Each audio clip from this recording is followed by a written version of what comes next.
Alright, so in this first matchup, guys, like we said, Ziqo versus Flixxy is going to be moved until later because those cooldowns were accidentally used. But today, the first matchup, we're going to be watching Xzane versus LT. Hunter versus Elemental Shaman. Xzane is actually, he leveled to be in our guild, Fallen. LT's gear, not 100% here. Wow, a couple green pieces, impressive. He's made it to these top 64. But yeah, Xzane leveled to be in our guild on Horde, and then this tournament got announced like the next day. So Xzane leveled to 60 and then got like pre-bis, so crazy grind. This tournament got announced and then he re-leveled to 60 for this tournament, and I'm just excited to see a guildie in here. I'm really rooting for Xzane here. Looks like he has the gear advantage. Ellie Shaman versus Hunter, I'm not like extensively aware, but look at that Mak'Gora flag, Esfand. Dude, look at that, man. I know, dude. Like, you could just feel it, man. You can feel the intensity. You got Xzane versus LT. I mean, I could see this really going either way, to be honest with you. Xzane getting all of his totems and stuff set up. He's ready to go. LT, opening with a charge. Okay. So Xzane wanted to... Yeah, he wants to open up with a charge because I think he's trying to set up to get the big open. He's probably going to want to purge him. He wants to clean him, and then he wants to go in and hit him with a big chain lightning or a shot combo. You can see he's going here. He wants to get as close to him as possible. And so here's the big thing: is he's trying to keep him inside of that dead zone. And he is a Beastmaster Hunter, so he has a lot of pet damage coming in. But as you can see, he's chasing him, trying to stay in that.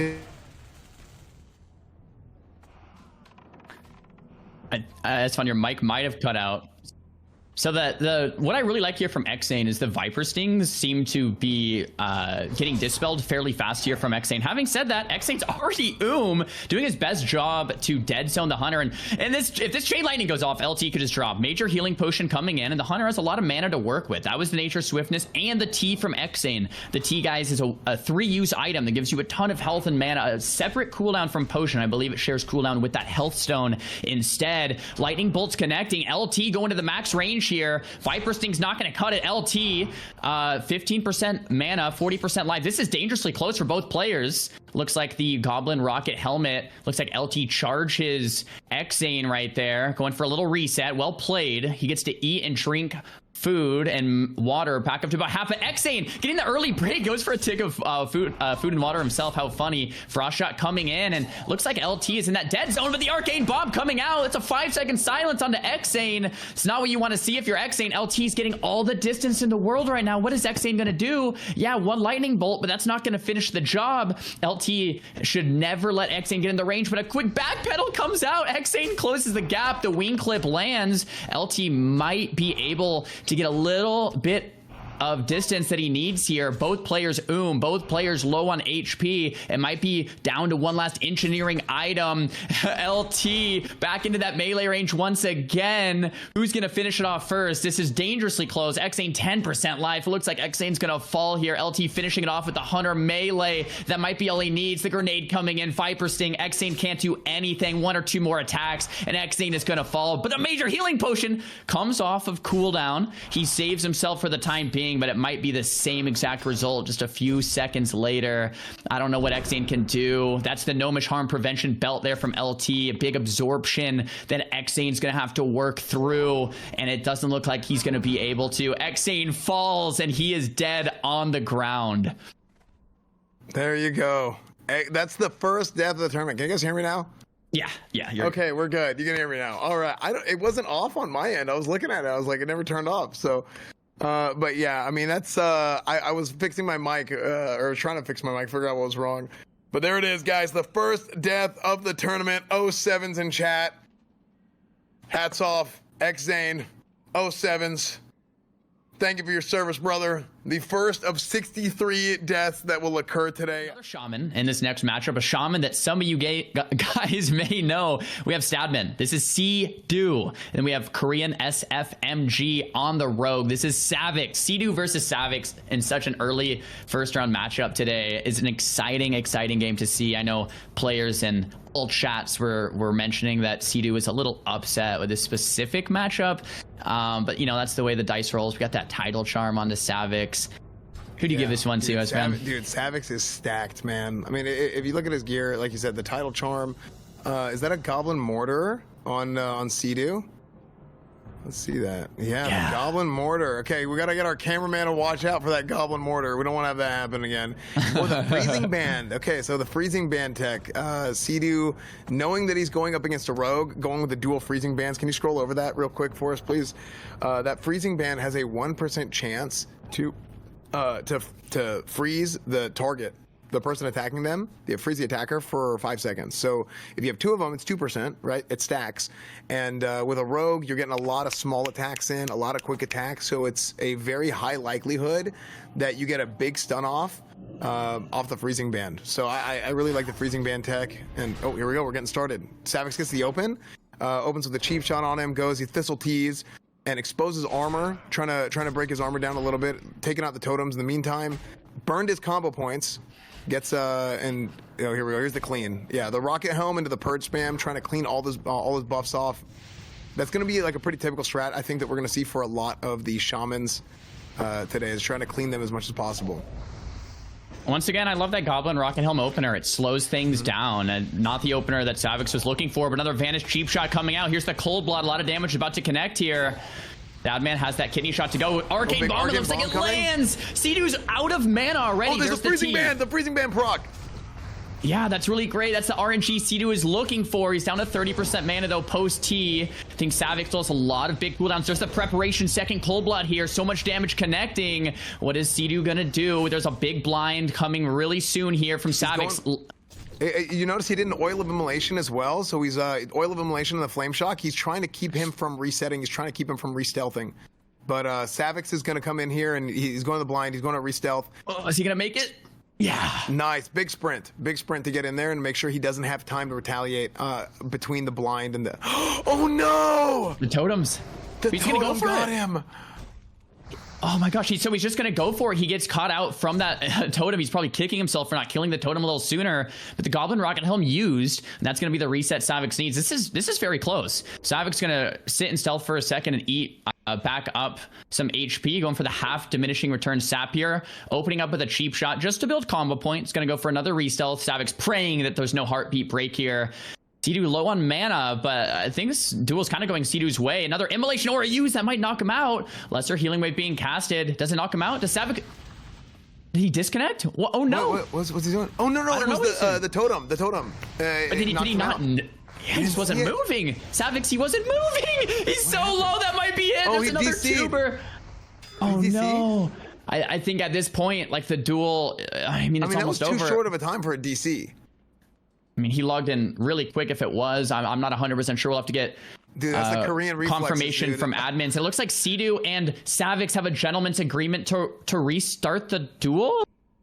I mean, it looks like they're both honoring that maybe Savix disconnected. What great sportsmanship from both of these players, especially Cdew, because Cdew could have taken the win there. Decide to let Savix re-stealth, bandage to full. Cdew gets full mana. Now, the duel restarts essentially, but Savix has no prep.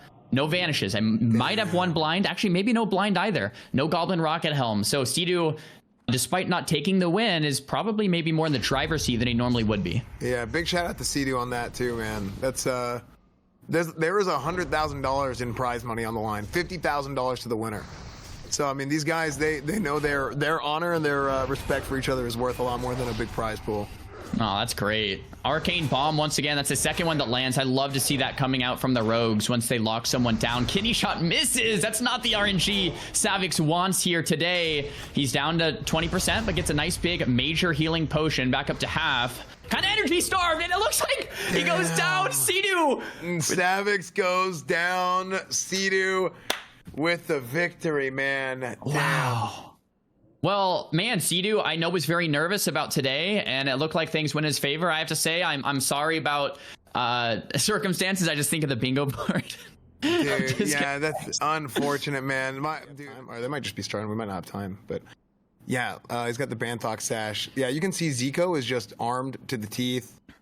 Got absolutely everything. Got the Sorcerer's Road. Flixxy as well. He's got the big. Is that a Flurry Axe he's using? He's using a Flurry Axe. Okay. Oh, is he enhanced then? I said elemental. I might be mistaken. Well, he was elemental, and his gear is elemental. But you know what he might be doing? He might be doing something with the Flurry Axe and just hoping for like a big win for you. Oh, open with a Tidal Charm into the Polymorph. Okay, this is yours. You're the mage guy.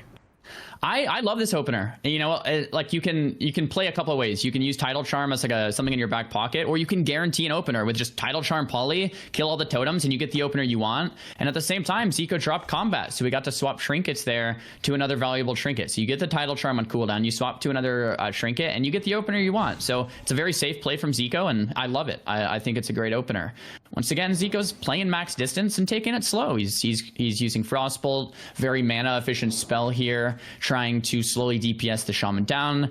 The hard thing from the Mage perspective in this matchup is the Shaman has Earthshock to interrupt spells. He has Grounding Totem to interrupt spells. But the nice thing about the Mage perspective... Oh, Nature Lock! This could be it, actually. Wow. The Healing Potion comes out. Flixxy's going to have to use something. Dude, he's locked out. He can't heal. That might be it. There's the Goblin Rocket Elm. Blocks it. Zico's playing aggro. And Magic Dust aggressively for the kill as a pseudo interrupt. Wow, this is not normally what we see. Flixxy getting caught there on the healing wave. Ziqo decides to use the mana pot to just finish it. He's probably just going to go all in here with Arcane Explosions, Conic Holds, Fire Blasts. Let's see what happens. So did it break and he got the grounding off? It looks like he got a heartbeat resistant and he got the grounding off before it actually landed.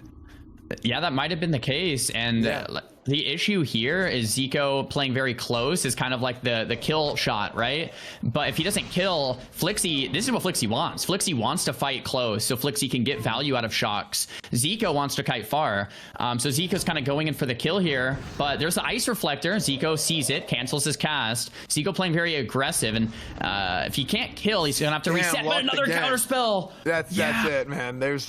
I think he's got him right here. Scorch. Oh man, what a duel, man. And that'll be exciting. Cdew moving on as well. And we have this next matchup underway. It's going to be another Mage versus Shaman matchup. This is going to be Svamp versus Newjack. That Sage Blade. Wow, Svamp is very, very geared here with the Tidal Charm. We haven't touched too much on Svamp's gear and gameplay, but he looks as prepared as you can really be. And Newjack looks similar. Ice Reflector equipped, Medicine Pouch, Veramondis. This is a very, very min-max gear set here from both players. Should be a similar style duel in terms of the strategy both players are bringing out. I'll be curious to see if Svamp pulls what Ziqo did and kind of goes in early for the kill with that lockout, or wants to play a longer duel and fully the Shaman. Yeah, I think we talked about this yesterday. I really don't know how the I really don't know how the Shaman is going to be able to play this and be able to come out with a win here. I mean, this is going to be one of those situations where you almost have to play and you have to hope that the Mage makes a mistake at some point and then really capitalize off of that mistake. The way the Shaman wins is honestly like a Chain Lightning, NS Chain Lightning one shot. Right. Yeah. And the Mage doesn't block it, and you can just get, like, the Mage can get one shot. You know what's so cool? Bro, look at the dead bodies on the ground. We're seeing dead bodies stack up. By the end of today, there's going to be dead bodies everywhere on the floor from these Mak'Goras. And the duel commences. Duel of the death flag down. Looks like some totems are already chunking down Svamp's life bar. And Svamp going in early for the Nova. Conic Hold and blinks out far. Another totem dropped. Yeah, kiting for that distance. Well played. Going for the polymorph. Grounding has been destroyed. Wands to kill the totems. Very mana efficient play here, and I like it. Not like a crazy action-packed opener. Is the Mage once again trying to slow things down? The Mage not using the Tidal Charm yet, but using it now. Could have used it to burst. Barov's trinket being used as well. Looks like he might have a strategy wanting to rotate through those trinkets. Looks like both trinkets from Newjack used as well. Looks like a Pokemon battle. Yeah. All these pets coming out.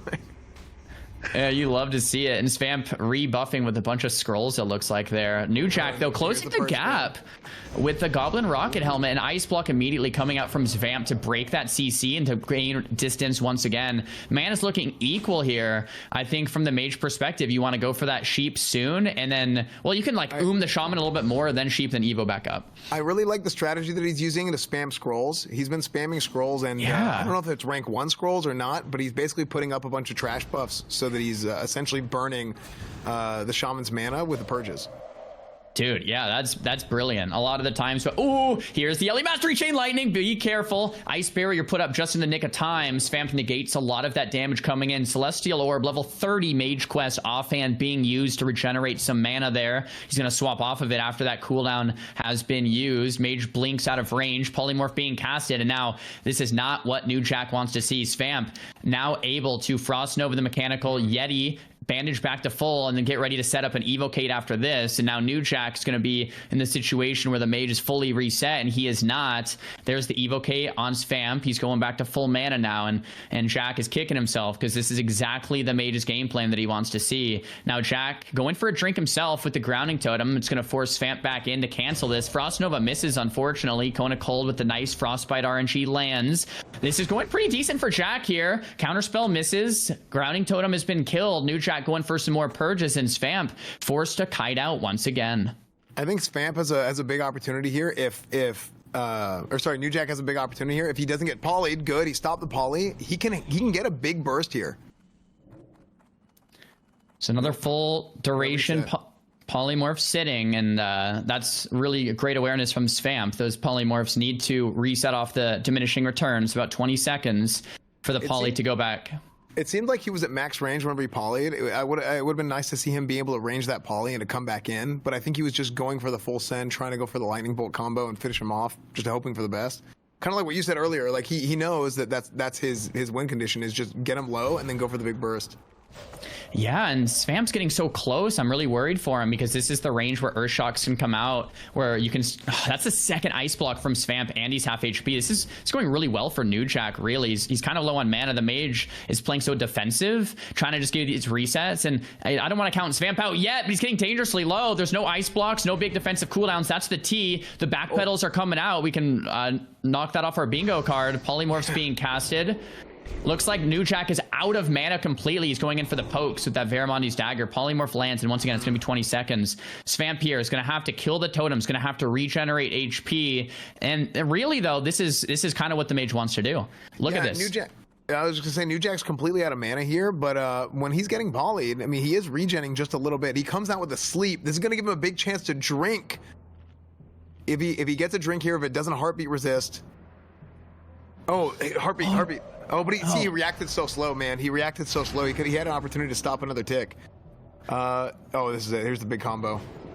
Yeah, and this is where the Shaman gets in trouble. Chain Lightning being casted, Ice Reflector being faked from Svamp, so great awareness there. This is problematic, though, for Jack. He's at 20% mana, and the Mage has a lot more mana to work with, so the Mage can kind of just go toe-to-toe with him and take him out. He doesn't want to eat these Lightning Bolts, though. Mage might go for one more reset. Furbolg's Medicine Pouch coming out. It's at least 2 or 3 offhands Svamp is swapped between. This guy has been prepared and ready for this tournament, and it's really showing today. Jack, though, down to 2% mana. This is his last Chain Lightning. It's probably a low rank Chain Lightning, to be honest. Svamp going to go for the First Aid on cooldown. Great awareness there on that First Aid debuff. He's going to be able to tick himself back up. And this is kind of Svamp's opening. Like, if it was me, I would drink back up right here and take out Newjack. Like, you can just kill him. You can rush him down. Like, the Shaman won't have any mana to work with. If there's a mana pot, you can also mana our health pot and kind of just take him out. If you want to play it slow, though, like Svamp is doing with $50,000 on the line for that first place spot, it might be a good idea to just keep taking it slow, because there it is, Newjack with the mana potion back up to 40%, and Svamp's finding himself on the back foot. Yeah, I'd like to see Svamp play a little bit more aggressive here. I mean, because I feel like he's playing too slow, and it's putting him in a position where he's giving Newjack an opportunity. And it's happened a couple times here. Oh, but he's coming back with the Arcane Bomb, Frost Nova. Yeah, he's trying to go for the big Shatter combo here. He's just purge spamming him here. Grounding Totem into the purge spam. And he's just trying to stay close. Newjack is going to want to stay close as much as possible, so he has the shocks. Big Chain Lightning! Holy! So much damage, but it's not enough. Svamp gets grounded again, trying to separate, trying to get distance. He's probably going to want to reset with the polymorph here. Earthshock. Gets earthshocked. This might be a finish for Newjack. No! The polymorph at the last second. Holy, dude. This duel is starting to go crazy, man.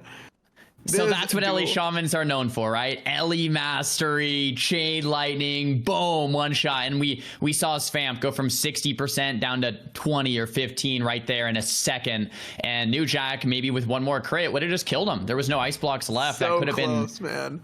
Yeah, it could have been game, set, match. And Mage, once again, trying to kite it out more. And I think you mentioned on this this morning as fan, but the top tier players are going to know when to play defensive, but they're also going to know when to push in aggressively, right? It's like, okay, I can finish this now. The problem is when there is a situation where you don't know, maybe you're just, you just don't know. You're like, can I finish here? I don't know if I can finish here. Then you start playing overly defensive. That kill window might elapse, right? Like you've kind of waited too long, and now the window to take the win it has shut, and now all of a sudden you can't take that win anymore. And we might see ourselves in a similar situation here. Another arcane bomb lands, well played from Svamp, but he's getting low, and honestly now Newjack has the mana advantage. He's pushing his advantage, spamming those purges, has the grounding totem down, trying to close the gap. Svamp gets a polymorph resist, which is definitely not what he wants here. Another lightning bolt connecting, another polymorph resist, or maybe it was just another grounding. Is it finished? Is it the finish? Svamp. Did it get resisted? Oh my gosh, the heal, the health potion. He double potted, he tries to build distance. What is he not going to try and sheep him?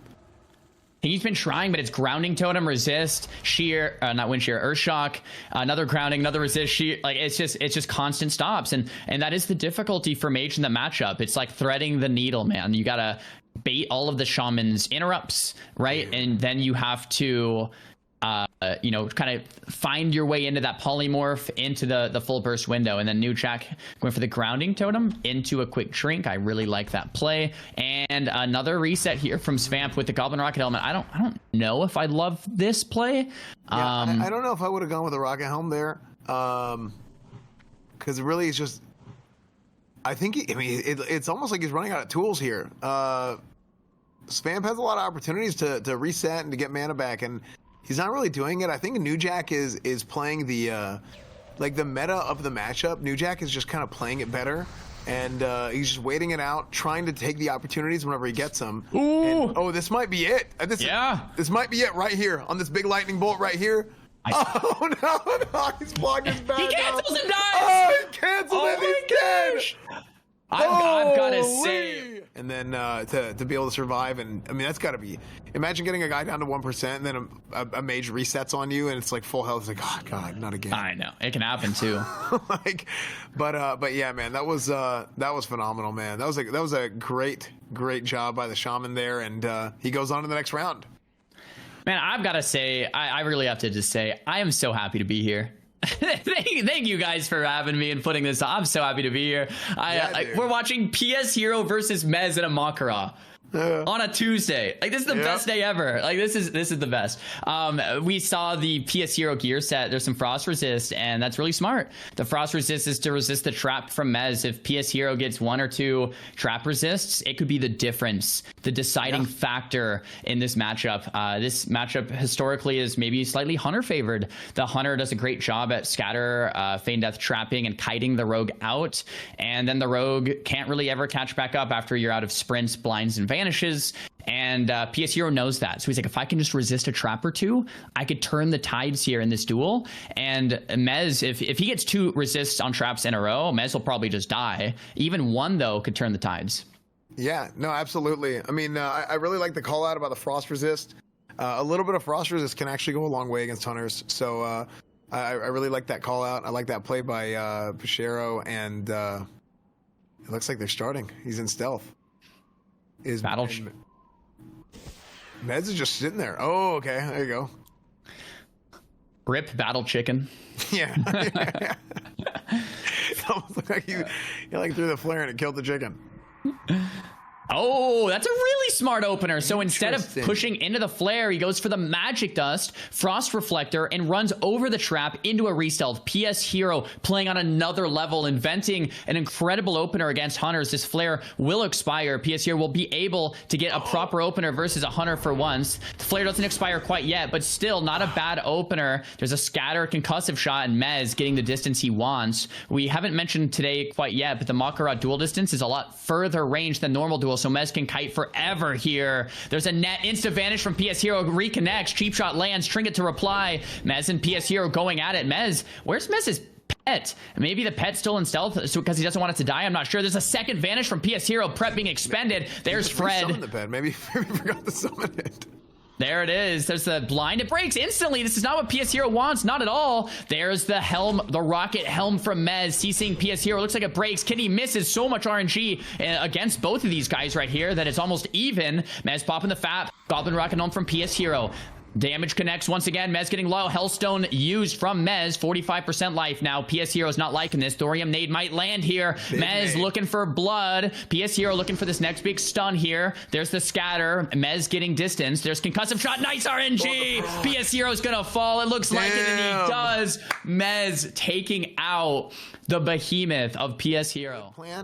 But I mean, Fred came in, man. He called on Fred. Fred came in for the assist, and next thing you know, it was over. I mean, that concussive shot stun proc is pretty massive. I mean, that's one of the biggest things against rogues is if you can get a good stun off of them with the amount of agility they have, and between evasion, ghostly strike, just the amount of avoidance they have is huge. So if you can get a stun off on them, then you can just really tee off on them right then. So huge shout out to Fred, and a huge shout out to Mez as well. So that last duel, man, was like watching a masterclass in classic WoW, Hunter versus Rogue. Both players played so well, such great strategy coming out, and despite RNG, honestly, they both got unlucky with RNG, but that's classic WoW PvP, right? You have to bake in room in your strategy for things like resists, like crits, like you know, just things not going your way, and that's part of classic PvP, and that's something that you have to account for. In this next matchup, though, we have Bobkaz on the Rogue and Spoh on the Druid.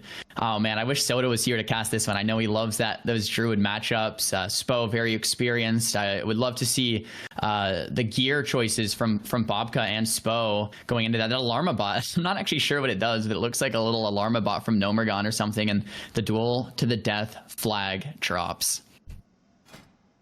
Here we go. Spoh having the big armor on his gear, stacking up all that armor to get the bonus in bear form against the rogue. I mean, Spoh is stacked up. I mean, so Spoh competed in MLG back in the day. Is that right? I believe so. Yeah.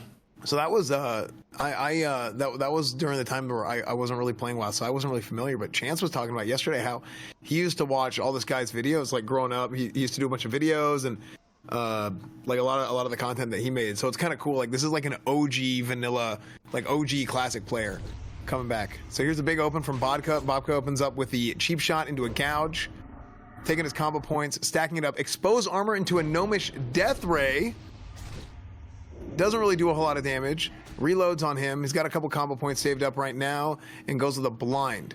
He probably... Oh, there's a slice and dice. He uses the slice and dice. She's going to try and kill the pet, so he has no combo points. Banana died. Wait, who died? What? Somebody Is that died? A competitor later today? Oh, I don't know. Who died? Anyway, Thistle T, he's teeing off. He's really going off on him. He's got the Cold Blood. Big Eviscerate out of form. I think he hit him out of form. He's low. Spoh is on the ropes right now. He went out of form to use a Health Stone, I believe. Bobkaz is using everything. He's got a Rupture on him, and he is teeing off with the Sprint. He's ready to go. Spoh trying to stun him, and I believe it got dodged. So this is his reset right here. He's going with the Gnomish Rocket Helm, or Goblin Rocket Helm, excuse me. Going for the reset. He's going to want to heal up. He's going to want to drink, but this is going to give Bobkaz an opportunity to open back up with a stealth. That Fairy Fire is going to prevent him from doing so. The Thorium Nade. Yep, there you go. Going out. Soda would be proud of Spoh right now, keeping those stacks up. I know Soda yesterday was like, keep up those Fairy Fires. There it is, the refresh in bear form. Spoh going toe-to-toe with him in bear. That big armor reduction there for that physical damage coming in. Kidney shot, though, on to Spoh. Doesn't get too much done. And blind. Insta breaks it. I don't know if it was a mistake there from Bobkaz. I don't know if it was an instant heartbeat or if there was something that that broke that there. This is not really what Bobkaz wants. I think Spoh is playing this really well. I think that's the second blind, the net coming out, and now Spoh is in a really great position to just net, to Moonfire, keep up dots. And like you said, that's a good call out on that Fairy Fire, because he had some trouble with that yesterday, dropping the Fairy Fire, and he's doing a good job of that today for sure. Yeah, the Moonfire, I don't think he is. Looks like he's not specting the Insect Swarm. At least he's not using it here. Oh, no, there is the Insect Swarm. My apologies. The Gouge coming out. Bobkaz looking a way to set up this kill, but man, how do you kill a bear a full life? Like, the kidney shot isn't going to do much at all. Bobkaz is down to 50% now. There's less and less cooldowns available for him. I think Spoh is looking really great here. Bobkaz committing another Vanish, tries to get an opener. Doesn't look like that cheap shot connects, though. Bobkaz and Spoh evening out here in terms of the total health. There's the T being used from Bobkaz. Only 3 uses of that in the whole tournament, and that's one of them. Stun coming out from Spoh into the Entangling Roots, hoping for no resist there, and he gets that root landed. Spoh going max distance, using a T himself, and mana and health evening out from both players' perspectives. Maybe another Moonfire Insect Swarm to connect, and it does. Looks like Spoh's going to want to just max range this. There's the Yeti coming out to assist Spoh in his endeavors here today. He's sitting down, shrinking his mana back up, and bear form once again committed from Spoh. I think Bobkaz really in a unfavorable position right now, because rogues have like a list of cooldowns, right? And he's burning through. He's trading all his cooldowns in right now. He has a slice and dice. He's going to try and kill the pet. Calling his own pet up. Is that a battle chicken? There it is. It's a battle chicken coming up. Maybe he's hoping for that haste proc. We'll see what happens. He's now trying to separate. He did just get Fairy Fired. I'm not sure what exactly Bobkaz is trying to do here. He's getting teed off, and he used the Gouge. He can't re-stealth because he does have that Fairy Fire on him still, and he's got to find a way to stall this out and try and get a bandage off. He doesn't have the bandage debuff yet, and I think that's what he's trying to do. But I don't think he really is going to have that opportunity, and he might just try and turn it around and go for it. Stack up as many combo points as he can and try and tee off in a stun is what it looks like. He is just going to keep that Fairy Fire on him the entire time, and he is just going to keep that pressure on. Spoh making a smart play with the stun into the heal, making sure that he doesn't get too low for Bobkaz to get a chance to tee off on him. Bobkaz seems to be completely out of cooldowns, and he doesn't really have an answer for Spoh being able to keep him out of stealth with the Fairy Fires, with the Roots, with the Moonfires, with the Insect Swarms. Bobkaz is in a bad situation against Spoh, the MLG competitor from years ago, the OG classic player, and he lets the Fairy Fire drop. Did that drop, or is our UI bugged? Because we saw it take all the way down. I think our UI bugged and it's back up. No, it did drop. Okay, so the Fairy Fire dropped. This is Bobkaz's opportunity. Spoh knows it. He's chasing after him, trying to get a Fairy Fire on him before. Okay, we got the Moonfire. Let's see if he can get a Fairy Fire off on him, because that is huge. That is so important right now. Bobkaz stalling out long enough to get a big heal, big health potion. He's got his health back up. He's going to start getting his cooldowns back up soon. Going for the exposed armor right now on Spoh. Seeing if he can get a chance to tee off on him. I think he's jousting with him here to try and build up combo points and make a play. Try and go in with a kidney shot and try and push him. And he goes for the kidney shot there, but it misses. Goes for the Goblin Mortar. And Bobkaz is just going to try and rinse and repeat that. He's going to try and kite, going to try and joust him, build up combo points, make a play. And I really think Spoh needs to try and push the advantage as much as possible here. Make sure to keep his health up. Don't give Bobkaz a chance to turn back around on him with a big kidney shot. Obviously, try not to get caught out of form. But Spoh's got the advantage here. Bobkaz turns it around, making a last-ditch effort here with a kidney shot, going for it. Ghostly Strike, evasion. He's going to dodge just about everything here. And I really think Spoh just needs to... Oh, no. Oh, no. Gouge out of form. That's exactly the opening Bobko is looking for. I don't think... Oh, he gets the kidney. It's only half DR. Spoh instant trinket, NS, nature, swiftness, heals himself back up to almost full HP and swiftly back into the bear form. That was what Bobko is looking for. He didn't get too much work done, and Bobko looks like his back's against the wall. I mean, what do you do when you're fighting a bear? I think, and sometimes it's good to like scare them if it's like a little bear, but like against a grizzly, I think you just curl up in a ball and sometimes maybe that's you just gotta lay down. Yeah, maybe or sit down. Should... Looks like Bobka's doing right now. Oh, but he gets the kidney shot. He's going toe to toe with the bear. Out of form is huge. Maybe he can get... Oh my gosh! Huge cold-blood eviscerate. That could have been the end for Spoh, but that Goblin Sapper could have killed Bobka. That was such a risky play. Spoh's kiting it out. He's almost out of mana. Bobka's going toe-to-toe with Spoh here, and I don't know. Oh, there's a T from Spoh immediately back in the bear form. Well played. He does not get gouged from Bobka. That was a pretty fast gouge, but not fast enough. Might have been caught on that global cooldown, and Spoh pushing that advantage once again. That was Bobka's opening. Full kidney shot lands, and he's doing his best, and I've really got to commend Bobka here for surviving so long, min-maxing the potion cooldowns, and looks like he's going to kite out Spoh here. Spoh can't use that elixir of poison cleansing because it'll take him out of bear form. If he shifts, of course, that also takes him out of bear form. So Bobka knows this, and he's punishing Spoh. There's the war stomp into the regrowth. Spoh's getting dangerously low. That's 6% life, and he goes down. Gotta finish, man. Doing the impossible and taking out the bear of Spoh. Take damage. So you could theoretically like vanish cheap shot insta between dot ticks or something and still be able to do something even if you have a dot on you. That's why it's so important for druids to be able to keep a fairy fire on a rogue in that whole duel, and that's why we saw him trying to separate so much. Also, in addition to that, fairy fire lasts for 40 seconds as opposed to the shorter time of a moonfire or an insect swarm. So that's why that was so important, and whenever he let that drop, I really think that was the turning point, because then it got Spoh out of his rhythm, and it kind of gave Bobka that little tiny bit of an opening that allowed him to turn it around. That was such a great game. I do want to touch too. Maybe we can confirmation from admins here. It looked like Banana died at the start of that duel. I believe Banana is supposed to be up here later today in the brackets. I see his name. If we can get confirmation from admins, did Banana actually die prepping somehow for this duel, practicing? Was it some type of backfire? We'll have to wait on that and see exactly what happened there to Banana. In this next duel, though, we have Relay versus Bean. This is Warrior versus Hunter, and this is a matchup that we can see go either way. I think, though, for Warrior, it's not like, at least you're not fighting a mage, you know, from the Warrior Pav. It's like, all right, this is okay, but Bean, such an experienced player.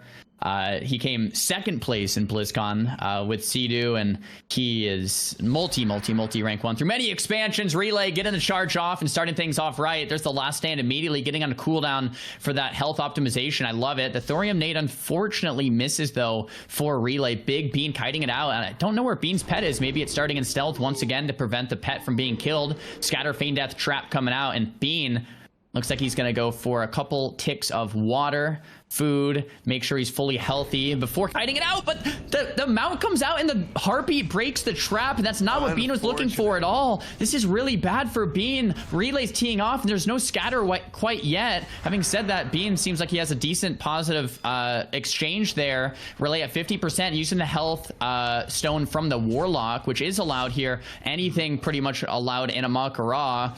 We have the slow fade from Relay and the scatter Feign Death trap coming up from Bean once again.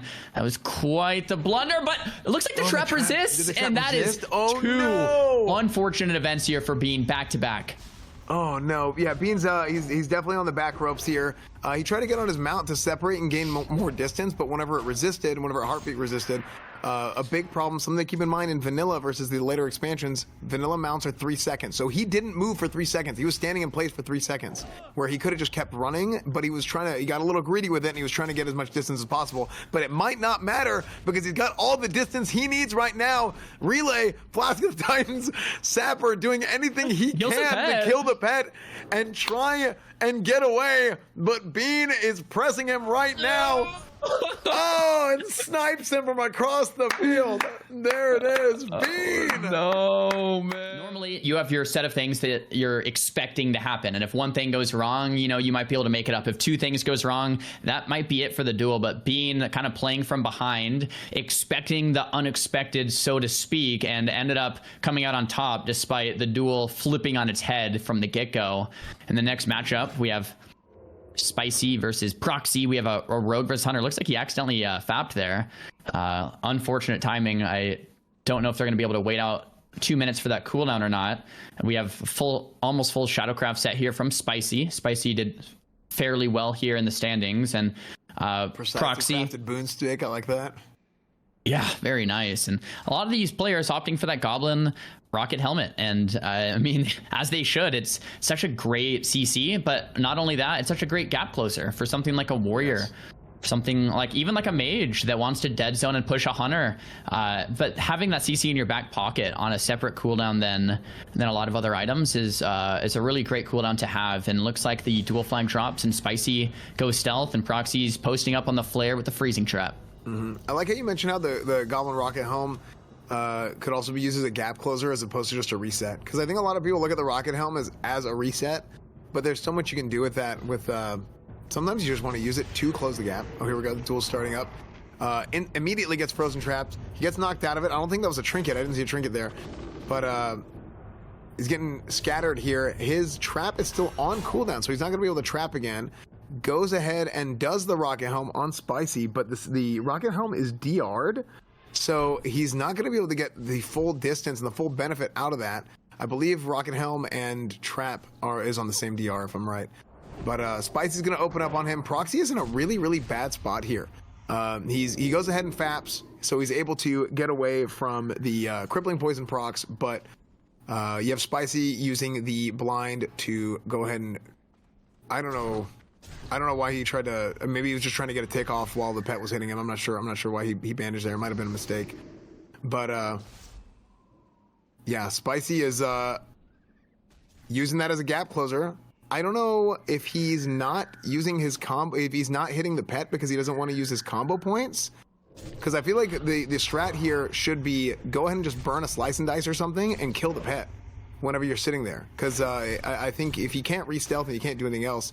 It might not matter, though, because it looks like he's just able to go in, and if he doesn't get trapped, which he does... Yeah, there's that full trap that lands on Spciy. That's what Proxy needed. I mean, look at him. Geez, 20% life. Trying to get some distance here onto Spciy. Spciy has to find a way to close the gap. Another FAP coming in. A full blind, though, to reply. That's FAP plus blind. What's Proxy going to do? I mean, what do you do? I don't think there's anything you can do. Full kidney shot lands, and that's going to be Spici's duel. That's it. Good night, Proxy. Well played to Spciy. Oh, wow. That's a good one. Just for clarity, too, FAP is a free action potion. FAP, free action potion, just for clarity. Yeah.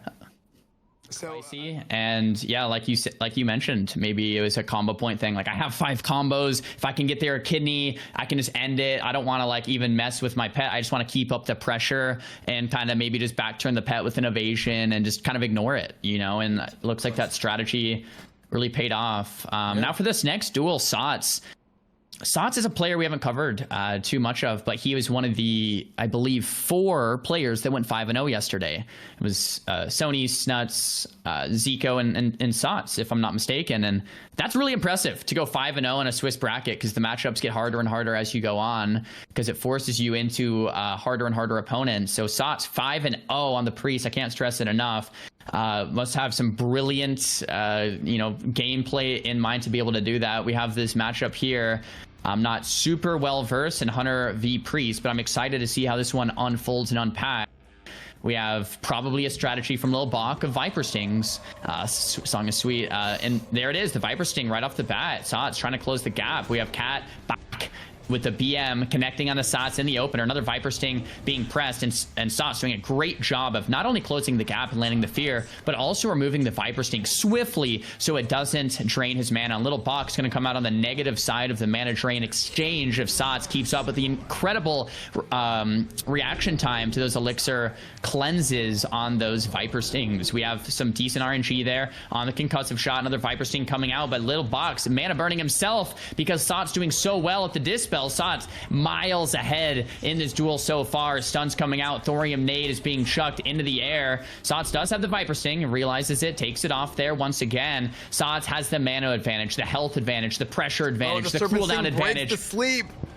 I think that's pretty much it. Mind Flake connects, little bot goes down, and Sots looking like an absolute professional in this first round of the day. This costs 0 mana. Viper Sting has a pretty substantial mana cost, so the Hunter oomed himself, and then the Priest took the win. Because not only was little Bach ooming himself, but he was also doing no damage. Because if you're Viper Stinging, it comes at the cost of not aim shotting, multi-shotting, arcane shotting, other stings, you know, getting damage off. Lilbach was doing no damage, mana burning himself, and Sot really just looked like a professional. I'm a Sot fan. I can't wait to see how the rest of the tournament unfolds for him. I'm excited for his next matchup. That was really really well played. Yeah, and I mean, that's that reverse mana burn that we were talking about yesterday too. It's like a lot of times you can make these classes that mana burn. Ironically enough, Hunters and Priests both do that, but you can make people burn their mana with dispels or with other abilities, putting up rank 1 buffs, and they're like spam dispelling you,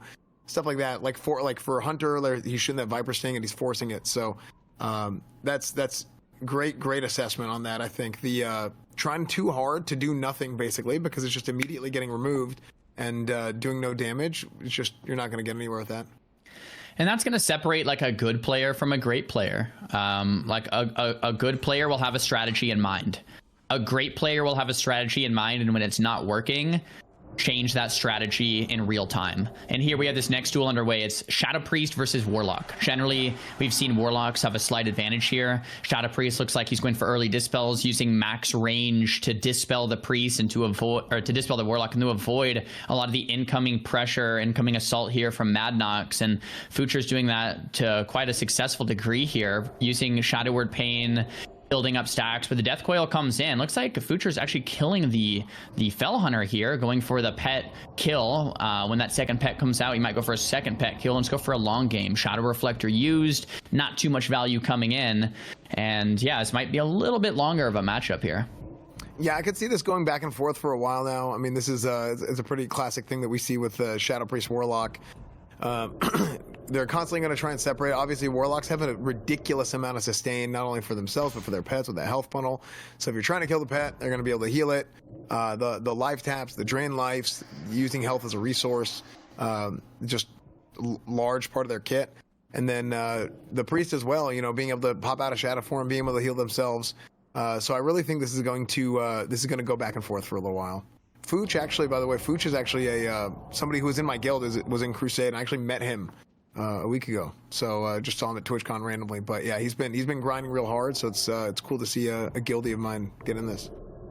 Yeah, that's great. I was talking about that with Xzane too, like seeing those faces that you know, and look how cool this is. Health funnel healing the pet, Mind Flay damaging the pet. It's like, you will not kill my pet. Madnox knows if that pet goes down, it's not going to be great for him, but Foochter looks like he's certainly on the back foot here. Down to 20% mana and 40% life. This is exactly the position Madnox is looking for. Drain mana is coming out. Madnox looking for that long game. Looks like a potion might have been used, a mana pot being used. Looks like Foochter comes out of shadow form, gets counterspelled or spell locked on the heal, and that might be the beginning of the end here for the Priest, because it's going to cost mana to go back into shadow form, which he does, but now he's pretty much so how are you ever going to create pressure from the position of Madnox? You just want to keep the Priest Looks like he does regenerate some mana. There might have been a T, health and mana regenerated. Looks like the nade come out, the inner focus Mind Blast connects, but it doesn't do as much as Foochter wanted, and this might spell out the end for him. Furbog Medicine Pouch, but Foochter drops and Madnox takes it. Rip to your Guildias, fan. I'm sorry. Foresight to be like, wait a minute, I could get back a couple hundred mana. That could be the difference between winning and losing. And like, once again, at that medicine pouch, it's not like it's not like an innervate, or it's not like it's a full heal, but that little edge, all of these little things add up, right? One more resist, one more miss, 300 more mana, you know, and that's why Classic WoW is so cool. Like, even in PvE, like Warriors going for like 1% more crit, like that's a big deal, you know. And That's what's so cool to see with these duels. Every inch they can get, they're gonna take, and competitors really went out of their way with such a big prize pool to min-max their gear as much as humanly possible. We have Gripping versus Krazey here in this next matchup. This is a Warlock mirror matchup. We saw a couple of these yesterday, and some of the Warlock strategies were to kill the pet and then kill the resummon pet, and another strategy is just to go for the kill on the Warlock and see if you can rush him down. I'm curious what these two specific Warlocks are going to opt for in this matchup. We have dots coming out to the pets here. Both Warlocks opting for the pet kill. I wonder if health funnels are going to be committed. Well, that's something we saw yesterday in the Warlock duels. We saw that at the end too, where it was like going to kill the pets was a win condition. Ooh, Arcane Bomb. That Arcane Bomb finished off the pet, and the swift resummon coming out there from Krazey and from Gripping. So one pet down from each Warlock, second pet is up from each Warlock, and it's really going to be the race to finish on this next pet. They're kind of ignoring each other for the time being. Whatever pet falls first, it might be a situation that where both second pets fall. In that case, it would be a true 1v1 with no Fell Hunters to disrupt the gameplay here. But Rowlem's pet looks like it's going down. Yeah, so Gripping is going to be the one with the pet, I believe, and Krazey is going to be stuck without it. Krazey's going to be on the back foot for a little bit. Actually, I might be mistaken. It might be the other. Yeah, it looks like it's the other way around. Krazey has the pet. Gripping does not. Gripping at 50% life. Still needs to kill that pet. No, it is Gripping's pet. I was right the first time. It's like confusing me, that health funnel. He's trying to save him. He can't quite. Okay, both Warlocks have no pet. Summon Fell Hunter coming out from Gripping. That chicken is so annoying. Dude, Gripping. the pushback from the chicken. And the pushback from the chicken actually gave him enough time for is that I'm getting confused back and forth now, but it gave him enough time to actually cast the Fell Hunter as well, for Krazey to cast the Fell Hunter as well, after not starting it until he was maybe halfway through the cast. So it's super funny, the difference that it made. That chicken was actually big time. It was, man, and Gripping's really low, and Krazey might have the advantage off that. Arcane Bomb misses, unfortunately, but Krazey has such a big lead here. I'm curious if the Warlocks are gonna go for the kill now, or kill the third pet. It looks like both Warlocks opting to actually play the game and go for the kill against each other. Krazey using that offhand Spellstone, I believe, and Full Fear comes out through it. Banish comes out from Gripping. Maybe gonna go for a first aid on the Banish. That was really well done from Gripping, evening the tides here. Krazey's getting feared so far. I don't think it's gonna be far enough for the duel to expire. The nice thing about Mak'Gora is the duel range is really far. We'll see if that is in or out of range. Yeah. Looks like it's in range. He's coming back. Krazey, not quite full life yet. Yeah, I think it was life tapping while he was running back is what that looked like. Okay, okay. So he's going for a bandage. I mean, they're basically going for like a full-on reset here. They both got their pets up. They're manaing up, they're drinking up, they're just kind of waiting it out. Looks like they're going for a full-on, they're starting the duel over essentially. Both Warlocks, though, no Felldom, so these pets are going to be extremely fragile. No resummons when they die. So the first player to kill the pet and to commit after that might be the victor. There's a Death Coil coming out onto Krazey, and Gripping is probably pretty happy with this exchange and this reset, because Gripping was definitely on the back foot there, and I think Krazey might be kicking himself for not pushing his advantage and instead opting for the reset. Dots coming out, and Gripping gets the first pet kill. Now Gripping is totally in the driver's seat here, and Krazey must be super upset with this last minute or so of the duel. Spell Lock into the Full Fear coming out. Gripping getting full dots up, actually confident enough to go for a life tap into a Health Stone, keeping his health and mana healthy. Drain life coming out instead of the drain mana, just really pushing this advantage. Barov's Trinket being used. It's going to summon 3 helpers to help the onslaught of Krazey, but using it defensively like this, we'll see if it can turn the tides. Yeah, it's really important for Gripping to keep pushing this, especially given that they don't have Felldom, right? They did a full reset, but they did lose some of their cooldowns, right? The Death Coils and the Felldoms. So what Fell Domination does, it allows them to cast a pet really fast, but an Arcane Bomb is going out. It misses. The Arcane Bomb misses. Arcane Bomb coming back, changes his mind, starts casting a Fear. Gripping really wants to push this on Krazey, lands a grenade, and this could be it, and it is. What a finish from Gripping. But I can't reset. I have to take the win now, or else I'm probably gonna lose. And if we get the full reset, my class doesn't work in a way where that's going to be advantageous. And in this next matchup, we have Dakata on the Shadow Priest up against Luuxia on that Restoration Druid. Does have a green chest there, has quite a bit of stamina. Another green helm though. It looks like no, this is Dakata rather. That Dakata didn't quite have time to get fully BIS gear for this tournament. Shadow resist gear opting in there for Luuxia. I like that. 1 or 2 resists can spell out the difference here. It's really nice though to get shadow resist gear that also might have stamina, because like you were mentioning yesterday as fan, if you're giving up stamina for resistance, it's really just a gamble.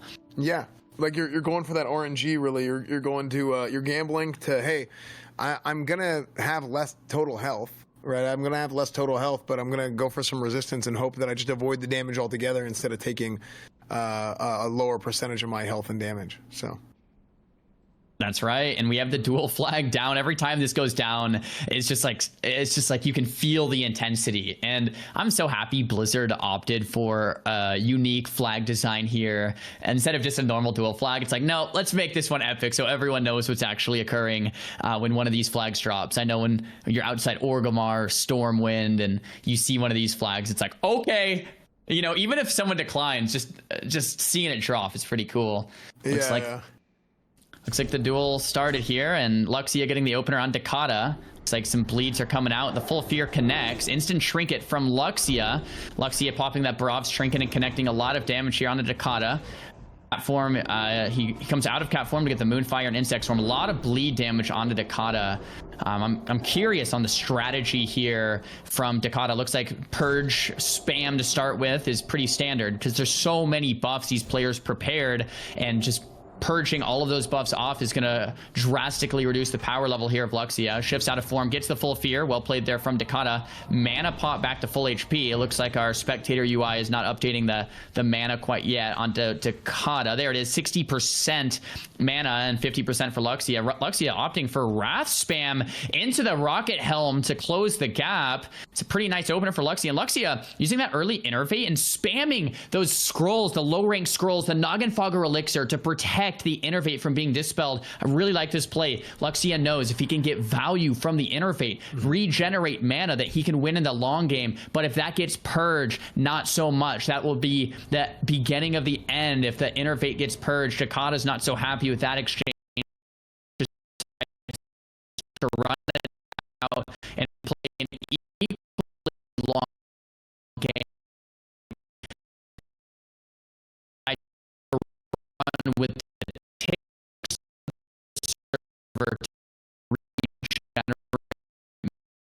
with that water. Yeah, I mean, that's the big deal there. I mean, especially being able to take the Innervate, and if you can capitalize on an Innervate with the drink, it's absolutely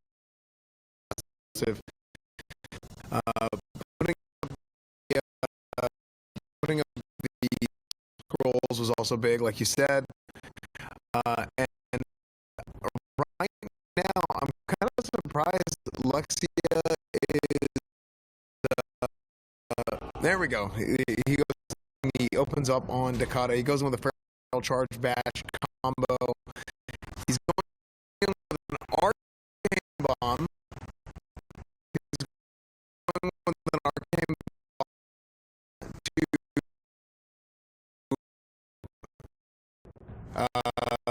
I think we might have had a little hiccup there with the internet or something.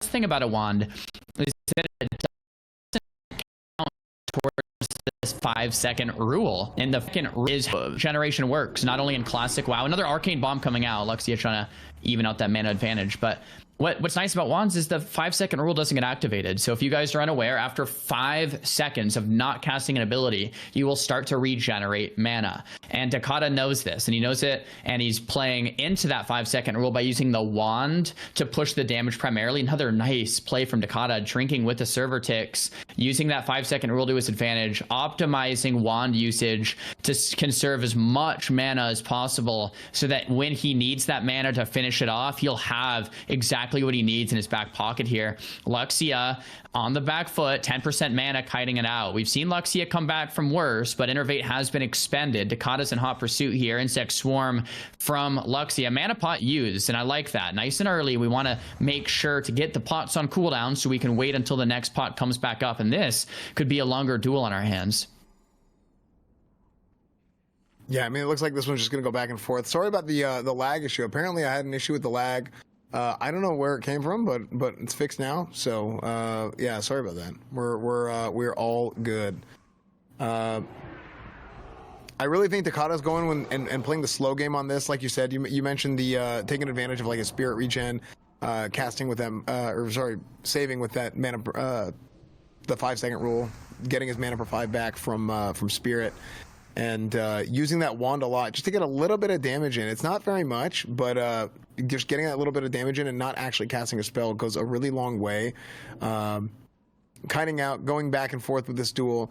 This could be a long one. This could be big back and forth. Another full fear connects from Dakata. We get a blackout proc, and that's kind of what Dakata needs, right? Like, we need nonstop RNG. We need the stars to align, so to speak, for Dakata to actually line up that kill. And Luuxia knows that, and Luuxia is waiting for his opening. And like we've mentioned a lot before, a lot of the times in a duel like this, it's waiting for that first person to make a mistake, right? You're kind of just staring them in the eyes and waiting for a mistake to happen, and boom, when they make a mistake, you take your kill. And that's exactly what Luuxia is doing. Luuxia, very experienced player here in the PvP scene, and he knows this, and he's maybe not in the matchup that he wants here, but waiting for Dakata to slip up. The unfortunate truth here for Luuxia is Dakata is not slipping up. He's playing an incredible game here. There's that bomb being used. Silence coming out from Dakata aggressively. Luuxia getting very low. Bash comes out. Swift Men to follow. So Luuxia is talented in that Swift Men, just like yesterday. Inner focus dots coming out to keep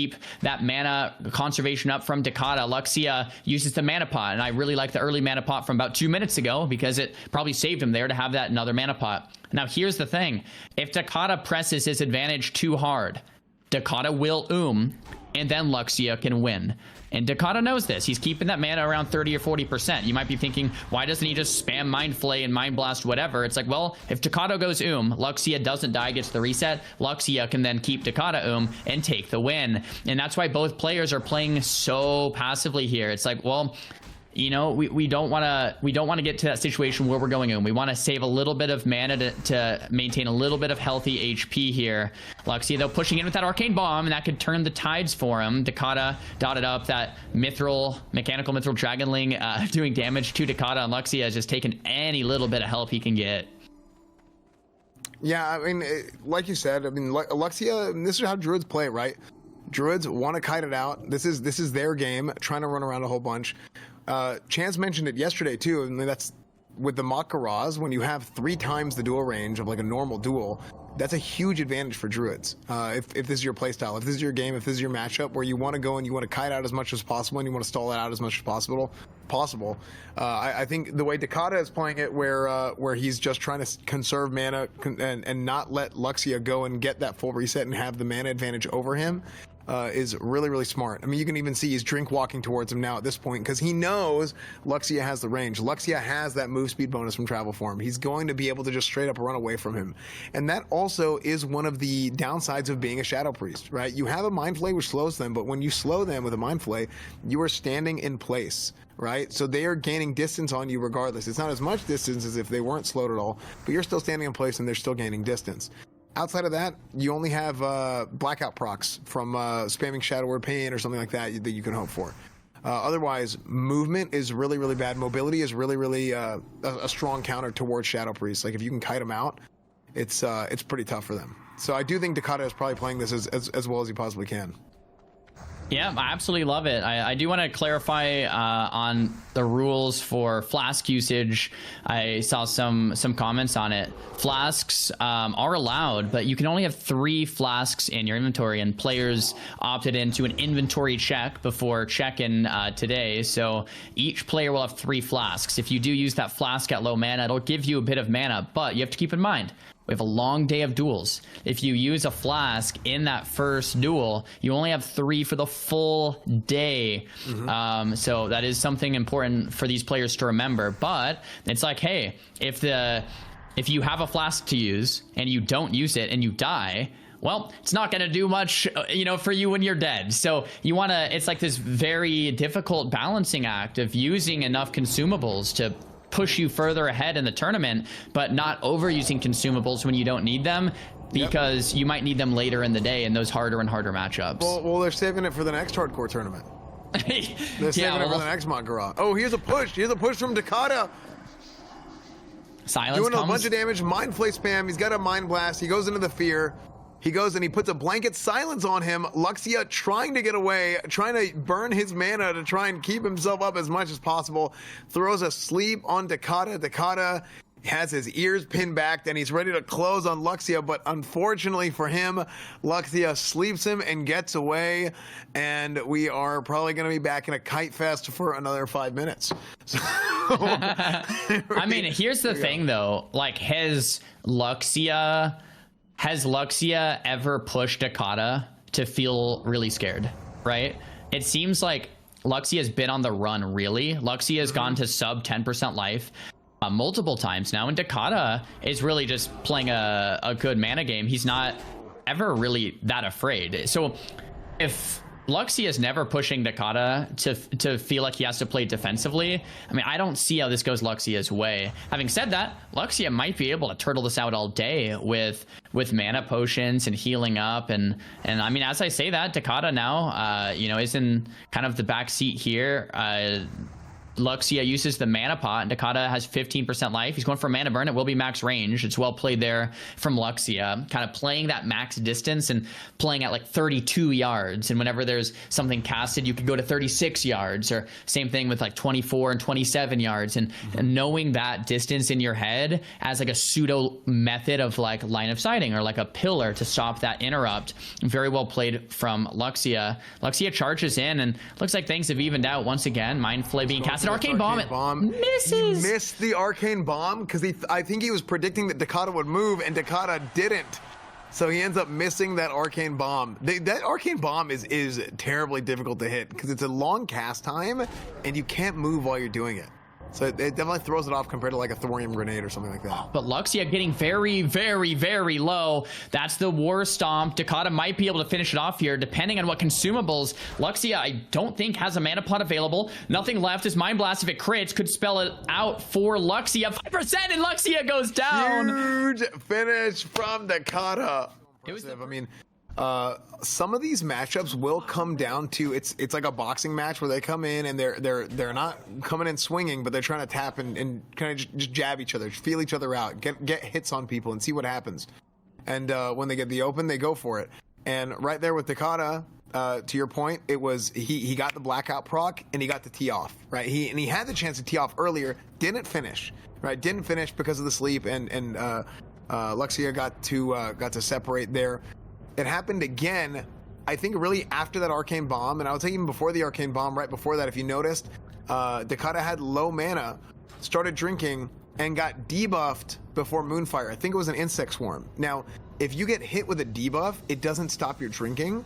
You can get hit with a debuff and it won't stop your drinking. You need to get hit with something that does damage, like a Moonfire, that does instant damage and then ticks afterwards. So that's why you saw Dakata's mana tick up after he was casting on him, is because he didn't do that direct damage to him yet.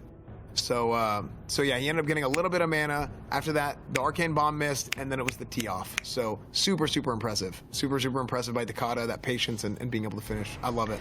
This is an important right here. This is an important duel here. Sonii on the Warrior versus a Warlock. Warlock actually having a really nice opener. Summons the Voidwalker. sacks it and summons another one. So Sonii has so many shields to get through. Yone's doing a really great job of kiting with the FAP and the sprint boots, and Sony's finding himself in a really tricky position early on in this matchup. Sonii had that full rage but already expended it. Now he's going to go max range, potentially look for a mount up here. The charge was stopped with that Curse of Agony. That was well played from Yonez, and this Warrior versus Warlock matchup, I can't stress enough, could be the information we need to see how the rest of this tournament's really going to play out. We have the Arcane Bomb, and it lands. Arcane Bomb. Well played from Sonii. That's a 5-second silence, mana drain, and damage done onto Yonez. There's a 2-stack Sunder from Sonii. He's building damage. Big shadow to really lock, go. pummel. Yeah, to really go crazy here. The first pet is about to die. Hopefully the sacrifice comes off from Yonez. I don't know if he knows it's about to die. If Sonii gets that execute before the pet goes down, there will be no sacrifice shield. There's the Coil and the Fear. Great Berserker Rage into an intercept. A lot of damage connecting. There's a second shield, summoning another Voidwalker. So much damage for Sonii to get through. But not only that, it's preventing the rage generation because he's hitting into the absorb shields. Yonez going in for the auto attack, popping the lip into the full fear. No break for Sonii. He's Tauren. No Berserker Rage available to him, and this is the time Yonez needs to life tap and bandage up. This is your safety zone. When that Warrior gets back on you, it's going to be a world of hurt. But Sonii at 95% life still, and mounting up before he gets hit again. Look at him avoiding that Voidwalker. Just reducing the damage just a little bit, and it keeps him out of combat so that he can go and get a charge in. Huge play by Sonii. Yeah, and it looks like Sony's reconnecting and getting a second Arcane Bomb. I mean, dude, this looks like Sony's duel to win here. Mortal Strike comes out. Another Fear being casted, but immune with the Berserker Rage. That's going to be 30 seconds. We get to tee off here from Sonii, or maybe not quite 30. There's the net coming out. Yonez gets the distance, and Sonii closes the distance with the Goblin Rocket Helmet. Immediately Howl of Terror, but how is Yonez going to get out of this situation? Sonий's full life, shadow locked here on the drain life. It's not going to be enough. Sonii is doing so much damage, going for another intercept play potentially. There's another pet to sacrifice from Yonez, a Howl of Terror coming out potentially for those pets as well. Sonii finds himself pretty far from Yonez here, the Warlock, but I just don't know how Yonez is ever going to get enough pressure going to kill him, and this makes me scared for any Warlock in the tournament against a Warrior. The sack comes out just in the nick of time for the shield to come out, and Sonii, aware of that, decides to maybe just play defensive and kite out this 30-second shield and then go in afterwards. I think he's going to try and mount up here. He's trying to he's probably going to try and mount up if he can and try and re-engage. He gets back in combat, so he's not able to. And re-engages here. Now, keep in mind, Yonez does not have any more absorb shields. The absorb shields do prevent you from getting rage, which obviously is pivotal in this matchup. I think he missed that Arcane Bomb right there, and he's just pulling out the crossbow, trying to make sure he doesn't get out of combat so he can drink. So that one hit of that crossbow, while it might have not been any damage or much damage, it keeps him in combat, and he's going to have Berserker Rage back up. He uses it, and he's going to be able to tee off here, and this is his chance to finish. He's going to get him in execute range and finish right here. Boom, there it is. Sonii winning his first match of the day against Yonez.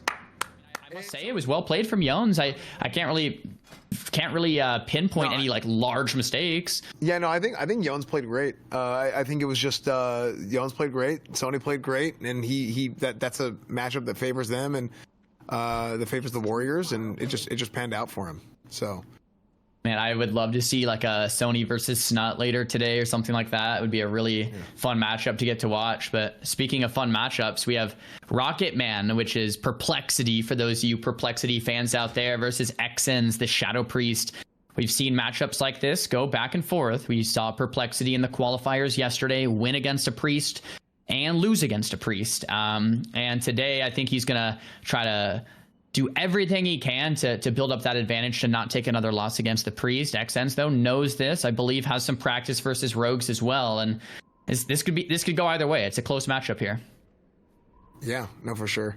I think I think seeing what Perp can do against the Shadow Priest. I know Perp was he's a bit of a fan favorite. He's competed in, I'm pretty sure, every single dueling tournament that has existed for the CDL and all that. So it's always fun to see Perp play.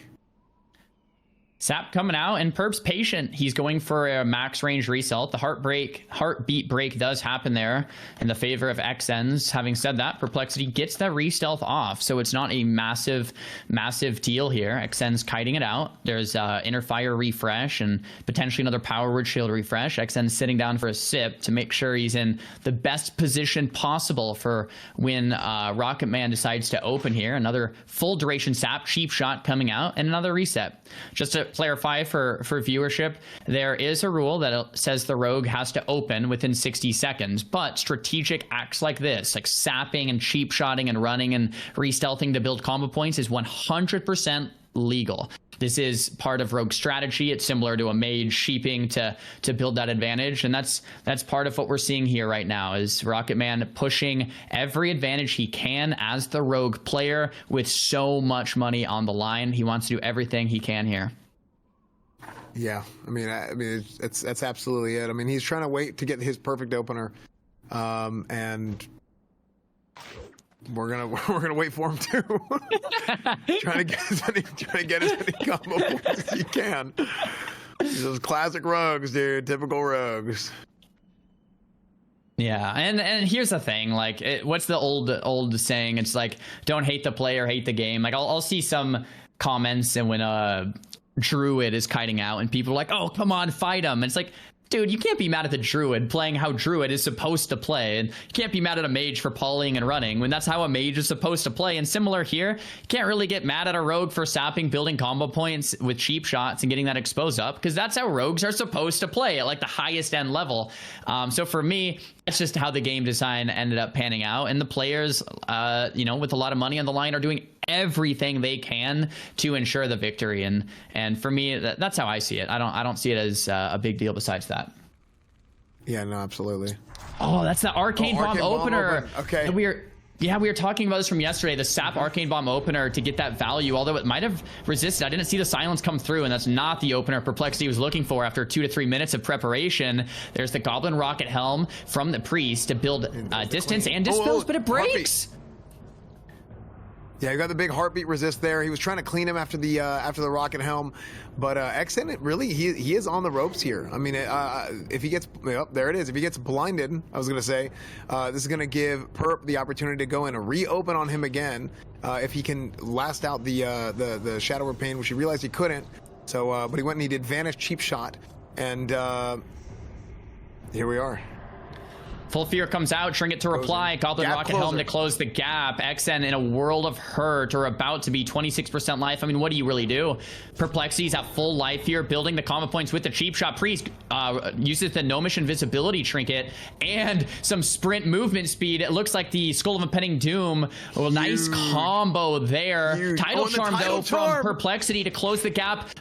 Blind Sand misses. Vanish Cheap Shot coming out. This is fantastic play from both ends. Will of Forsaken to answer the fear from Exehns. Power Word Shield used, but he's tapped. Sprint to close the gap. Cold Blood comes in, and Exehns falls. Huge play by Perp in the next round.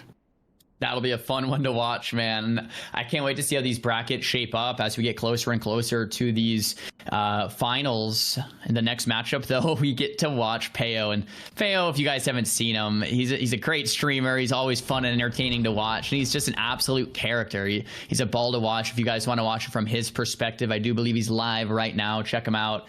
And we have Pshero versus Flop, and Pshero looks like he has the Cold Blood pre-pop, the Goblin Rocket Helm equipped, and Flop probably, you know, a little nervous for the burst that Pshero has prepared here today. If the duel goes long, though, and Flop kites it out, can be a bit scary, because once the rogue's out of those big cooldowns to press, and that's kind of what the Druid is turtling for, that's it. Like, there's nothing the rogue can do. But the cheap shot opener comes out. There's the Cold Blood Gouge, and here's a lot of burst about to happen from Pshero. The bear form, though, might circumvent that a little bit. Crusader proc, kidney shot lands, and Pshero doing his best to collect as much damage as possible.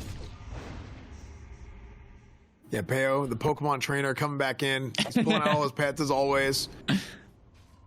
He's got, so you can see he does have the rocket helm equipped, and he's showing it. A lot of these guys don't show their helms, but he's got his rocket helm equipped. He gets it used on himself. Flop uses the rocket helm against him, and Pshero He's getting kited out here. I would have liked to see Peo just go full aggro and use the Rocket Helm to close the gap there. Oh, there it is. He's using it now. So, yeah, he goes in, closes the gap with this. Pets are not attacking. He does have a Fairy Fire on him, so he can't really do anything.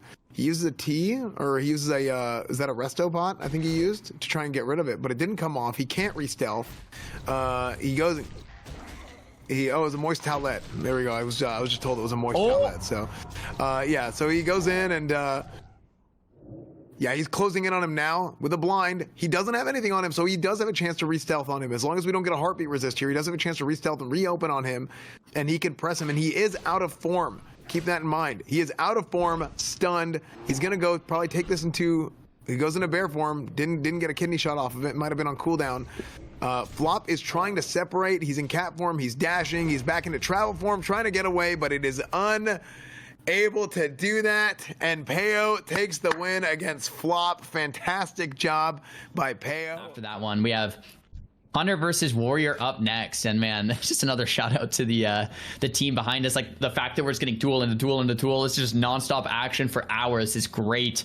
And we do have some green gear here from Gukars, and that's obviously not the optimal setup that we're looking for, but he did make it to the top 64 competitors today, which is still very, very impressive to be here. And we have Zero Eyes of the Beast. We have those Swift boots on. We have the Furbolg's medicine pouch and that nifty stopwatch. Lots of different items and gear to use. And that's the unique and exciting thing about classic World of Warcraft is we get those items from random quests, random turn-ins or random purchases, and the FAP pre-used by Zero on the charge, and the charge actually doesn't go through. In the rule set, anything goes. We pretty much have no rules, no guaranteed openers, nothing. It's just, it's a Mak'Gora. Play your class, play your game, and that's exactly what's happening here. Zero getting the opener he's looking for, pre-pops the FAP, gets the distance. Guckers just can't connect at all. A lot of cooldowns already used from Guckers, 50% life, and that FAP's going to fall from both sides shortly here.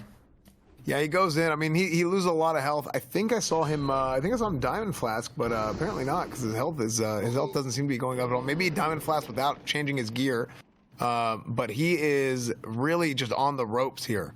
Yeah, no, it was a Diamond Flask. He didn't have any plus healing on. That's what it was, because his health is going up now. So, yeah, I mean, he's completely on the ropes now. Zeroji, very good hunter. He's got the distance on him. Pops Recklessness. That Recklessness is going to make him take more damage. I think I just saw Recklessness pop, and I don't really think that was a good idea. Zeroji is just going to take him out here. He's just going to, I think he's just going to kite him out and be able to finish him. Comes back in with the intercept. He's on him. Zeroji is probably going to wing clip spam him, trying to hope for a proc. And there it is. There's that wing clip proc, that improved wing clip proc. Gets back out of range, out of the dead zone, while Gucker is trying to get back into it. But it's going to be to no avail. Zeroji leaving no doubt, making sure he's full health, not underestimating him, making sure that he does his due diligence, getting as much health and stuff as possible as he can, gets the trap out, gets the distance, and makes sure that there's no chance for Gucker to come back and finish this duel. Zero looking like an absolute pro, doing what he needed to do. And I mean, let's be honest, that wasn't close. Zero looking prepared and ready to battle today. Yeah, no, absolutely. I mean, I think you hit the nail on the head with this one.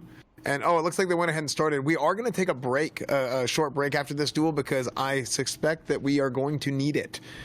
Druid versus Druid. This could last a long time. We'll see. Looks like it might be going a little quicker than expected. Gordon at 40% life, already in cat form. They're kind of committing. Stevenson, Bear, Gordon's in cat, and I respect these players for giving us some quality entertainment today. Gordon, though, coming out of form, War Stomp into that regrowth. 69% mana back in the cat. Once again, Gordon's committing. Not that he necessarily needs to, but he is. And Steven playing the long game of just efficiency and Bear. More armor, a little bit less damage, but in terms of the trade, looks like he might be coming out slightly ahead. I don't know Steven's exact mana total, but since he's been in Bear so long, probably close to full. Gordon just going with claws, trying to build damage, and maybe Gordon has built himself a slight lead here. Steven at 68% mana. Tidal Charm from Gordon, out of form on Steven. Very well played. Looks like Innervate's being used from Gordon. Not sure if Steven has it quite yet. Innervate from both sides being committed, and this duel looks fairly even. Yeah, I mean, this is just it's just going back and forth right now, and I fully suspect that this is what we are going to get for a few minutes here. I mean, even though their healths are both low, I mean, they've got a fair amount of mana out of form. You see Steven just hopped out, and he's at 84%. I'm sure we're going to see what Gordon's at in just a moment here. Yeah, 100%. So, yeah, these guys are going to be able to keep themselves up. These guys are pros. They're this duel is going to take a minute for sure. Absolutely.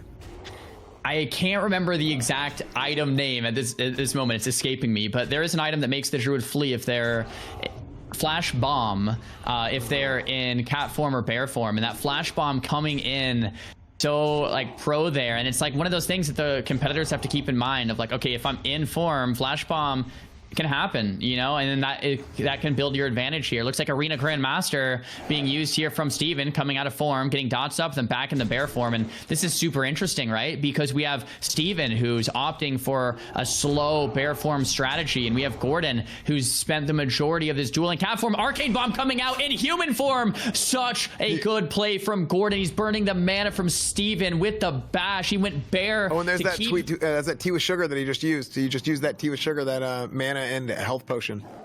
Another flash bomb used as well. The T would use all of these different items being used. I just want to stress that was such a good play from Gordon. Gordon catches Steven in human form by going to bear form, bashing him out of form, and then arcane bombing. Like, plays like that are going to be the difference maker here today, especially in a mirror matchup when you're playing the same class as yourself. Steven, though, replies with a stomp. Great War Stomp. Yeah, that awareness on the re-stealth. He gets the War Stomp, one of the few AoEs available to him. The Hibernate comes out onto Gordon. And this he gets duel... the Hibernate out of form. I guess it got batched. That tiny little batch window that exists. So something else that happened there that was really impressive from Gordon. Gordon separated, and he popped a mana pot before he drank. And a lot of people might see that as a waste of a mana pot, but it's not, because he knows he doesn't have enough time. And he was able to get to 100% mana before they re-engaged. Super impressive. Definitely. We have the double bear action going on. I am curious what's going on inside of Gordon's head right now, right? He spent the majority of the duel in cat there's that form. Flash bomb going out again, that fear. So he got a flash bomb off him, and it gives Steven a chance. Steven was on the ropes a little bit, gets him a chance to separate. He is majorly losing the mana battle. So we'll see what he does here. He's it looks like he's going to try and get out. Oh, nice. Huge stun. Steven using that Goblin Rocket Helmet for another reset. Steven at 10% mana. I'm curious if what Gordon's mana, it says 100%, but I don't know if it was a UI error there. When Gordon leaves combat, we can maybe see. Maybe he is just at full mana. Oh my gosh, if that's true, Gordon has a huge lead right now. He can press the Hibernates, though. That's what's tricky, right? Because the Hibernates are being casted, and if he stays in cat form, he eats them. But if he leaves cat form, it's a pseudo mana train coming in from Steven, right? Because he's faking these Hibernates over and over, forcing the shift, and then all of a sudden, if look at the Gordon's mana down to 40%. So it's really well played from Steven to just spam those Hibernates to force the shifts to come out. And Gordon eventually is going to have to succumb to the Hibernate and just be like, okay, I'm going to get hibernated here because I won't have mana to shift forever. So then it sits, and that's the reset Steven's looking for. And that's why Chance's explanation yesterday was so on point, is because I mean, what are you going to do if you can't go in cat form and you have to shift? Then really one of these optimal plays might become kind of just waiting and playing responsively to the other Druid. Yeah, no, absolutely, and that's a really good point. Because whenever you're in that situation, it eventually just turns into this back and forth that we keep seeing, right? Like it's because they go one guy does it one way, one guy does the same thing, and they all know what you're going to do. You got the Hibernate going out. But he changed forms, got him to swap forms, doing that pseudo mana drain that you talked about, and then Steven is low, but he still has plenty of mana, so he's gonna be able to heal up here. Arcane bomb going out, massive arcane bomb. Is he gonna be able to do anything off of it? No, we are in a Druid versus Druid battle because Gordon got flash bombed again. Some of these matchups just go this way, and that's classic WoW. You know, sometimes it happens. Gordon using the or got magic dusted there from Steven. Steven trying to drink and eat back up. If we could get a mouse over on Steven. Yep, 94% mana now, and Steven going bear. Gordon gets that re-stealth with cat. Gordon can sit in stealth for up to 60 seconds if he would like, but after that he has to open up. Steven in the mana lead, Steven maybe even with a slight health lead, but we've seen this duel go back and forth here. I must commend the players. I'm really excited that they're actually, you know, in cat form and in bear form instead of just auto attacking though. This is great. I think seeing gameplay like this, we will see an end at some point. Fairy Fire landing onto Steven just in case the re-stealth comes out. And then, yeah, once again, I'm really curious why Gordon is opting for that cat form and Steven opting for that bear. It looks like Gordon is just taking so much damage. I think what he's trying to do in cat form is he's trying to put the bleeds up, right? And the bleeds go and they avoid the armor. So I really think he's trying to go for just damage at the cost of, hey, I'm in cat form, and bear doesn't really do much damage anyway. That's what I think he's thinking. Now you're probably spot on there. Steven now pushing that advantage with the flash bomb, with the insect swarm, with the bleeds, and Steven himself going cat form, and Gordon now back to bear. So they kind of swapped roles here, so to speak. Now Steven popping up the insect swarm, has the bleeds rolling as well from cat. Decides to kite it out a little bit with the root. Gordon getting out of that root, bear charge into the bash, into another arcane bomb. I love the arcane bomb plays here from Gordon. It's great that every minute or so he's trying to get that bash out of form on the arcane bomb to kind of burn Steven's mana. And like landing one of those might not be that big of a deal, but landing 2, 3, 4, 5 of those could be the difference in like a 10-minute duel, because over 10 minutes you're burning like 15,000 mana, and that could be the difference.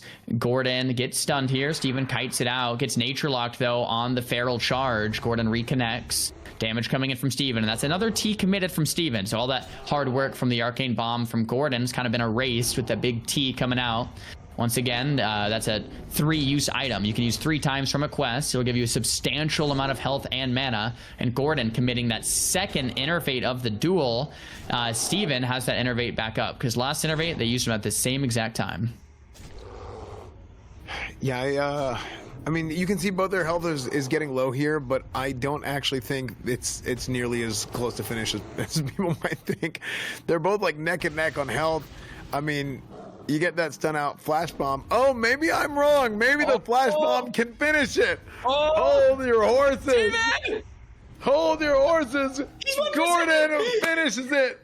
Oh my gosh. There right you when go. we were thinking like, is this ever gonna end? Gordon's like, yes, yes it will. I was so like, dude, there's no way this is gonna end right here.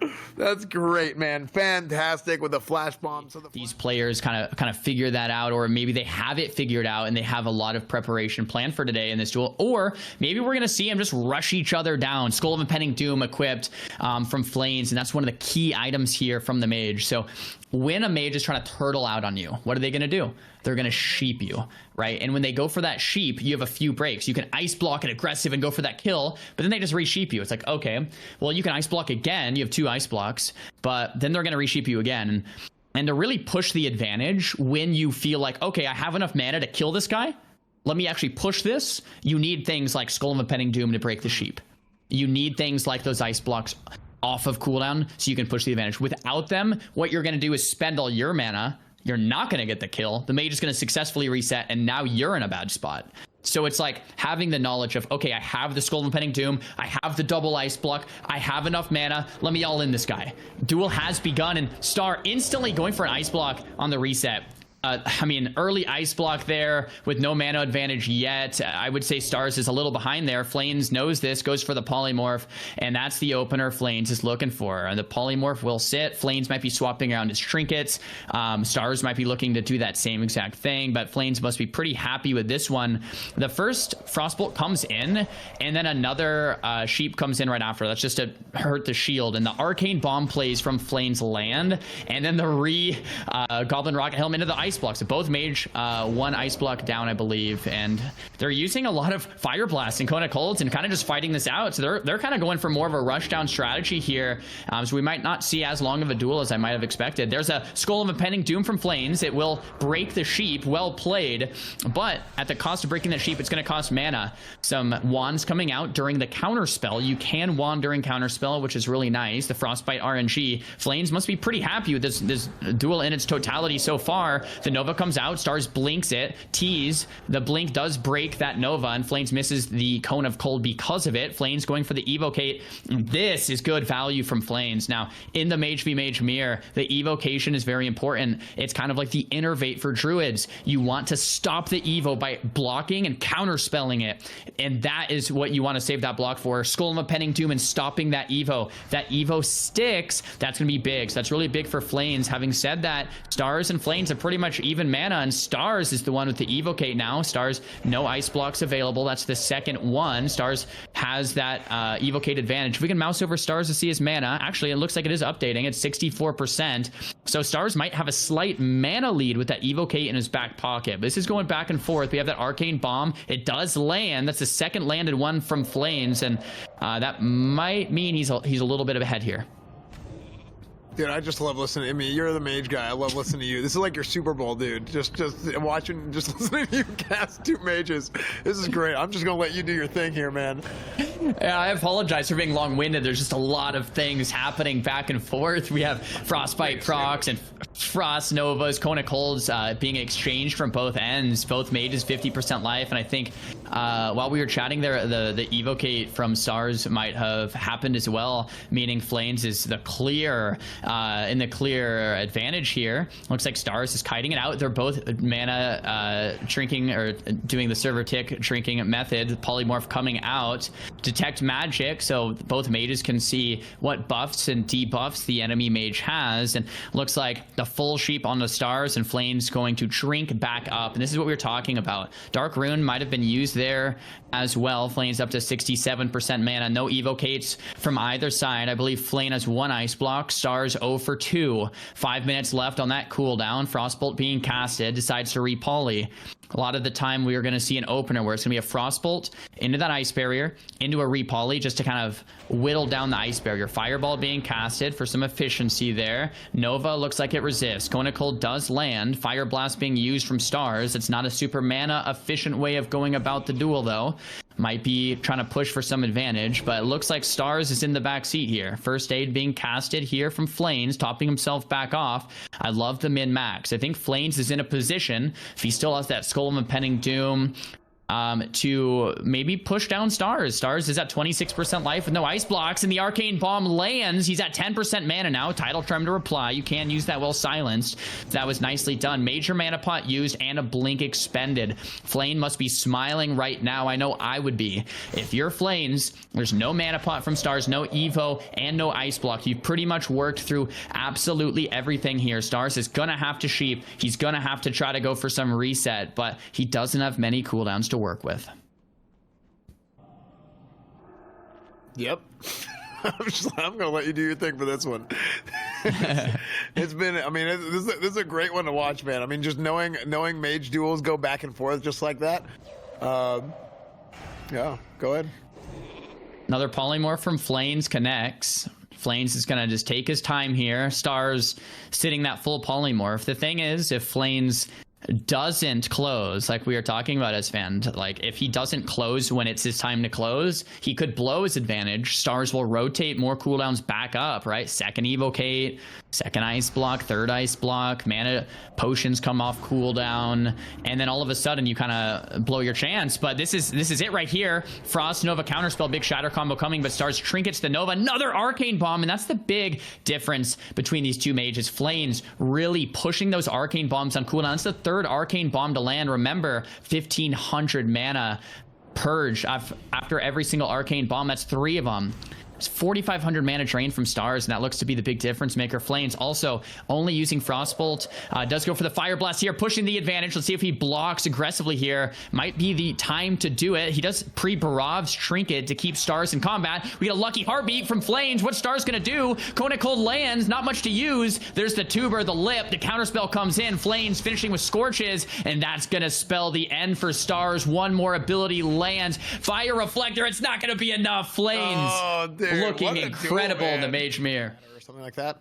That's it. Yep, exactly, man.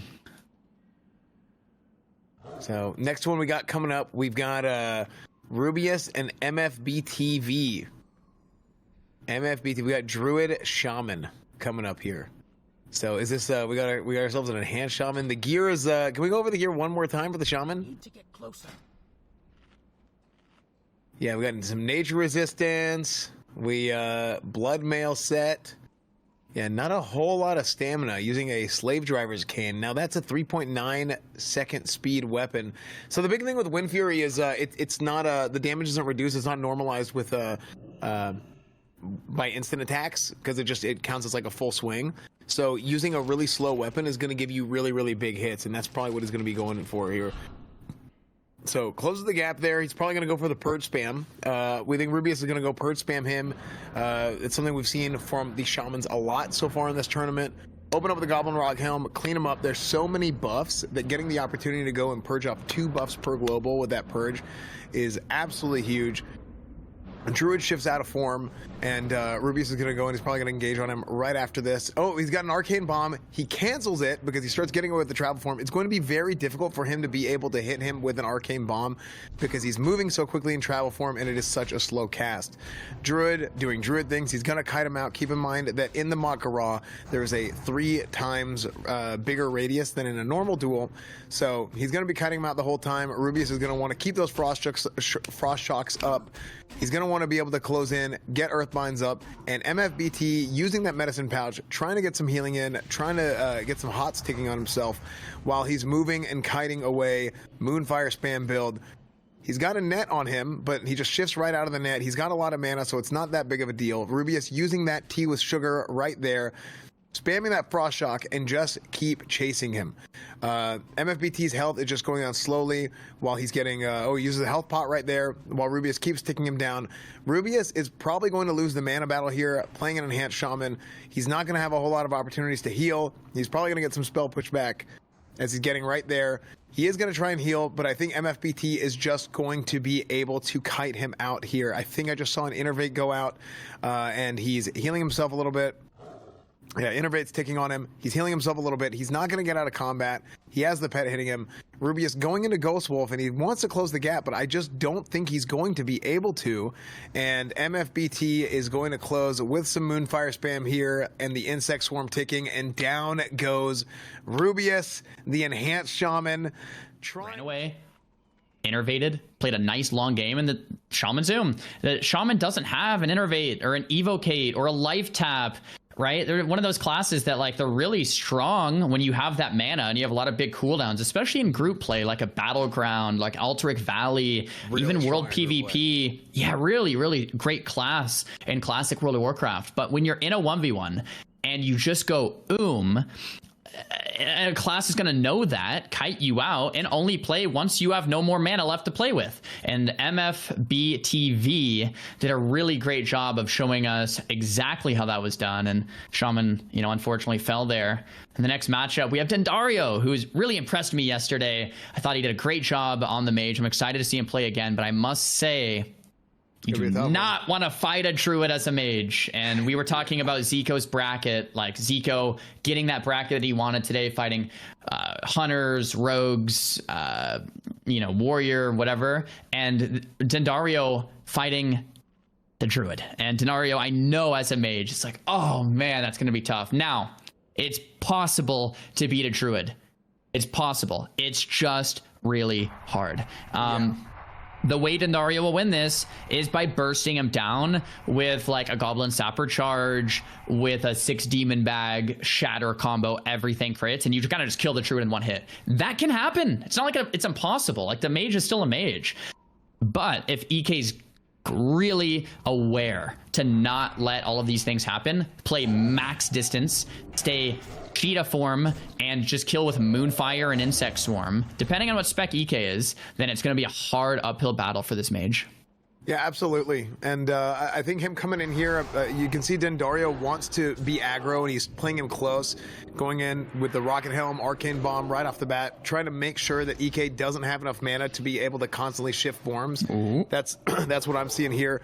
Goes in with a Tidal Charm, trying to burst him already, has him kind of low already.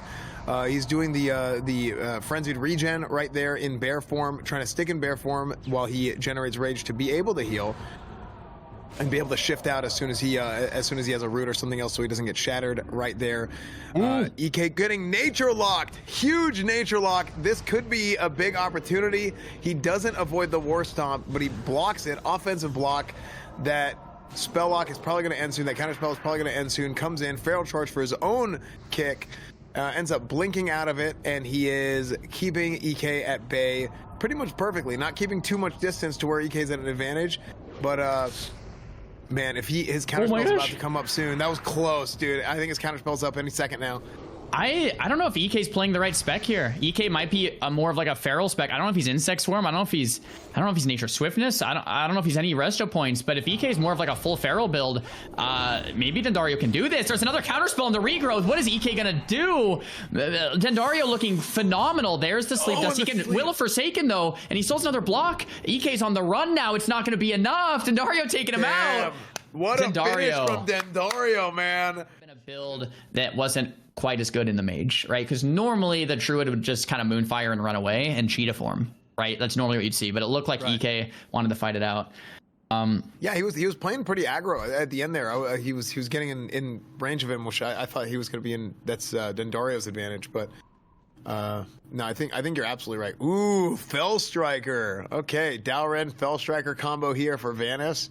I didn't see that yesterday. I don't recall seeing the Fell Striker, but he's got the big dagger offhand, and yeah, good stuff. Can we take a look at oh, they might be starting. I don't know if we'll see his gear in time. It's too far away. Tony Deflector, nice. Like puts the Heroism 4-piece of the tier 0.5 Magma Forge band. Here we go.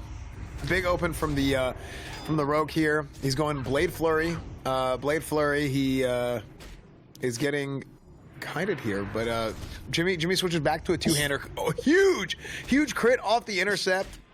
Closing back in on him. He's kiting him out. He's jousting him essentially because he doesn't want to have Vanis come in and build combo points on him and be able to get a kidney shot and be able to re-engage on him. The pet knocks him out of. Oh no! It knocks him out of the bandage. The bleed from Jay broke the Vanish and it stopped the bandage. Vanis is not having a great duel at all, and this is Jay's duel of his life right now. This is so one-sided. Vanis had the kidney miss, the Vanish break, and the bandage interrupt. So Jay is feeling good. Having said that, Vanis has 60 seconds to kind of sit in stealth and collect himself. Having like there are still there's one blind or maybe two blinds and one Vanish remaining for Vanis. So like things could still happen, but Jay must be smiling right now with an opener like that. Jay mounts up, has the shield, the sword and board on, probably sitting T-stance, just ready for this opener. We do want to maybe have a clock from the admins running here because this is a situation where Vanis probably wants to wait as long as he can, like 59 seconds, but he has to open up according to the rule book. Yeah, I mean, after that first aid debuff just about ended. I mean, it's over now, so he's getting close to that 60 seconds. He probably stealthed. Probably at this, but if he doesn't open within the next couple seconds, that's 60. Oh, he's out of stealth. Oh, he's out of stealth back there. Oh, he's out. Oh, Jay doesn't see him, bro. You gotta pull out the binoculars, Jay. Oh, no. Oh, no. He sprints back in and goes for the re-stealth. Jay just didn't notice he was out of stealth there. Cheap shot comes out. Vanis maybe like, okay, maybe I can get better RNG this time. Kiting it out with the poison. Kidney shot does not miss this time. Trinket in reply there for Jay. There's the Zerker stance. Big damage connecting. Vanis, though, kiting it out with the net, but I don't know if it backfires. If that was just a double the first net. thing gets stopped. Yeah, once again, Vanis is just not having the duel he's looking for. We have the sticky glue coming out from Jay to counter the net from Vanis, and the evasion being committed here, but those overpowers might hit through. 3 second stun on the intercept. He's going behind him. Execute might land. There's a health potion into the Mortal Strike. It's not going to be very effective. Blind connects, but the Mithril Dragonling is going to chase Vanis down, keeping him combat, stopping the re-stealth from being able to happen there. The cheap shot comes in. Vanis is just so dangerously low, and Jay is so tanky. Execute lands. Vanis falls and Jay takes it in a very convincing Warrior versus Rogue duel here. Within 60 seconds. So he just went and stood on the other side of the map. Was eating and drinking out of stealth. Was hilarious to me. That works. I didn't see him. I was like, what's going on? He needed binoculars or something to spot the Rogue there. And in this next matchup, we have Gorthax and one hit. Gorthax is my editor for my YouTube channel, actually. Hell yeah. Maybe he can edit his own video here. Yeah, maybe Gorlak's gonna edit his own video here. We'll see what happens. Okay, let's see. Warrior versus Shaman. I mean, huh? Wait, can we take a look at the Shaman's gear again one more time? Yeah, I was gonna say some of those greens, they are green, but they're actually some of the times best in slot. These greens have damage and healing and stam and int, so they're actually very good greens. Yeah. See, Gorthak's coming in. He's going. He's got some hamstring spam on him. Pops Wreck, so he's going aggro right off the bat against one hit. But he has Chain Lightning coming up on him with the Recklessness. That's a lot of damage. He does a tuber major health pot combo, and just trying to spam hamstrings on him. Goes for the whirlwind, just going for big damage. Nature Lock. Gorthak's actually might have a chance here. Arcane Bomb with the Wreck, with the Arcane Bomb. He might actually finish. Huge! Well done to Gorthak's. Gorthak's, let's go! Let's go, Gorthak's. I appreciate both players just like going in. A couple more greens here from Ltwagz we were talking about. Oh, no, this is the Diamond Flask set, rather. Okay. Yeah. Diamond Flask set just with the plus healing to get himself a big hot. And Okos is a mage we saw perform pretty well yesterday. Pops that freezing band for the RNG. Novas. We have Witchblade for Bug Medicine Pouch. Alana's Embrace from Scalo. Some really, really great gear here from Okos. And we all know this is mage favored, right? It's mage versus warrior. I mean, come on. Having said that, warriors in this tournament are allowed pretty much anything they want. And Skull of Impending Doom looks like it might be on for Ltwagz here, which will give him the opportunity to take damage, breaking a polymorph and other crowd control effects, and increasing movement speed. And at the same time, you can pair that with a FAP and just kind of go ham. Like right here, it's off the bat. Skull of Impending Doom immediately, and then looks like some type of CC break into the Skull of Impending Doom. He hasn't clicked it off yet. Ltwagz just wanting to go in on the mage, but no charge or intercept yet. But I actually like that because the intercept will be able to come in after the mage blinks, and that's key. I like the Skull Diamond Flask combo because you're taking damage from the Skull, but then you're also getting healed from the Diamond Flask to not get CC'd at the beginning. I thought that was pretty crafty, but unfortunately, it didn't really amount to much. Yeah, looks like the Kona Cold resisted, and this is probably not the opener Ltwagz wants. I mean, the mage can turtle this out forever. Nice Frost Reflect there from Ltwagz.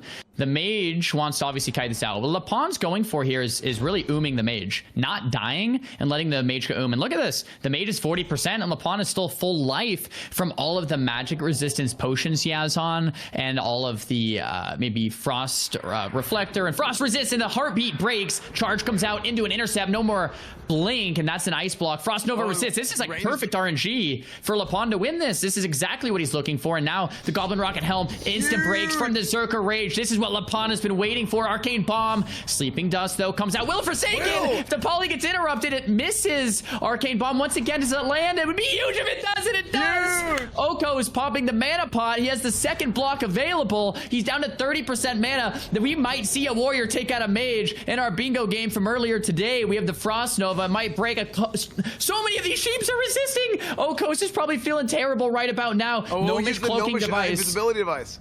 Yeah, the bleed is going to take him out, though. Ltwagz getting another charge. Okos might have to use his second and final ice block in just a second. Cold Snaps, another Frost Nova. Polymorph First Aid, Evocate combo from Okos probably coming out here. He needs to get that Evocate off because he's very low on mana, assuming he still has it. Ltwagz, though, had a great stretch in this last minute or two. Dude, this has been an unbelievable start for Ltwagz. Not right at the beginning. Right at the beginning, it looked kind of bad, but then he turned around. Every single thing was going his way. He's got to do his best to keep Okos from being able to reset this. You can see he's drink walking. That's what that pausing is, and his mana is ticking up. Ltwagz goes in, gets the charge on him. Blink, intercept. Okos is going to try and separate here. He blocks. I'm assuming trying to stall out cooldowns. He's going to get his blink up. He's probably going to be able to get a Nova up here. There it is. There's the Nova. The resist. And resist it again.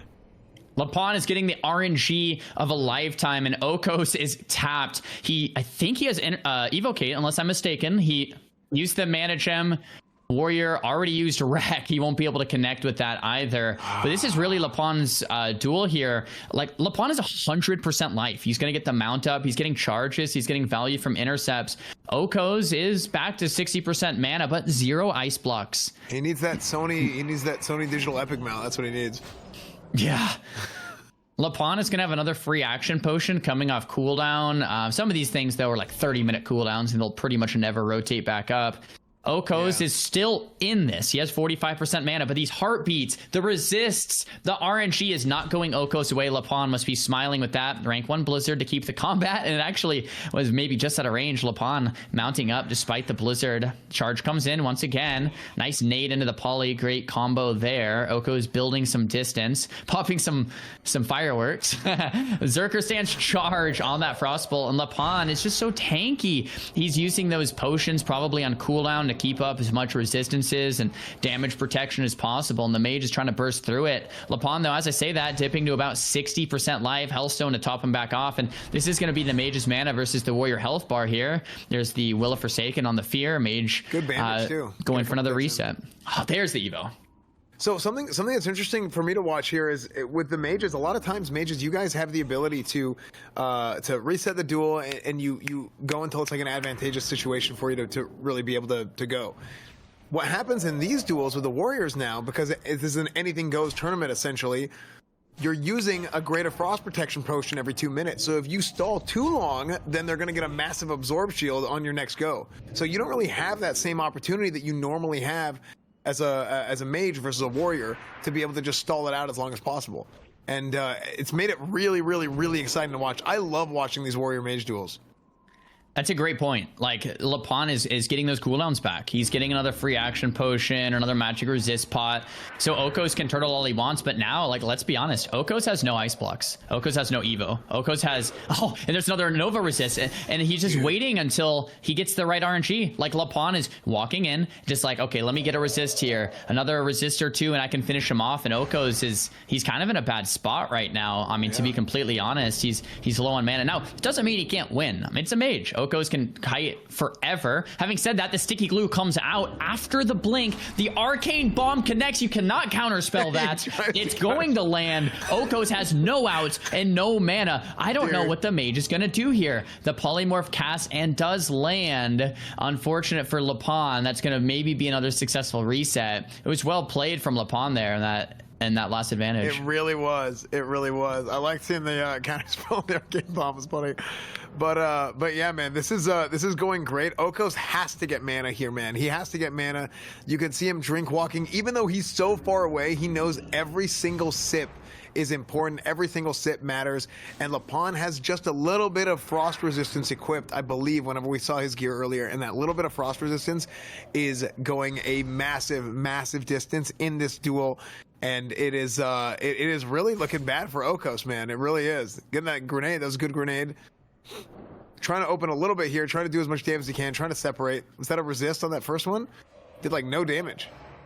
He just has so much resistance. I see people in the chat are like, these frostbolts are doing nothing, and that's why with this specific rule set, Warrior versus Mage isn't so one-sided anymore. Warriors all of a sudden are raid boss tanks. Mages have their mana pool they can work with, and it's like, the question is, does Okos have enough mana to even take out Lapon? 20 frost resistance on that one ring there. There's that spider belt that's going to give him that freedom, get him out of the root break, and we've seen that. We have the second diamond flask used from Lapon, and we're probably going to swap trinkets. We have that frost resistance shoulder enchant as well from Lapon, and another 5 resistance on that cloak. So Lapon is just buying time till the RNG is in his favor. Okos doing the same thing, but he's just not getting that RNG he needs. Lapon wants to connect. Now, these counter spells coming out from Okos, just to clarify the use case, Okos is keeping combat on Lapon with the counter spell so the charge doesn't come through. If people are wondering in the broadcast, like, why the heck are you counter spelling a warrior? That's why, and it's very well played from Okos. It's nice foresight there. The piercing howl lands. Mortal Strike connects. Looks like it's a crit with the deep wounds. Lapon lands another arcane bomb. Okos.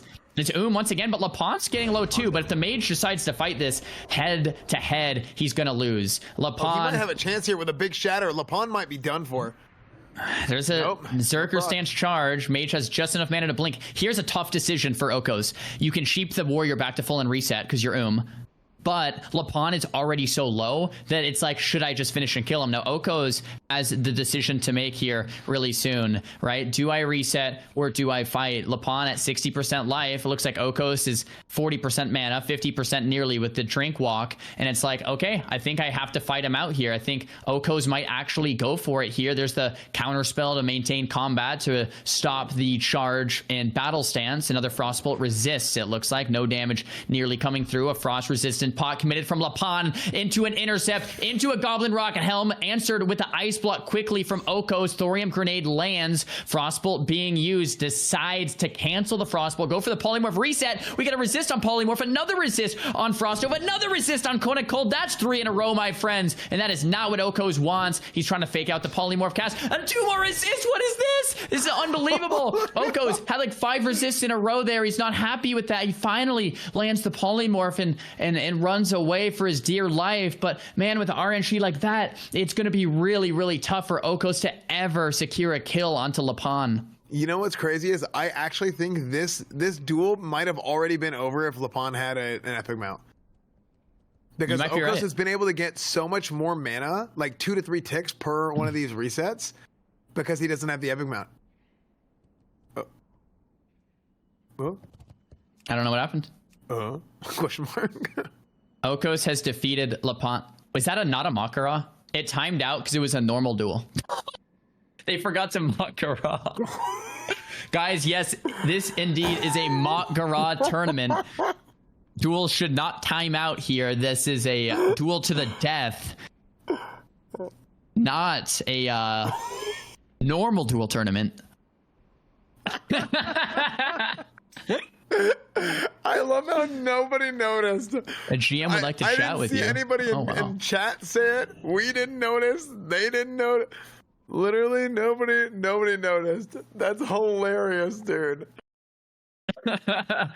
Oh my gosh. So I will hear from the admins in a second. I think the best thing would be to just replay that, get into that Mak'Gora as soon as we can with the current cooldowns, maybe. We'll see what we decide on. It could be a situation where we move on and wrap back around to that duel properly later. But yeah, man, that was cool to see. I really like that. Oh, they are getting into an actual Mak'Gora. Okay. That was all practice, guys. We were kidding. This is the real duel. It's just cool to see, though, man. Like, I like to see a really even matchup in the Warrior versus Mage versus this one-sided experience that we normally get to spectate. Yeah, there we go. Okay, so they're back, opened up. I mean, they're empty right now. They don't have all their cooldowns they normally have. They had like a 30-second, maybe 1 minute break there, getting their cooldowns back. So I do think we're going to see a lot of kind of more of what we've seen, and I think Lapon is just the way that it has gone so far. I think it's most likely that Lapon is just going to get his opportunity to get Okos whenever he's low on mana, and he's going to get a big resist. And he's playing for that RNG. He's playing for getting those resists, and he's gotten a ton of them. I mean, it just looked like, just off the cuff, looking at his gear and not seeing it, it looked like he probably had about 50, 60 frost resistance, and on top of just some other random resists, which matter for like the Fire Blasts or even Polymorphs, Arcane Magic. There you go. There's one. There's a resist right there. So it's huge, man. It's huge. Yeah, and when you're coming from behind here in this matchup, like the Warrior is, a lot of the times, yeah, you're just praying for those resists. You land a resist, and it's like, okay, that's my opportunity to strike, and Lapon is doing that very well. I think the difficulty for this Mage is like, do I have enough mana to even kill this guy? Like, if I have 100% mana, like Okos needs full mana and a mana pot and a mana gem to probably kill Lapon. If Lapon was AFK, just kind of sitting there doing nothing, because so many of these abilities are resisting, and he has so much life, and even partial resists, and stuff like that. And it looks like there's a coward debuff. We'll need to see from the admins and hear what that was. Looks like he fled. We're getting word. And when you flee from a Mak'Gora, there is a 3-day debuff that reduces stats by 20%. Lapon, unfortunately, now has that debuff. it looked like it was an accidental flee. Now, we'll hear from the admins on the ruling. You can still duel with his debuff. Like, they could go for a rematch, but that coward debuff will mean he has 20% reduced stats. And that's 3 days of play time, by the way. It's not 3 days of real life time. So, it's not what you want to see for Lapon. We're going to figure out the answer here. We're going to figure out the... Coward debuff. Druid wins a duel. Major upset. Oh, gosh. I'm kind of shocked that actually happened. I mean, the range is 3 times as big as it normally is. We're going to get a ruling from the admins here. They're working on it on the back end. We have a team of admins working on everything. I would say, hey, let's message that GM back. By the way, can yeah, that's not a bad idea. Hey, what's up, man? Hey, Blizzard, please. Yeah. Remove that. Yeah, that would be the ideal situation. I don't know if we'll actually get that or not, but we'll get an answer from the admins here shortly, and we will hear what we're going to be doing next. How do you think that duel was going to go, Zaryu? How do you think that was going to end? I thought Lapon was going to. I mean, I thought he was kind of playing for RNG. He was playing for the resist and hoping for the best. But it looked to me like he did have the upper hand. I think he was going to be able to win that. Look like Lapon had the upper hand. Having said that, it's a mage. You know, Lapon was down to 30% one time in a Nova with the Shatter. Okos can turtle that out and kite that out for another hour if he wanted, just waiting for go where he had no resist at all, and Lapon could eventually die. So I don't want to say it was 100% one way or the other. I do agree though, Lapon seemed to have the upper hand there, especially with how RNG was in his favor, and Okos was struggling to get enough damage to actually take out Lapon just with the HP pool. So it could have been one of those duels that, you know, theoretically never really ends until one player kind of is just like, all right, I'm done with this kind of a thing. We are going to review that footage from where I'm sitting as fan. I did not see any malicious intent from the mage there. I really didn't. Maybe I missed it. And maybe when reviewing the footage, the admins can give me more clarity. I don't know if I saw malicious intent in terms of baiting someone outside the duel area and then CCing them. I don't know if that was the case, but we'll have to review the footage and get the final wording on that. And see, I mean, so this is one of those situations in a Mak'Gora tournament where if someone dies or if someone gets that deserter, it's tough, right? You have to make a call at the end of the day. No matter what, Lapon has deserter or coward, right? He has that for 3 days. Yeah, so for the rest, for 3 days. No matter what, if they replay it, just saying that out loud is such a funny phrase. But he has coward. Yeah. He has coward for 3 days. But yeah, we're gonna try and find out and see what happens. I'm talking to some people too, to see what's gonna happen here, and then we will get word from the admins. So, yeah, that's the case. And hey, so we've got a ruling.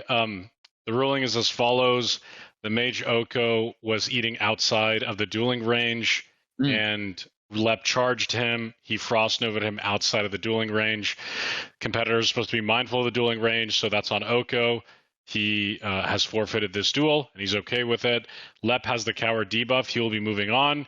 If there is a guardian angel out there that can remove that debuff, that would be greatly appreciated. We're going to see if we can get that done behind the scenes.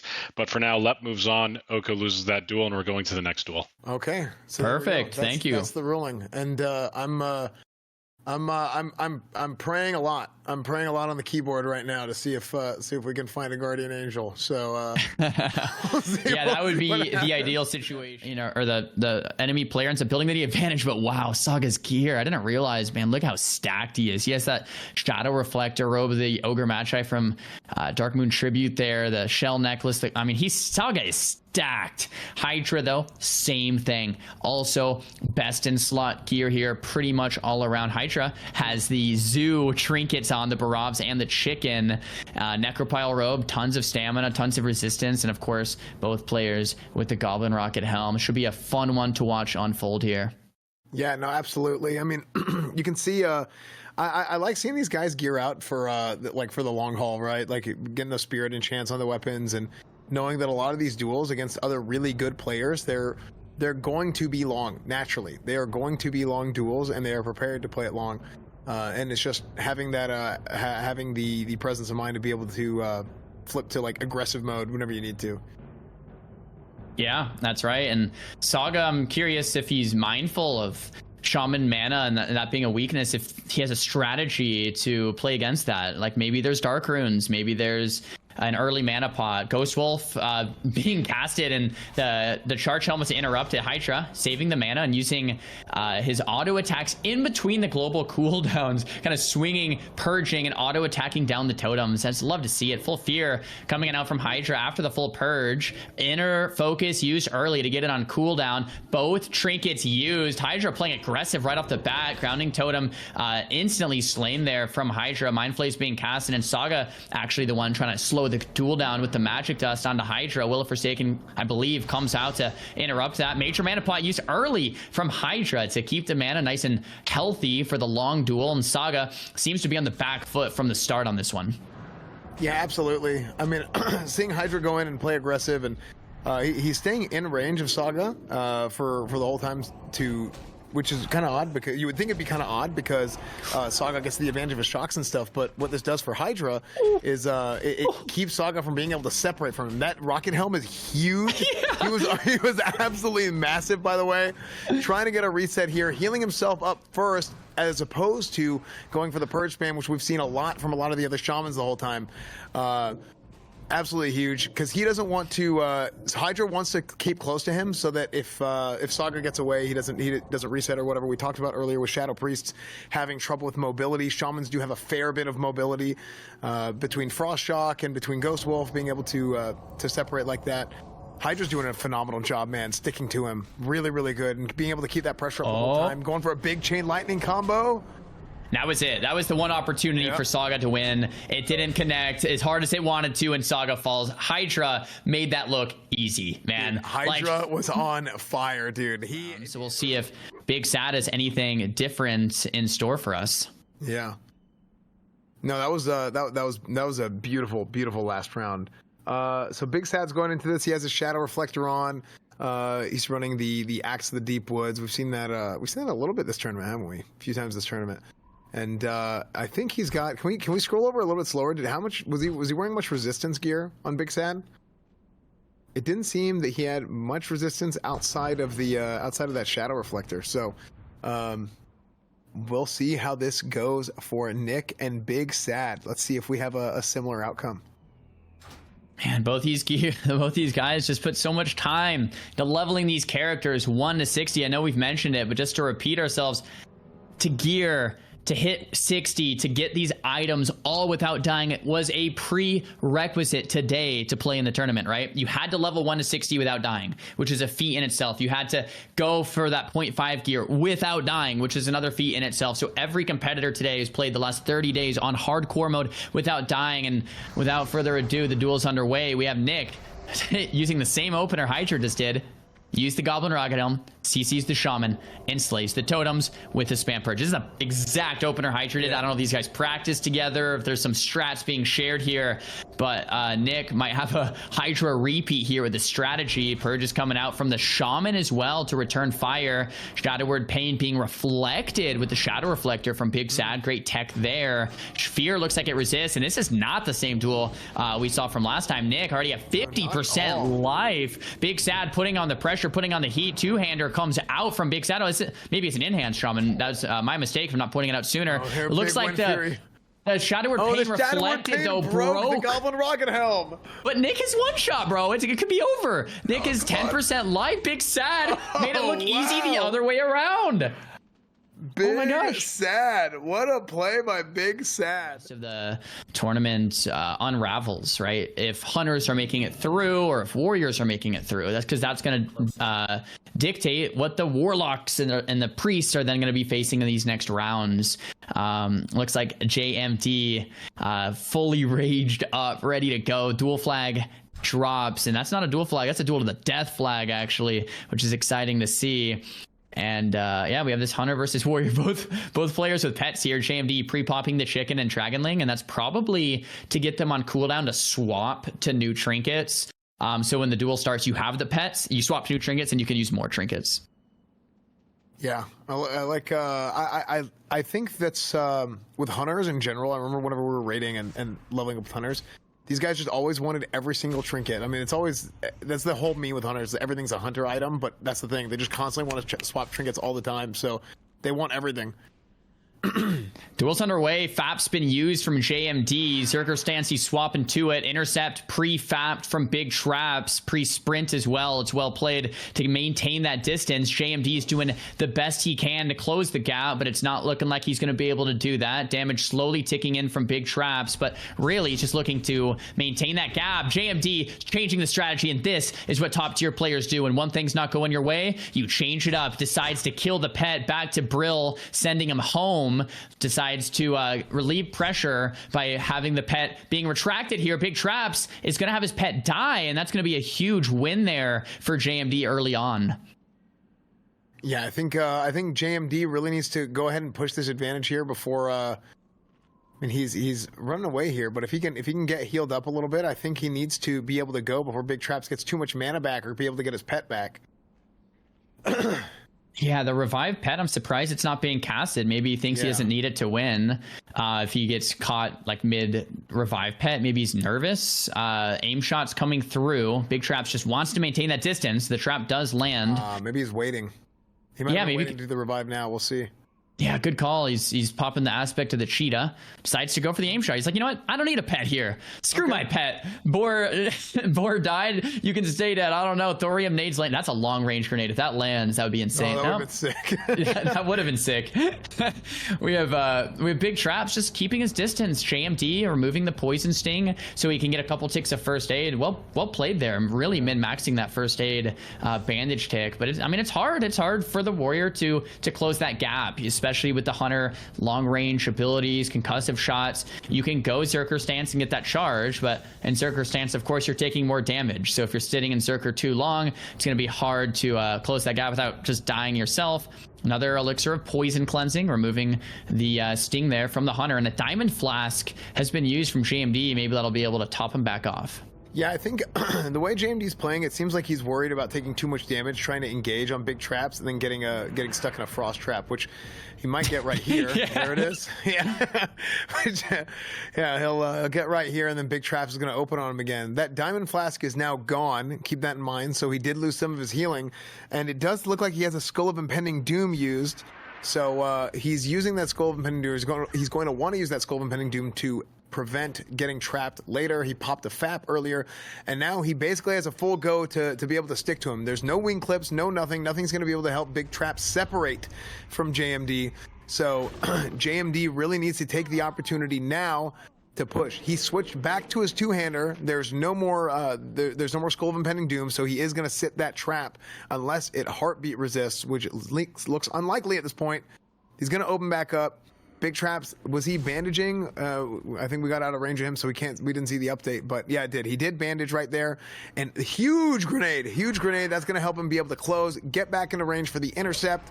He's got the hamstring on him, pops Berserker Rage, and he is trying to, right now he's Pving, he's trying to parse, but unfortunately he's going to get scatter trapped. He did get trapped, and Big Traps is going to keep trying to separate.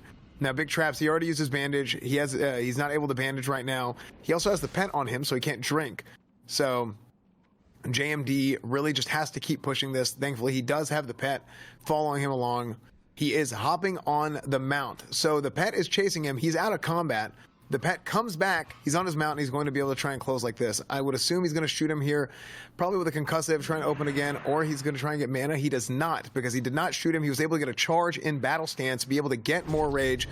So charge, he gets some distance, goes for intercept. He's got the big stun. He throws the net that looks like a sticky glue, maybe. And Big Traps is low, but he is able to get away. JMD also retaliates with his own sticky glue. He's probably going to get out of combat here, back into battle stance, and be able to charge. But no, he gets too close and he gets shot. Big blunder there from JMD, but man, I must say, if I'm JMD, I'm smiling right about now. It's a very similar matchup to Warrior versus Mage that we were just casting a second ago. It's that mana and health of the Hunter versus just JMD's life bar. Look at that. JMD is just 88% life. The Hunter has no pet. The Hunter has finite amounts of mana. Like, JMD is just a tank, and he's not stopping his assault, just going in over and over and over. And eventually, you're going to get one of these traps that resists. You're gonna get look at that, a heartbeat break early potentially, and that's the RNG JMD's waiting for. It's just a couple nice resists or anything like that. It looks like the duelers have stopped for a moment. The duel might have ended. I don't see either of them with a coward debuff, thankfully. Are we getting another? Was that a normal duel? I swear I saw the duel flag. Maybe I'm mistaken. I swear I saw a duel flag. Duel of the death flag. I don't know what happened there. If we could see. I'm not sure. The Mak'Gora. Okay. I thought the Mak'Goras were not supposed to time out. Whatever. They're going for it, I guess. They're going right away. If it times out, they're going again right away. Yeah, and that I like that. It's like, okay, something happened with the duel. Looks like Mak'Gora might have timed out, but they just put that on another flag and keep dueling. If anything, the Hunter got a little bit of life, but it's not that crazy big. Concussive shot is, of course, landed. Big traps, kiting in massive circles with no pet available. JMD gets that charge. That's a 3-second stun every intercept. And the scatter, feign death trap. Now, if one of these resists, and it looks like the frost reflector or the resist or both might have come out there, and that's what JMD wants to actually finish this off. We got sleeping dust, we got to resist. He's just been waiting for this for so long, and he finally has his opportunity to get some damage in. But there's a timer. There's going to be another scatter trap coming in about 20 seconds or sooner now. So JMD has to push this advantage, or it's just going to be another trap. It's going to be the same thing. We have the net come out. We have big traps kiting it out with the Ren. So there's going to be no first aid available. JMD pops the free action potion, pops Zerker stance, tries to get the intercept off. Big traps keeping the cheetah form on. Looks like that Ren isn't quite gonna tick the days. JMD mounting up, and yeah, we've seen this duel before, right? JMD the warrior, he's a tank, he's running after the Hunter. Hunter is running as far as he possibly can. Looks like a mortar might have struck the Hunter there. FAP is still up for a couple of seconds. The intercept stun lands, and big traps kiting like an expert. I wonder if he was trying to bait out a concussive shot while he was fapped, because he went out of the dead zone, like he was gonna get hit. I wonder if because he had his fap up, he was trying to burn the concussive shot cooldown or something. I'm almost thinking warriors, like, okay, maybe this is stupid of me to say. Ooh, another trap resist. Maybe this is stupid of me to say, but they're so tanky, they could almost just sit there and use their bow and shoot back. No, I'm not even kidding. They could just shoot. They could shoot back and then throw nades and then use pets. So they use their own pets, their own nades. Yesterday, he almost finished the duel with the crossbow, didn't he? I think he was about to. I'm not kidding. Like, these warriors are so tanky, they might be able to just use their bow, and the Hunter will and then I don't know. I guess putting the pressure on is important, though. JMD constantly running towards big traps makes big traps feel scared, makes him use more mana on things he might not want to. Since he's not stationary, he can't just charge up aim shots. So the keeping up the pressure is important. I'm kind of half kidding there, but the T is used from JMD. It's gonna be quite a substantial heal there for JMD, topping himself back up to at least 73% life. And you only have 3 uses of that ever, and then it's gone. So that was one of JMD's T's. And after that, I mean, he only has 2 more for the rest of this tournament, assuming he used none yesterday. Concussive shot does land. JMD, though, gets the mount up, which is really great. I'm really surprised Big Traps hasn't made an effort to revive his pet at all. Yeah, I feel like Big Traps is making a huge mistake by leaving his pet dead. Because it's the duel's been so rinse and repeat. JMD is just trying to charge in, waiting for the opportune time to charge in and be able to make a play. On top of that, getting the charge in the first place, like, he can get him in combat and he can stop that charge. So it's not having that pet up is I think that's a big mistake. And Seems so many like it to do it too. Yeah, seems like it. You know, I don't main a hunter, and you know, maybe Big Traps has a strategy. You know, maybe he doesn't want JMD to build full rage on the pet. Who knows? Yeah, maybe there's something that we're not thinking of, and Big Traps has the tech, and that nade would have been cool if it landed. Once again, doesn't quite land. It's a really hard to land nades at that range. JMD going battle stance to try to get a charge. Doesn't quite land at the intercept, though. Does land. Big Traps pre-fapping it. Going with the aspect of the cheetah. Back to Hawk. Getting more damage in. JMD has no gap closers for at least 15-20 seconds here. That fap's coming off, and JMD's just getting teed off on. And poor JMD, there's nothing you can do in this situation. You're just waiting for that next intercept. But when it happens, Scatter Trap will be the answer. Scatter Trap, and there it is. JMD's just praying for a resist there. It doesn't happen. Big Traps building distance once again, and it could be a nice big aim shot finish here. JMD is not feeling too hot with this. A lot of damage, 39%. Tuber being used. Root Tuber is a use item, 2-minute cooldown that will restore a bit of HP there for the warrior. Diamond Flask used again. It might be the second or third time now. It's going to restore a little bit of life. He doesn't have the plus healing gear on to amplify the effect, however. Yeah, just that little bit can help mitigate some damage, but it's not going to be the whole...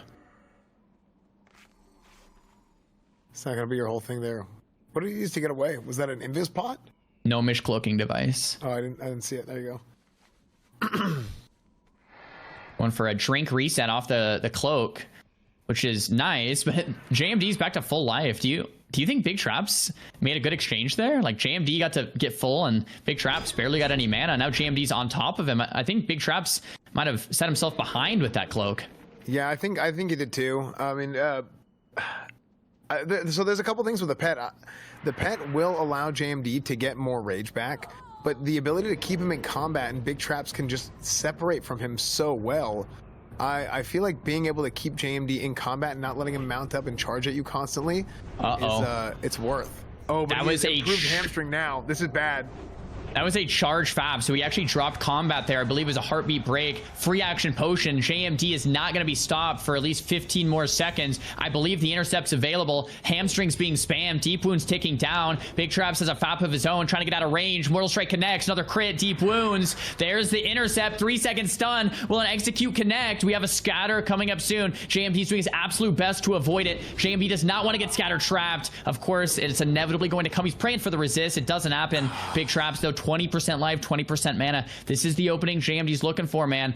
Big Trap's running as far as he possibly can, but the trap's going to end. JMD might be able to get a long-range nade, a mount up, or a charge. And, I mean, this isn't looking good for Big Traps. It reminds me just of Lapon versus Okos. It's the same thing. The Warriors can get kited so easily, but for Big Traps, you can't kill him easily. It's really hard. You dump in so much mana and so much damage, and JMD just tanks it. So it's like, what are you supposed to do? Another charge. Frost Reflector comes out on the pre-scatter trap. That might be reflected. There's a sticky glue to reply. It gets resisted. That's pretty lucky for Big Traps and unfortunate there for JMD. We have the opportunity to swap to Zerker and to get the charge off, but a concussive shot RNG once again helping out Big Traps. There's a sprint. Big boots. Yeah, sprint boots from JMD. He's coming in with a rocket boots now. And Big Trap's got rocket boots of his own, trying to separate. He's got a concussive shot on JMD, and he's going to keep trying to build that distance on JMD. It really was looking bad for Big Traps. I'm assuming he's going to be able to come in, drop a trap right there, exactly, and be able to separate and be able to turtle this thing out even longer. I'm surprised he did not bandage or heal up at all before shooting him. That might have been a big mistake as JMD comes in with the intercept. He's gonna scatter. Is his trap up? It is, and he traps him again. No way. Big Traps dropping the traps, shooting him again. Not able to get his health up at all. He has his bandage cooldown up, so he's not able to bandage. And he is getting chased down by JMD. JMD putting on, it looks like he's wearing the skull and the one-hander. He is, and he is getting ready for that next trap to hit. Keep in mind, there is a 30-second cooldown. The nade misses. There is a 30-second cooldown. Excuse me, he's fapped, so the nade didn't miss, but he's immune to the stun itself because of the fap. His skull might still be on cooldown. Never mind, he took the skull off, and he cannot get out of the trap. anymore. So unfortunately, Big Trap gets away one more time, and he is bandaging again. My goodness, this is something. I mean, JMD hops on his mount. If you're Big Traps, like, what do you do to win this? Like, you've been behind for so many minutes. JMD finally closed the gap, and this might be it. We have the deep wounds and the Ren ticking and the hamstring. The sticky glue comes out. Maybe JMD is... Oh, there it is! There That's it what is, I the wanted. big bow! Let's get the bow! 2%. Take him out, JMD! Give him the bow! Oh, he flasks! He flasks to get his health back up over 20%. If he can get an intercept here, intercept, execute, it is over. Yep, that's all it's going to take from JMD. Big Traps is so low. 15% life. There's a scatter trap. Oh, the trap is on the ground. He saw JMD the animation. Doesn't have the Hopefully he doesn't get hit by it. He has to dodge it. He's Where's dodging, the he's trap? dodging it. Oh, Shoot him. It's like a pseudo pillar. Shoot him. Deep wounds is taking concussive RNG. Come on, JMD. Send him with the bomb. Send him up with the bomb. No, Oh, the it misses. There's a scatter. Big Traps is on his last leg. He's 3% life. JMD, try to close the gap. Another concussive lands. Bro, if I'm JMD, I'm taking out the bow next time, man. Just shoot him down. He won't be able to handle it. 8% life. He's tick eating with the server ticks. That's well done. Mount is off. Charge connects. This might be it. This might be it. One execute. He's trying to dodge that trap. Really crafty play there from JMD. Another FAP from Big Traps. Could be a FAP to answer with JMD. Is he going to pop it? Maybe not. Execute is all it's going to take here. Another scatter. If this resists, he's dead. Oh, it resisted. Oh my god. That's going to be it. Oh, the concussive stun proc. No way. Oh my gosh. What is this duel, man? Holy. What is this duel? This is insane. Complete insanity, dude. And he is back over 20%. He is out of execute range. Oh, no. There's another scatter. Let me guess. Feign death trap. There it is. We get Big Traps with the big trap once again. Aspect of the cheetah. JMD is going to have to sit it. I mean, Big Traps has been on the run for minutes. Like, JMD, despite, you know, taking a while in this matchup, must be feeling pretty good about himself. It's like, he hasn't had to play defensive once, I don't think, really. He's just been vibing. There's the charge with the sticky net, I think. Oh, no, the sticky glue from Big Traps. You know, that would be nice. Here's the bow. There it is. I like those strats from JMD. Oh, the pets, the zoo coming on Big Traps. I think the peasant collar is going to go a long way in this one. Yes, the pets are going to keep him combat. You know what could be great? If one of the pets eats the next trap. That's what JMD needs. He needs pets to eat the scatter trap. Another concussive proc from Big Trap. I don't think Big Trap has the damage to finish this or the mana. Big Trap to win this, Big Trap would have to reset full mana, full health. I just don't know if it's going to happen. The charge comes through. Oh, man. JMD is waiting. He's got the skull on, but he doesn't have it used yet. He might have put it on. There's a 30-second timer whenever you use it, put on an on-use item to where you can't actually use it yet. Oh, huge! Scatter. Oh. I think he has his trap off cooldown. That's it. Though. That's gotta be. That is it. Finally, JMD does the impossible and he avoids Big Trap's traps. So you can just focus on the things that are going to help you sustain, whereas a lot of the spellcasters use their cooldown on things that focus on both. So it's very, very cool to see the Warriors playing at a high level and competing toe-to-toe with everybody in this one. I know we mentioned this yesterday, but Josito has leveled 4 characters for this tournament. The first 3 unfortunately died. The fact that Josie is standing here today on a level 60 after 3 deaths with full gear is an incredible feat in itself. And same with any of these competitors. This is going to be a Shadow Priest mirror matchup. Josie has a pretty big name in the PvP scene. You know, he's multi rank 1 player on retail, on TBC, on Wrath. He's done very well in Classic as well. He's just so experienced on the Priest. So I don't know if Sib has any nerves going into this or anything like that, but this expertise is certainly on Josito's side here. Sibs, though, he's made it here today. He's level 60. He has some great gear. He made it through the qualifier round yesterday, which is just awesome to see. And we're going to see 2 great priests duke it out here. I don't think we've seen a priest mirror matchup yet today, so it's going to be kind of cool to see that one. Once again, it might be more of a mana battle. I'm curious to see if these priests are going to go all in or kind of play a bit more passive, but one thing's for sure, we're probably going to see a lot of dispels to start this duel off so that Priest can even the playing field without all of these different buffs coming into play. It looks like the offhand Skull of Impending Doom is equipped there, so it can break CC. A lot of pets already being used and committed here from Sibs before the duel even begins to kind of get that zoo ready. Yeah, exactly. I mean, they're coming out with everything right out the gate. So he engaged on him. He engaged on him right off the bat. I'm assuming to try and clean him up, and that's what they're doing. It's a lot of dispel spam. He used his Shadow Reflector actually right now, but it doesn't really amount to anything. Going to sleep, continuing to dispel probably. There it is. Yeah, he keeps dispelling. He's trying to get the dispel advantage because it's a race, really. It's a race to see who can get the most dispels off right off the bat. And from there, that's whenever the duel actually starts. Sibs now gets blanket silenced by Xzane, and we're still dispelling. There's a lot of buffs. There's a lot of buffs for both these guys. Doing the inner focus, the mana potion. We got another inner focus that comes out from Sibs. And now it looks like our duel actually starts. It looked like that was it looked like a fear resist, I believe. I didn't see the fear animation actually go off. So now is whenever the real damage starts. There's an AGM trinket opening up here. It looked like a resto pot, medicine pouch into a health stone. Sibs is doing everything he can to sustain as much as possible.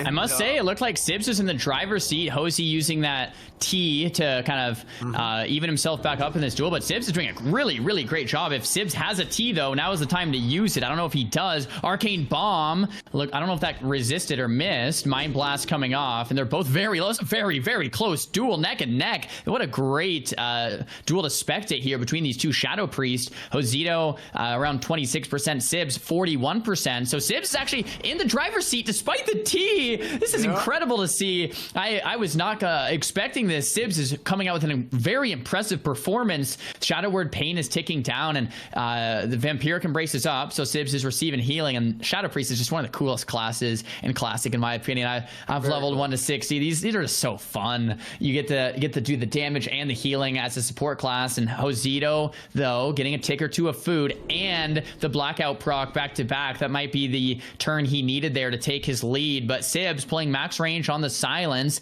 He's not going to let that happen. I'm not sure if Sibs still has that T, but Sibs sitting down for a drink. Xzane is in combat from that Yeti, and Sibs is getting a ton of mana. The Yeti is being feared. Sibs is getting full health and full mana right now, and Hosey just sat down right now. The mount came out from Sibs. He's going to stop Hosey from drinking. There is quite a bit of distance, and Sibs using the helmet, the Goblin Rocket helmet, to close the gap, and I think Sibs came out ahead on that as well. So he's just looking really good in this duel. More purges coming through. Another Blackout from Hosey into an Arcane Bomb off the Blackout, which is really, really well played. Nice 5-second silence coming in. Maybe that's what Xzane needed.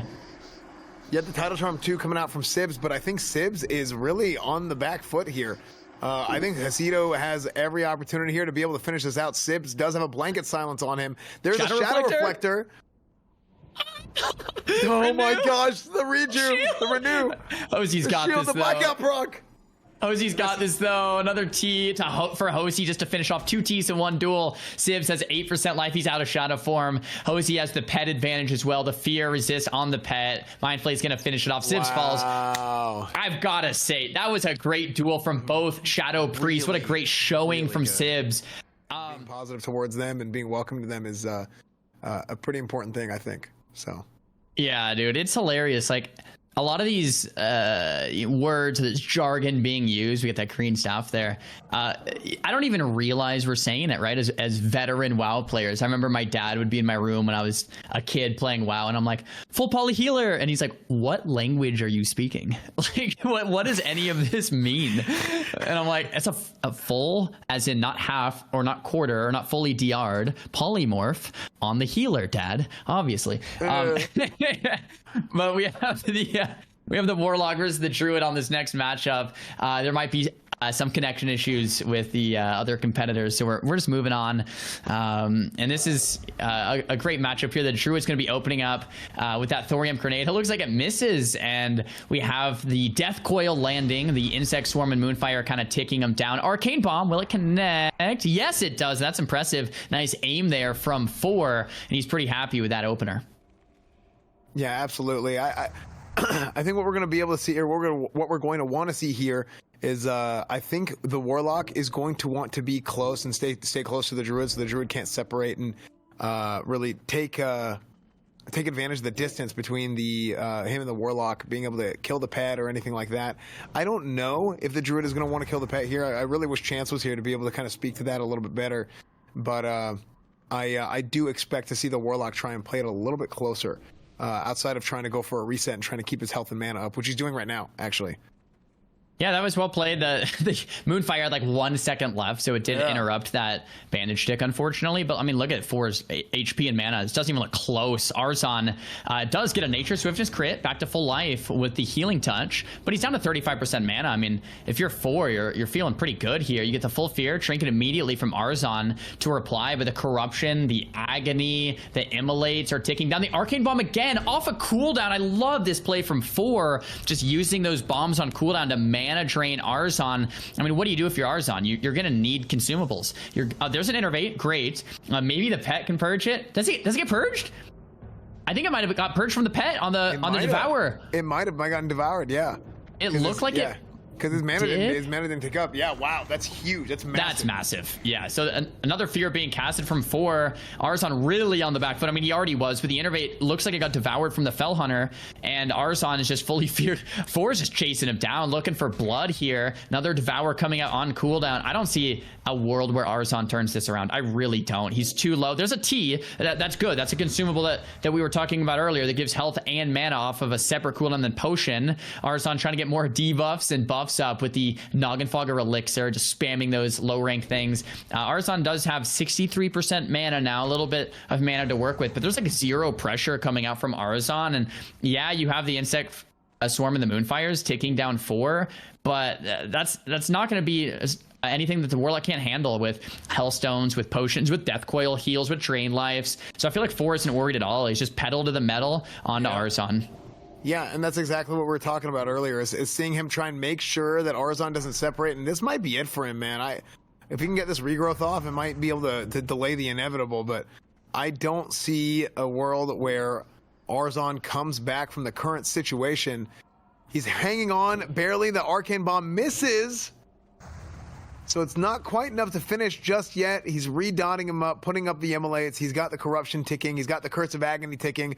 And that alongside the pet, he's doing a Nature's Grasp to see if he can stop the pet from following him, but it's just not going to be enough.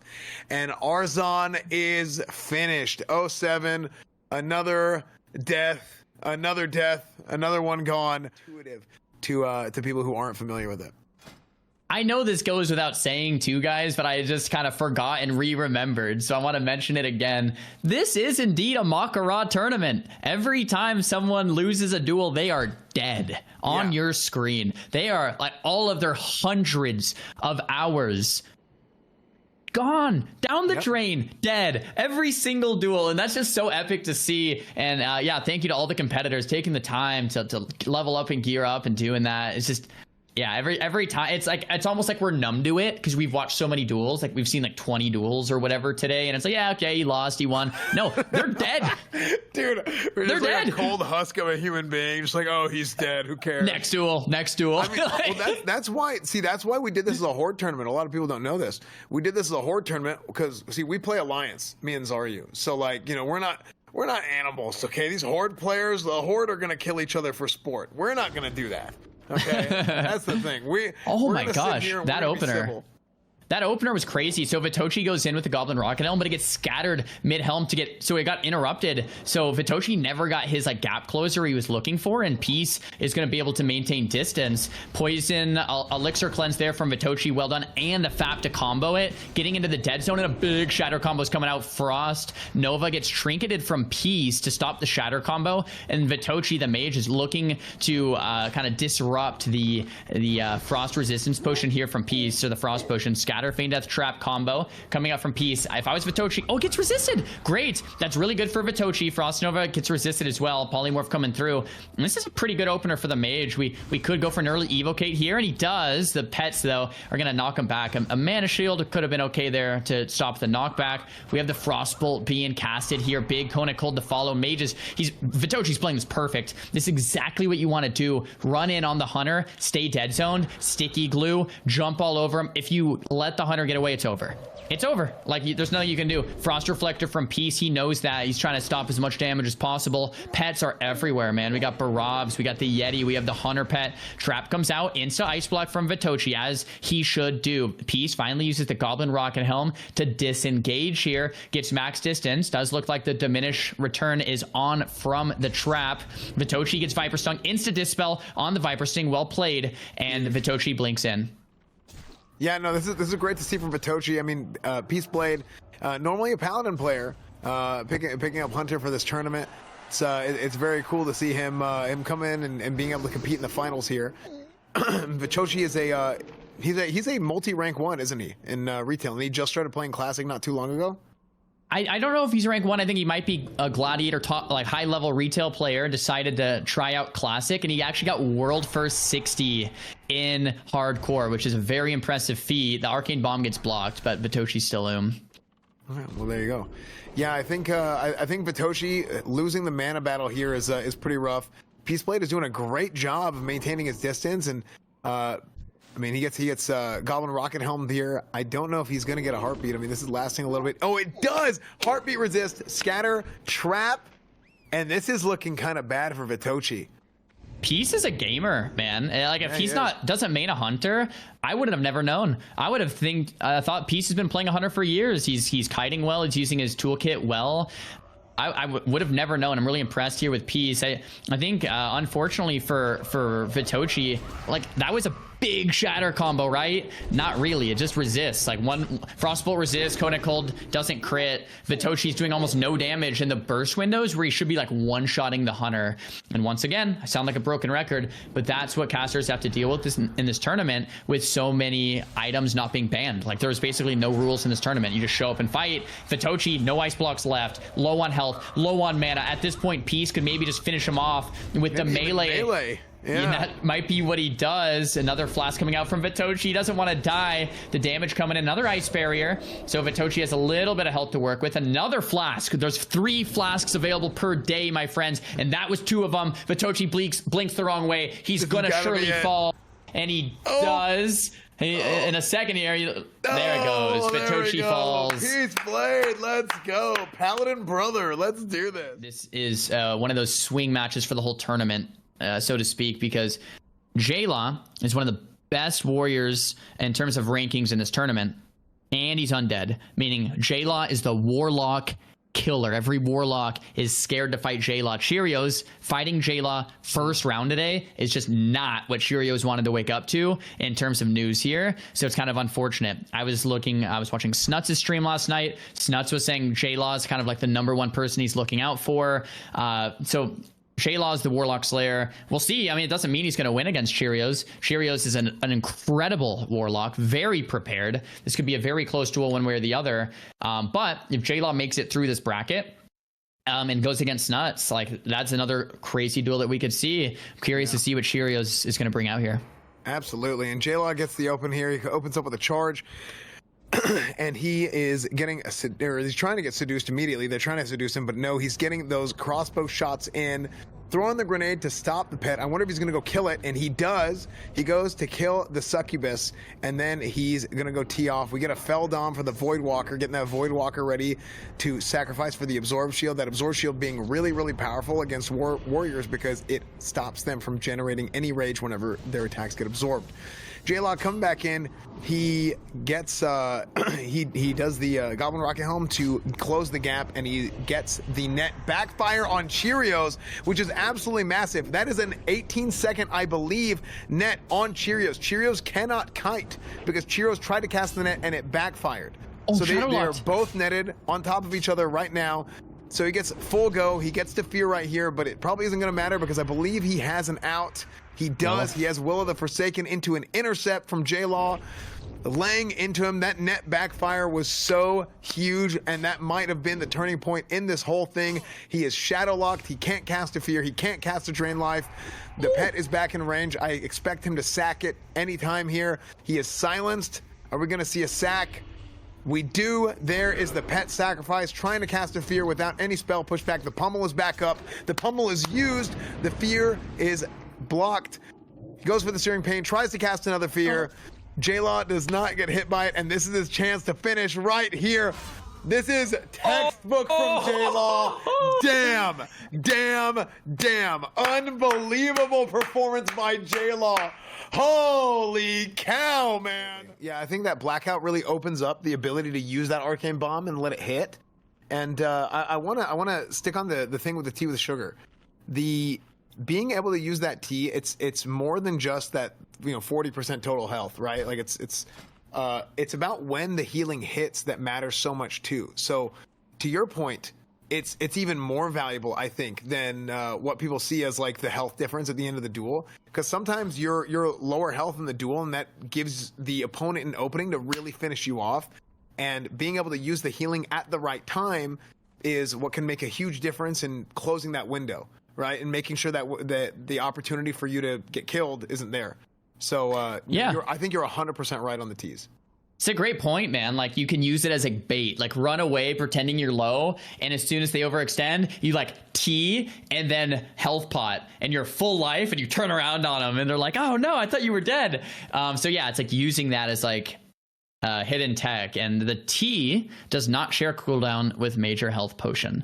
T has its own cooldown that is shared with Healthstone from Warlock and the Mana Gem with Mage, I believe. So it's kind of like on that cooldown chain. So you can T and Health Pot without at the same time. It shares no cooldown. You can just like top yourself. So pretty cool. Next up, Lock versus Rogue. This is a fun one. We have two of the favorite classes for this tournament. Rogue is one of the things early on people were like, oh, Rogue's just going to win, Undead Rogue. And same thing with Warlock. I mean, Warlock won the last 2019 CDL dual tournament. Snuts won that as Warlock. And, generally Warlocks just do really well in dueling tournaments. So it's like Warlock versus Rogue. It's about as classic as it gets. Yeah, no, 100%. Warlock, Rogue, this is like a tale as old as time style of duel. I mean, this is something that I think people are they always have a good time watching this, and Rogues having all the tools that they have at their disposal, Warlocks having all the tools that they have at their disposal. It's cool to see like the trading card game of like, trading cooldowns for each other. And in vanilla you don't see that as often as you do in some of the later expansions. Like you get to I'm not a retail arena guy, but Zari, you can speak to this a lot more, where later on it's like everybody has these different like everybody has like a DPS cooldown, everybody has a kick, everybody has this. So you see the trading of the cooldowns happen so often later on. In vanilla, you don't see that as much with all the classes, but with Warlock and Rogue, you do have that. So it can be like a really interesting sort of back and forth that you get.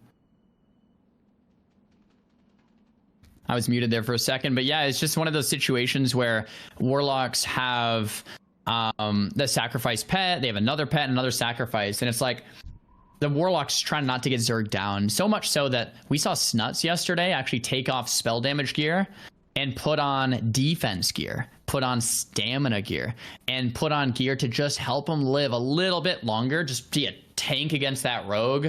And the Rogue is one of those classes that you can just make another class not play like forever. We have Cheap Shot, Kidney, Gouge, Blind, Sap, Magic Dust, do it all again, Prep, do it all again, so you can just have another class not play for minutes.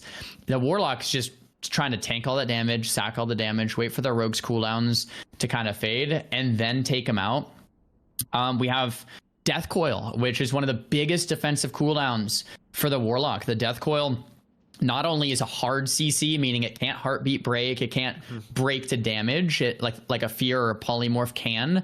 That Death Coil is also going to heal the Warlock, and that's why that Death Coil is so important. From that Death Coil, it's instant cast as well, so you can Death Coil into a Fear. That's not only going to heal you, hard CC them, but then you can continue your CC chain, and so the Warlock has those tools against the tools of the Rogue. I'm not sure what we're waiting on here. The the Warlock Rogue duel. They ran up back to the hill. Maybe there is something that we're waiting on. Maybe we can hear from admins here in a second.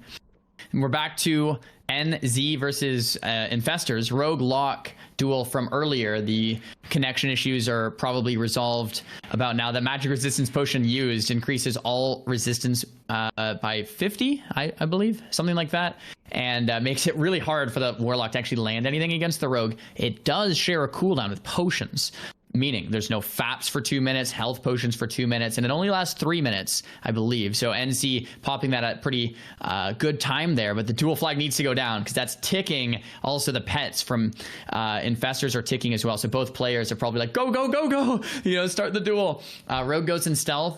Flag has been dropped. And we've seen, I believe we've seen this duel go both ways. And this is another good one where it's, you know, I don't know if I would call it favored one way or the other, but I know a Warlock isn't like excited to duel an undead Rogue as they would be something else. And a Sapper coming out immediately, I kind of like that because it's like if you use the Sapper early, there's no chance for it to just kill you. You can kind of see the damage that it's going to do. It doesn't do much. Full kidney shot. The Death Coil was reflecting with a Shadow Reflector. Big play there from NZ. Tidal Charm coming in from Infestors into the Full Fear. No, this is absolutely massive. I mean, this is a very, very aggressive duel. You see NSZ, he gets gnome netted, ends up vanishing in it, coming out, reopening with a cheap shot. Let's see if he follows that up. He's got a gouge. He has combo points. Does he go full kidney? He goes full kidney into it. He's going to be able to lay into him, but he doesn't really do any damage here. Gets the blind out. Let's see if he does anything to the pet. He doesn't do anything to the pet. I don't know how many combo points he has up here. Instead, he tries to vanish, and he's going to try and re-engage here. Hellfire doesn't get hit by the Hellfire. Opens up with a cheap shot, gouge. He's got the combo points. Does he go into a full kidney? He does. Full 6-second kidney shot. Ends up getting sent out to a fear. I'm not sure what that fear was. Oh, it was the Death Mist proc. Very good. Thank you, cameraman. Very good. Cameraman owns. 2-piece, or the Death Mist, the Death Mist 4-piece, excuse me, procs. The second set bonus procs. Huge turnaround there for Infestor, but let's see if he can keep it up.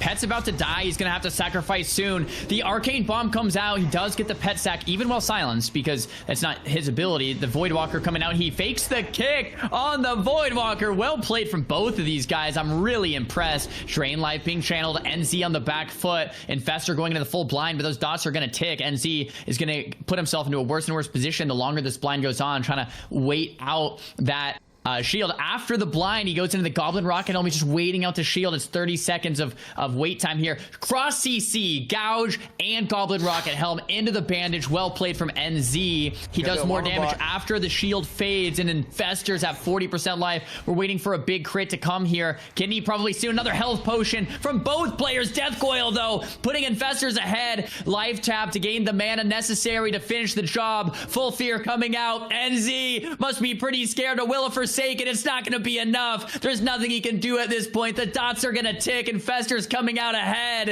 and NZ does fall. What a duel, man. Jeez. Unbelievable. That was a long first round, but we got Ziqo and LT coming up right here. I can't wait to see for the start of round 2. I can't wait to see this duel. Like, we saw Mage versus Hunter from Vitochi, and it seemed hard. The duel has started. I wonder if Ziqo has any hidden tech. Tidal Charm Sheep Opener to close the gap. He's going to go for the pet kill. I really like it. So it's going to be a Nova Shatter. It's going to be Frostbolt, Fire Blast, Kona Cold, another Frostbolt, another Frostbite RNG. Great RNG here from Ziqo. And a Resheep in case the Heartbeat comes out. Nice and safe there from Ziqo. And now Ziqo is going to kill the chicken. Just killing all the pets. Kona Cold. There's a Yeti. There's still one more pet to go. And he kills the Yeti too, I think. Another Nova coming out. The pet eats the trap from Ziqo. What a play. Ziqo is aware of that Frost Reflector. Doesn't cast into it. Kona Cold will not be reflected because it's AoE. Another Frostbite proc from Ziqo. And this is looking really good from Ziqo. I love the pet kill. Normally in the metagame, it's too slow. Oh, the Arcane Bomb gets blinked. Ziqo's an absolute legend. And he's showing you guys why. try. Magic Dust connects onto LT and Ziqo with an early evocate closing the gap. I really love Zico's gameplay here. He slows it down, sheeps the hunter with the Tidal Charm sheep, swaps the trinkets after that, kills the pet, opens up onto LT. Now LT still full life, but no pet to help him out here. Beautiful feign death. The pseudo interrupt, the frostbolt being casted there. LT just stuck in the dead zone forever. Forced to use the Goblin Rocket Helm. Ziqo instantly replies with the ice block. Another Frost Nova coming out on the cold snap. Zico's going all in here with the arcane explosions. It's a desperate move for more damage. Another Viper Sting. Zico's aware, takes it off instantly with the elixir. Blinks on top of LT. Kona Cold connects. There's another wing clip to respond. Zico's in the driver's seat this entire duel. What a showing here from the Big Z. Kona Cold keeping LT slowed at bay. Mechanical Chicken and the Fab helping LT a little bit. Ziqo once again using the elixir and uses the helm to close the gap once again. Not only that, he's getting to get the opportunity to wait the FAP out. The free action potion is ticking away. It's a 2-minute cooldown and it lasts for 30 seconds. So he gets that helmet off. And dude, the fact that this has not heartbeat resisted for this long, this is the best RNG in the world. Perfect timing. The FAP falls off right after the Frostbolt. Everything is in Zico's favor in this duel. This is absolutely phenomenal. Another magic does. Getting to sleep. Ziqo is so aware of these Viper Stings. He's not letting them tick at all. Like 0 Viper Sting value. If anything, it's helping Ziqo that he's using Viper Stings because it's wasting damage that could have been used in other globals. Ziqo looking like an absolute professional as he is. The 6 Demon Bag and the Arena Grandmaster to finish it off. Zico's just going to stick this, fight him head to head here, casting the Frostbolts. There's nothing LT can do. Feign Death, he's not dead yet. There's another Flask. It's going to be a little bit of health from that Titan. Ziqo completely tapped, but he could finish him off with wands at this point if he wants to, and that's what it looks like he will do. 10% life here from LT. Maybe another Scatter Trap. Ziqo might have another Ice Block. Rank 1 Kona Cold just for the slow. Ziqo staying on top of him, finishing him off with the wands. Revive Pet. I don't think that's going to be the move there. Who really knows? Counterspell comes out though. 3% LT. Oh no, what a performance from Ziqo. Scatter Trap though, instant blocked. We got feigned. Thorium Nade to finish it off. It misses. Another wand. Viper Sting. There it is. Dude, what a the last duel. like 30 seconds of that duel was just like two guys just exhausted trying to smack each other. What a duel, man. Here we got Cdew versus Newjack. Cdew playing Enhance. Big two-hander, Arcanite Reaper, fully enchanted and ready to go. That's the Stadman. His opponent, Newjack, I believe he's playing... Is he Enhance or Ellie? I can't quite remember. The spec here, we'll know in just a second. Looks like it might be an Elemental Shaman with the spell hit Banthox Sash. Newjack also looks pretty darn ready to go. He has the Ice Reflector on. I wonder... Maybe to reflect a Frost Shock. Maybe that's a big deal in the Shaman matchup. A lot of resistances here. Shell Necklace from Strat Live probably means he is playing more of a caster-focused build. And the Shaman matchup, Enhance versus Ellie. I don't know if we have seen too much of this yet, so it'll be kind of cool. Sure, Stadman is going to be running at Newjack. Newjack attempting to kite. Look at all those totems down by the flags. So many of them. Yeah, I mean, this is like, this looks like the Shaman training area right here. You got Enhance, you got Ellie, you got a billion totems, you even got a Mak'Gora flag, which looks like, I mean, it's like a, how come all the Mak'Gora flags are, oh, I guess Mak'Gora is a horde thing, isn't it? So, yeah, I was going to say, why is it horde themed? I was like, oh, yeah, lore. Okay, big open with a Rocket Helm, with a Purge Spam right here. Cdew does get the leg up on the first Rocket Helm. I expect Newjack to try and get the opportunity to do the same.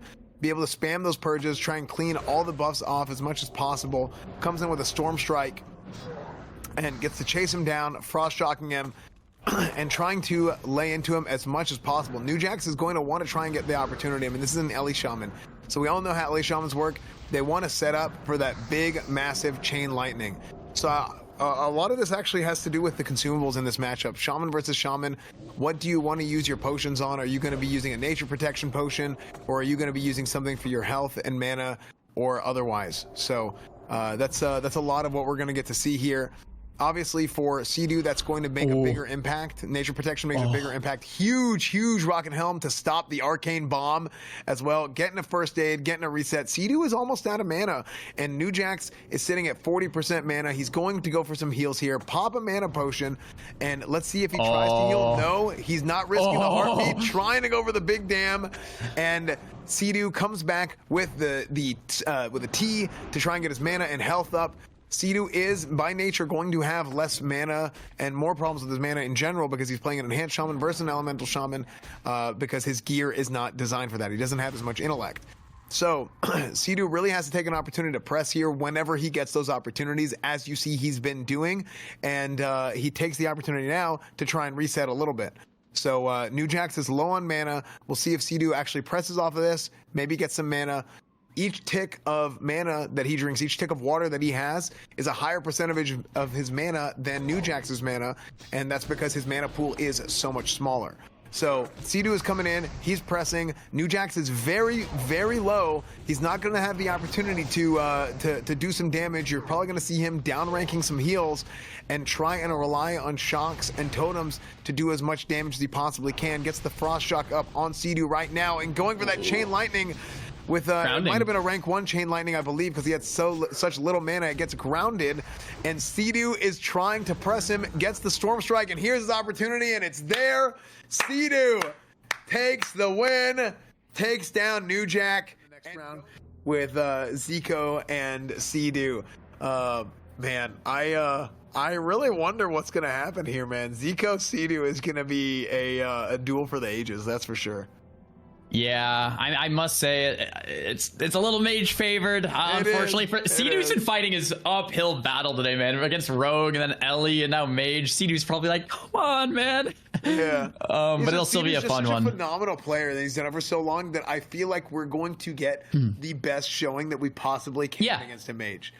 Yep. And I think that's going to be really fun to watch. I completely agree. Yeah, if it's Mage versus Shaman, we get Ziqo versus Cdew. What a treat. We have Bobkaz versus Mez. Speaking of treats, Hunter versus Rogue. Bob got a great showing against the last Hunter, I believe, in round 1.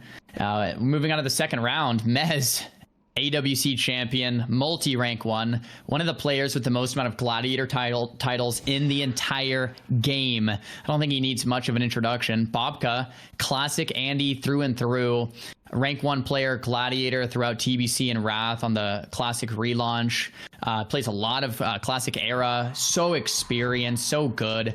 Decides to go into the Frost Reflector opener that we saw PS Hero do earlier today with the Magic Dust, Frost Reflector, Eat the Trap, and then open up with the Gouge, Evasion. I really like it. Looks like Mez trying to use Skull of Impending Doom. That was Bobkaz Skull of Impending Doom for the impending scatter to land, but there was no scatter there. Well played on Mez on the hold. Vanish comes out for the sticky glue. Scatter to reply from Mez. Looks like Bobkaz and Mez are going toe-to-toe for now. Blind connects. Mez is sitting it for the time being. Barov's beating up that chicken. Poor chicken.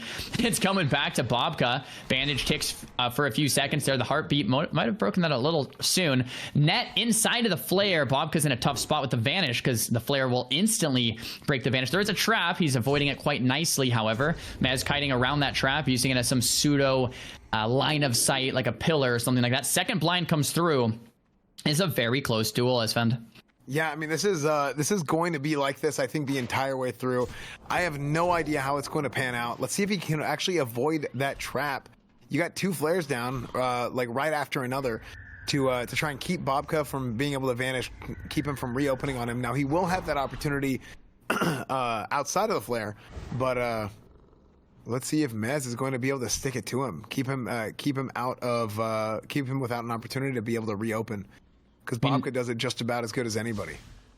This is what Mez wants, right? Like, that was Bobkaz done 2 blinds, 2 vanishes. Bobkaz unfortunately has nothing left, really. I mean, yeah, there's nades, there's consumables, but in terms of rogue cooldowns, Bobkaz is kind of out of cooldowns. Mez made it through the Ring of Fire, so to speak, and this is the other end. It's pretty Hunter favored. There's Bobkaz connecting, but we're gonna have a scatter trap very soon here. And once that scatter trap comes through, Mez will gain. Wing clip just hit too. That's the RNG we're looking for Mez. Bobka must be pretty upset. Concussive shot right after the improved wing clip. Bobka with the stings. I don't know how he's going to make it out. Mez looking like an absolute pro. Bobka using the flask. There's just nothing left. Another concussive shot and a T to reply from Bobka. But what are you going to do? Even if you reconnect to Mez, he's still 70% life. Bobka has 0 cooldowns left. I think Mez might have done it. Bobka falls, and Mez will move forward. Yeah, this tournament would not happen without the sponsors, guys. Everyone in the back end, the admins, the volunteers. Esfond and I are just we have the easy job. We're just here and spectating and watching the game. So shout out to everyone making this event possible. Next matchup, we have another Hunter v Rogue, Bean versus Spciy, and we've seen a couple of these now, and Hunters seem to be doing pretty well, although we saw a Rogue win in the first round. Spciy, not opting for a cheeky opener here, just goes in, pops the Skull of Impending Doom to try to break a scatter coming in. Doesn't quite get it, though, being too experienced to scatter into that Skull there. Scatters a bit late, goes for the Feign Death Trap. Skull now used from Spciy, being getting some distance, big aim shot. There's the Hunter's Mark and the Flare and the slows. The FAP's being used before the concussive shot lands, though, and the Vanish. Yeah, so like Spicey's going to close a little bit of a distance, but the Hunter's Mark... Flare. Yeah, really great flare. The Goblin Rocket Helmet from Bean, CCing Spciy, though, on the gap close. The FAP is already over. That was a quick 30 seconds. It's probably what Spicey's feeling, too. Yeah. Sprint comes through. That's the last sprint. I think there's blind and a vanish. There's an evasion. Ooh, Goblin Rocket Helmet from Spciy, and he gets back on top of Bean. Bean, though, 80% live. Pet's doing work. There's the Gouge cross CC from Spciy and the bandage. Really well done. Vanish. That's a second vanish from Spciy, and that's the reopener. Oh, man. Instant reply from Bean. These guys have thought all of this through. If this happens, this is what I'm going to do. If this happens, this is what I'm going to do. And that's the fast reflexes that we're seeing here from Bean. He's thought all of this through. Right when the blind hits, there's already a plan. Right when the vanish hits, there's already a plan. And we're seeing that today. The preparation is paid off for Bean here. We have that gnomish harm prevention belt from Bean, just putting up a pseudo shield for him as well. Not a pseudo shield, an actual shield. Spicey's getting very low. This is the last big cooldown from Spciy, the Rogue. No bandage. It's on cooldown here. And the full blind re-stealth, the pet was CC'd, so doesn't quite get to land. But the big flare into another scatter trap. And Bean isn't working with much mana. Concussive shot, proc to finish. And I don't know if there's much Spciy can do. The nade is going to do a little bit of damage. Finish him off. 4% life. Bean finishing it off classy too. Boom! Arrow to the face. Spciy goes down. Where like this guy, he's 5-0. He's 6-0 so far in his duels.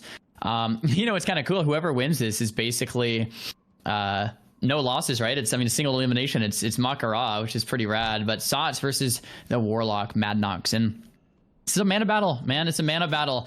We have drained mana. We have mana burn from the priest, and we've seen this matchup go both ways. It feels like the Warlocks, though, are generally doing pretty well into the priests, and I think that's the way it's supposed to go. So we'll see if Sots can outplay himself to a win, or if Madnox is gonna just crush it as the Warlock. Yeah, it's gonna be fun to see. We've seen a fair bit of Warlock Shadow Priest in this tournament, haven't we? Yeah, we've seen a lot of rogues. We've seen a lot of hunters. We've seen a lot of warlocks. We've seen, you know, we haven't seen like that many warriors, but the warriors that have shown up really have shown up, and it's really the top of 8 class, so that class distribution is pretty even. Mm-hmm. And so here we go. We have an open here. Sots came in trying to go, and he's probably going to try and dispel spam here, but I think he's waiting for the right opportunity to do so. He drops the blanket silence, goes into a fear, gets stopped. Tidal Charm, going into an Arcane Bomb mana burn. So he's probably going with the strategy of trying to burn Madnox mana as much as possible. And he's doing a phenomenal job. Look at that. He's at 33% mana already. Madnox dropping the Curse of Tongues, and it's making a huge impact on Sots while he's feared away. Is that fear still active? It is, and he's coming back in. That UI is updating. He's coming back in, following him in. Madnox is going to want to reset. He's life tapping and using a medicine pouch to get his health back up and his mana at the same time. I really, really like Sot's strat of going in with a mana burn. I thought that was huge, and put Madnox on the back foot immediately. Right there, we got another big mana burn in, and Madnox is having to burn all of his consumes to life tap and to heal up, and those cooldowns are going to add up. So yeah, this is like the new tech. We haven't seen any Shadow Priest really utilize mana burn into Warlock. Normally, the Shadow Priest Warlock matchups, the Warlock is trained mana and the Shadow Priest is just doing damage. And Sots is like, you know what? 2 can play this game. You know, like 2 can play this game. Let me mana burn you and see how it goes. And I really like it from Sots. Sots has that mana advantage, and Madnox is a Warlock, so he's going to have the ability to life tap. But Sots might have the long plan of like, let me just keep mana burning this guy so he is forced to life tap. And I'll kill him through his own life taps and just make sure he stays or you have to life tap and then you'll eventually die. Looks like it's panning out decently for Sots. But Madnox as a Warlock, there's a lot of cooldowns to get through. That Fell Hunter is going to be purging with Devour. You have so much damage coming through. You have the ability to, you know, Hellstone and life tap with that Hellstone. You have the ability to Major Healing Potion and then life tap more. So it's hard. Like Warlocks to some degree have like this infinite mana pool where you can tap and then drain life and then tap and then drain life. And now you're pretty much sustaining yourself forever. And we have the first aid coming out from Madnox, and that first aid is going to allow him to tap more. Sots, though, in the meantime, gets another tick or 2 of drink and eat. Looks like he's back up to 80% health, 60% mana. Silence comes through into the full fear. Will of Forsaken right away from Madnox. Arcane Bomb, will it land? Looks like it did that land? The coil might have interrupted it. Full fear comes out from Sots. Will of Forsaken on the fear. Sots is in a world of hurt here. He has mana to work with, but Shadow Priests are one of those unique classes where it's like you don't want to come out of Shadow form to heal, but sometimes you just have to. There's the Major Healing Pot into the life tap, drain life. This is exactly what we were just talking about. Sots going into the spell log. What are you gonna do? It's gonna be enough flasks in the clutch. He's back up to 18% life, but there's no mana to work with. This does not look good for Sots. 1 or 2 more ticks of damage. Another flask. There's only 2 or 3 flasks allowed per day in Sots. That was 2 of them. He can maybe use 1 more. That's the last one. Flask and mana pot. He has a little bit of mana to work with, but it's not going to be enough. He's at 1%. There's a shield, but it's going to break, and Sots is going to fall. Madnox, really well done. Really, really well done. You know, it's not... This isn't like a double elimination. You know, a lot of tournaments... This is a single elimination. When you die, you are dead. Best of 1, everything. So I saw a few people in the chat, maybe not today, but like leading up to the tournament of like, is it going to be double Elimzar? I'm like, this is a Mak'Gora tournament. Just for everybody from tuning in from home. Once you're dead, you're dead. Your character is gone. You have to restart at level 1. And so these are all best of 1s because of that nature of the Mak'Goras. We have another Shadow Priest versus Warlock here. Dakata versus Gripping. I mean, if it looks anything like the last duel, that's Svend. I think the Warlock is just looks favored in this. Like, it's not like it looks like super one-sided at first, but a minute or 2 in, it's like, dude, how are you gonna come back over time? That sustain that the Warlock's kit kind of just the sustain that the Warlock brings to the table, like their kit is just huge. So so you have him come in here, and actually the Warlock is starting with the drain mana. Even though he has such low mana right now, he's going with the drain mana strat, trying to drain Dakata's mana, because I do agree. I think that the what we've seen so far in this tournament, the Shadow Priests, whenever they run out of mana, they are pretty much done for. Mobility is a huge issue for them. It's hard for them to get away. It's hard for them to chase people. So they need to stick to their target as closely as possible. Gripping is going in with the plan of, hey, I'm going to beat him at his own game. I'm going to drain his mana. If I'm draining his mana, I'm absorbing mana for myself, and he is not going to be able to burn me on top of that. So, good strat from Gripping coming in, and it's working out great so far. Working out beautifully. Dakata coming in with a Mind Blast, trying to lay into him. Gripping actually going for the Shadow Reflector. Going for the Shadow Reflector. We got a fear going out on Gripping right now, and Dakata is trying to Mind Flame, trying to get his damage out as much as possible. I think Dakata realizes that he is running out of time, and he needs to try and make a play if he can. Misses the grenade. The Arcane Bomb comes in, and he actually got stunned himself earlier on that Shadow Reflector, and it is over. That Shadow Reflector ended up backfiring for him so bad. Versus Rcketman. It's going to be a great duel. Great duel. Sonii needs no introduction. Rcketman is Perplexity. Perplexity is a classic era OG, also rank 1 TBCer, like just really, really experienced rogue. I don't know if we've seen a rogue take out a warrior, or at least if we have, not very frequently. Warriors have been crushing it in this tournament with this rule set against rogues because of the elixir of poison resistance. The rogues are having a hard time kiting warriors out. And when a rogue and a warrior go head to head, the warrior generally wins. So how does the rogue win then? Well, the rogue would kite with poisons, right? Crippling poison, run away, don't kind of dead zone the warrior, don't want to get intercepted, but don't fight too close, and then re-stealth. And then open up, and then crippling kite. But you can't do that if you remove the poison slow from crippling, and that's why we've seen rogues really fall here in this matchup. Yeah, no, 100%. I think we're probably going to see more of the same here. I wouldn't expect to see anything less. But both of these guys are at the top of their class. They're both unbelievable players, and it's going to be very fun to see. Sonii is a OG Burning Crusade. I think he's a Vengeful Gladiator. I think it was a Season 3 Rank 1. That's correct. Yeah, so he's been playing for many years, as has Perp, playing on the private servers and stuff for many years. Coming in with the sap opening up, Sonii has the Draconian Deflector out, playing defensive to start out in case he gets stun locked and trying to mitigate as much damage as possible. Sonii turning around with an intercept, getting his bleeds up, getting kidney shotted by Perp. Perp goes and he drops the blind on him. There's no dots or anything ticking on Sonii. This gives him the opportunity to kill the pet and hopefully reset. That's what he is trying to do. He's trying to kill the pet. We haven't seen that from all the rogues, but some of the rogues have tried to kill the pet and reset here. Sonii putting on his mount, or getting on his mount, excuse me, and trying to re-engage as quickly as possible.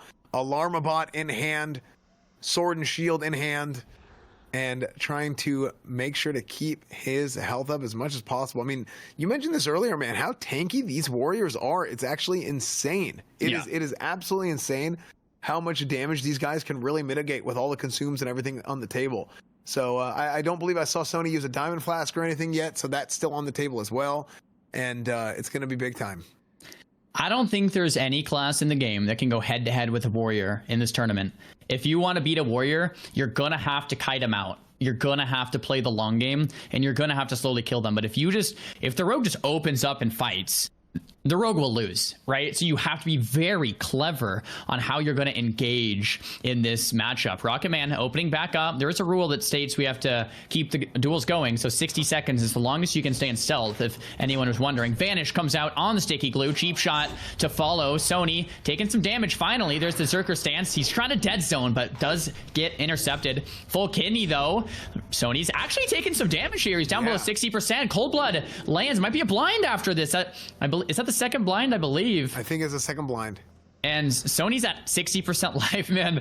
61%. I mean, already, though, that's so much of Perplexity's damage. And Sony's at 60% life. How do you finish? We haven't seen often. Yeah, but Gnomish Death Rate's going to be a big burst combo here. We're hoping for some crits. Oh, nice. Okay. Okay, hits so him in the air before he gets rocket helmed. Yeah, the rocket helm goes off. I think the rocket helm to follow. This is actually really good. So that was the fear from Sonii. Will of Forsaken coming out and a heartbeat break. That's not what Sonii wanted. At full re-stealth cheap shot. Looks like the cheap sap, shot, I believe, is DR'd. I think that was a sap that got DR'd by the rocket helm. I'm pretty sure. Yeah, that seems right. Sonii down to 44% life. This is the lowest we've seen a warrior against a rogue yet. Perplexity playing out of his mind. Intercept coming in, though, and Sony's not out of this yet. I mean, the rogue is out of cooldown. 60% life here for Rcketman. No vanishes, no blinds, not much to work with. There's the cheap shot. He's trying to dead zone. Elixir of Poison resist, and the sticky glue comes out. Tidal's trying to counter it, but it's not going to be enough. Trinket comes out. Full kidney shot. Perplexity is an absolute monster for this play. There's the kidney. Sony's at 37% life. Rcketman's trying to dead zone it, but it's not going to be enough. Oh no, Sony's at 30%. Oh, Rcketman's gonna get executed. Execute range slept. There's the magic dust, the final lifeline for Rcketman. That's the tuber. Magic resist breaks. The re-stealth cheap shot comes out. This is very close. Full kidney shot coming out, but Rcketman 27% life, dangerously close to that execute range. Sonii getting rid of the poisons once again. I don't think there's anything Rcketman can do, but Sonii falling to 12% life. Sonii is an 8. Execute. Oh no, my God. Sonii takes him out. What a duel. Oh my God, dude, what? I thought he was dead, dude. Oh my gosh, what a duel, man. Rogue.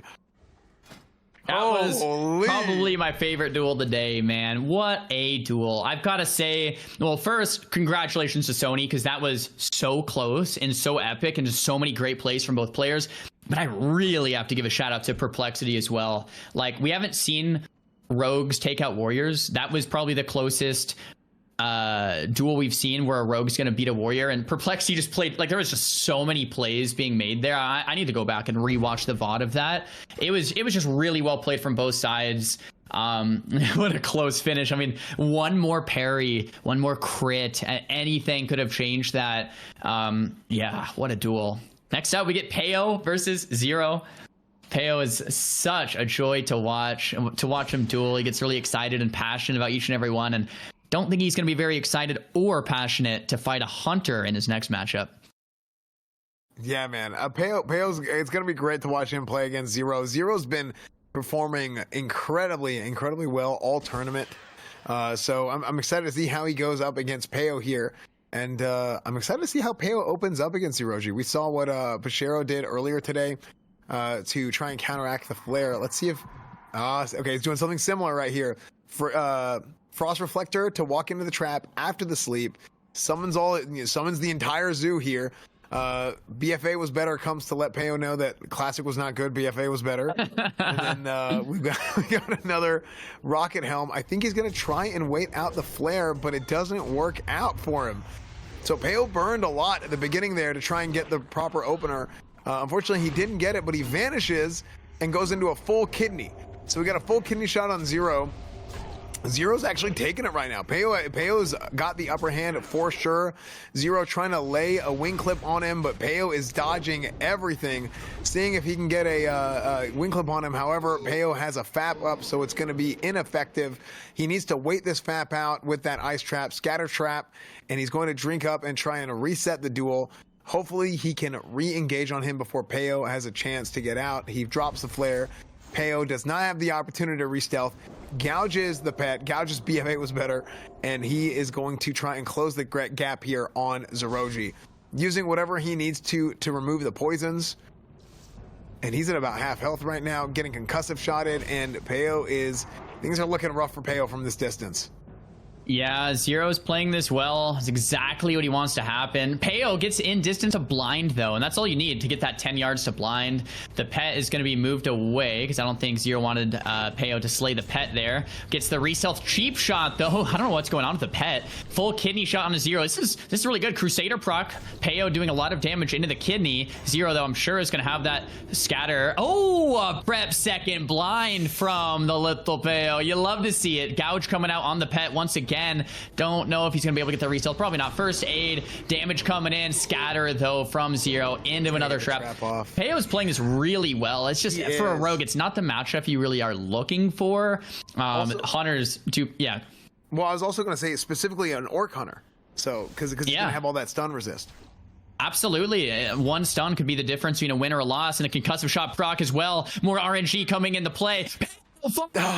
Zero doing so much damage at the end there. Great performance by Zero. Unfortunately, Peo falls to Zeroji the Hunter. Great performance by Peo this tournament.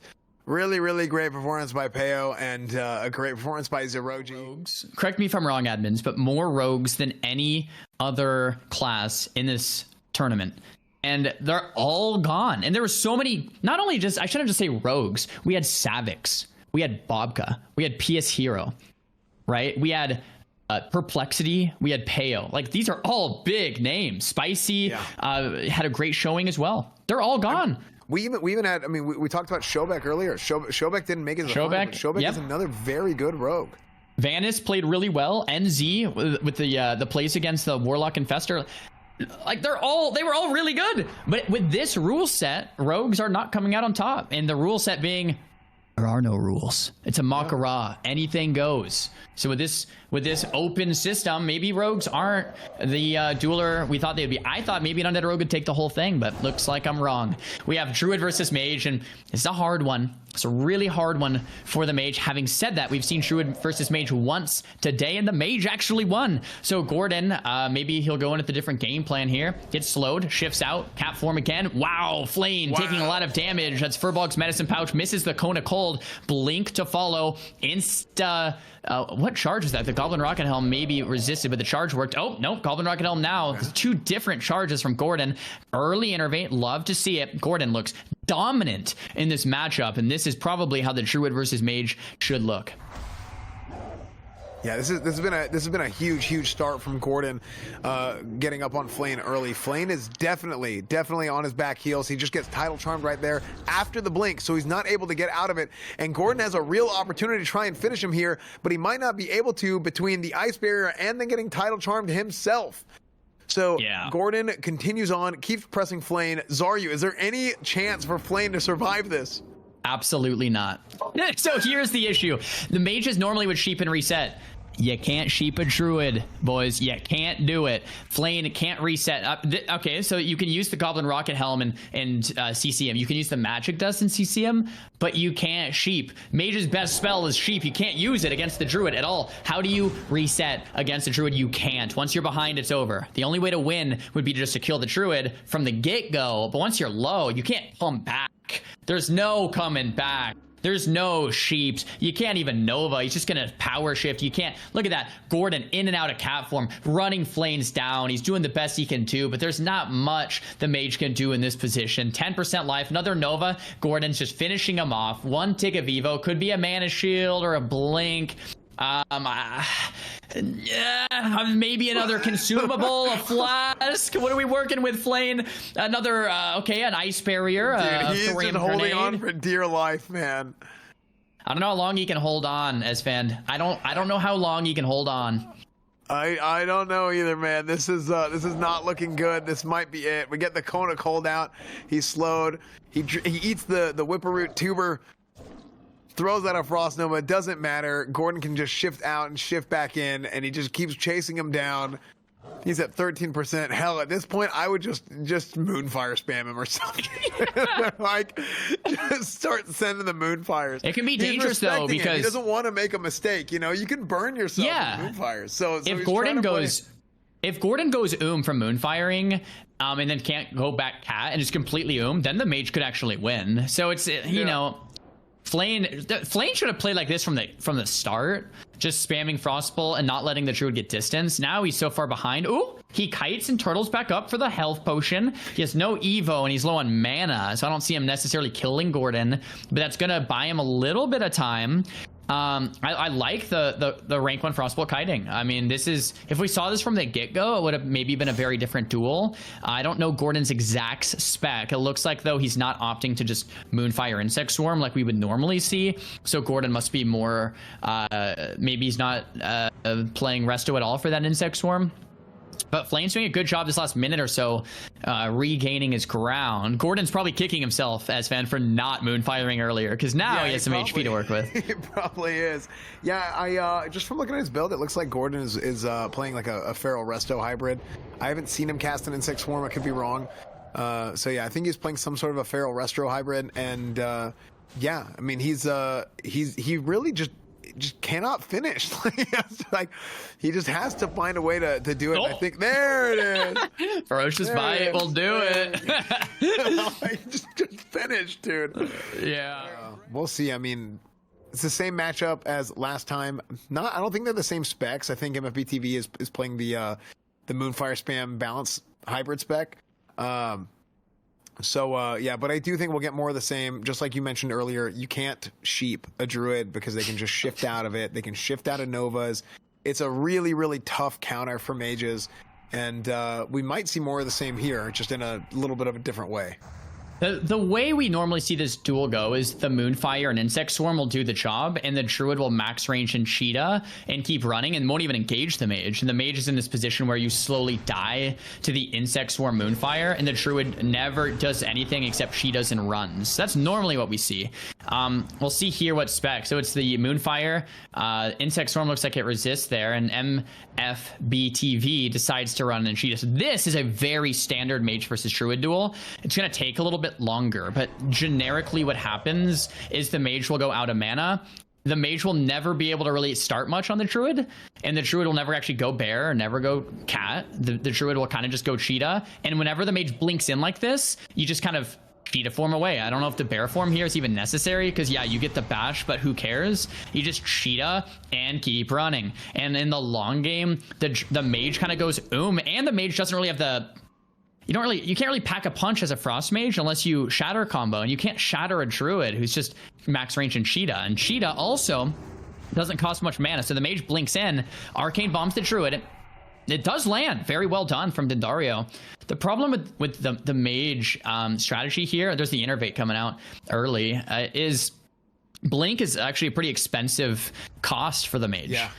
So if you're spending your mana blinking in like that, it's great. It's kind of all you can do, but it's a lot of mana. I think the bear forms might be a slight misplay here. I mean, it's not like you need to use bear for absolutely anything. The Evo coming out, and here is MFB TV's chance. You kind of just let that insect swarm and Moonfire, do the job. And this is normally what you see, and it's a tough spot for the Mage. Like, it doesn't look that bad. Like right now you're like, okay, it could kind of go either way, but you fast forward 5 minutes and the Mage is just and dead, and the Druid is still just healthy, and the Mage doesn't have the longevity. So the only way for the Mage to win is to burst the Druid down, which can happen with the right RNG, but it's not easy to do.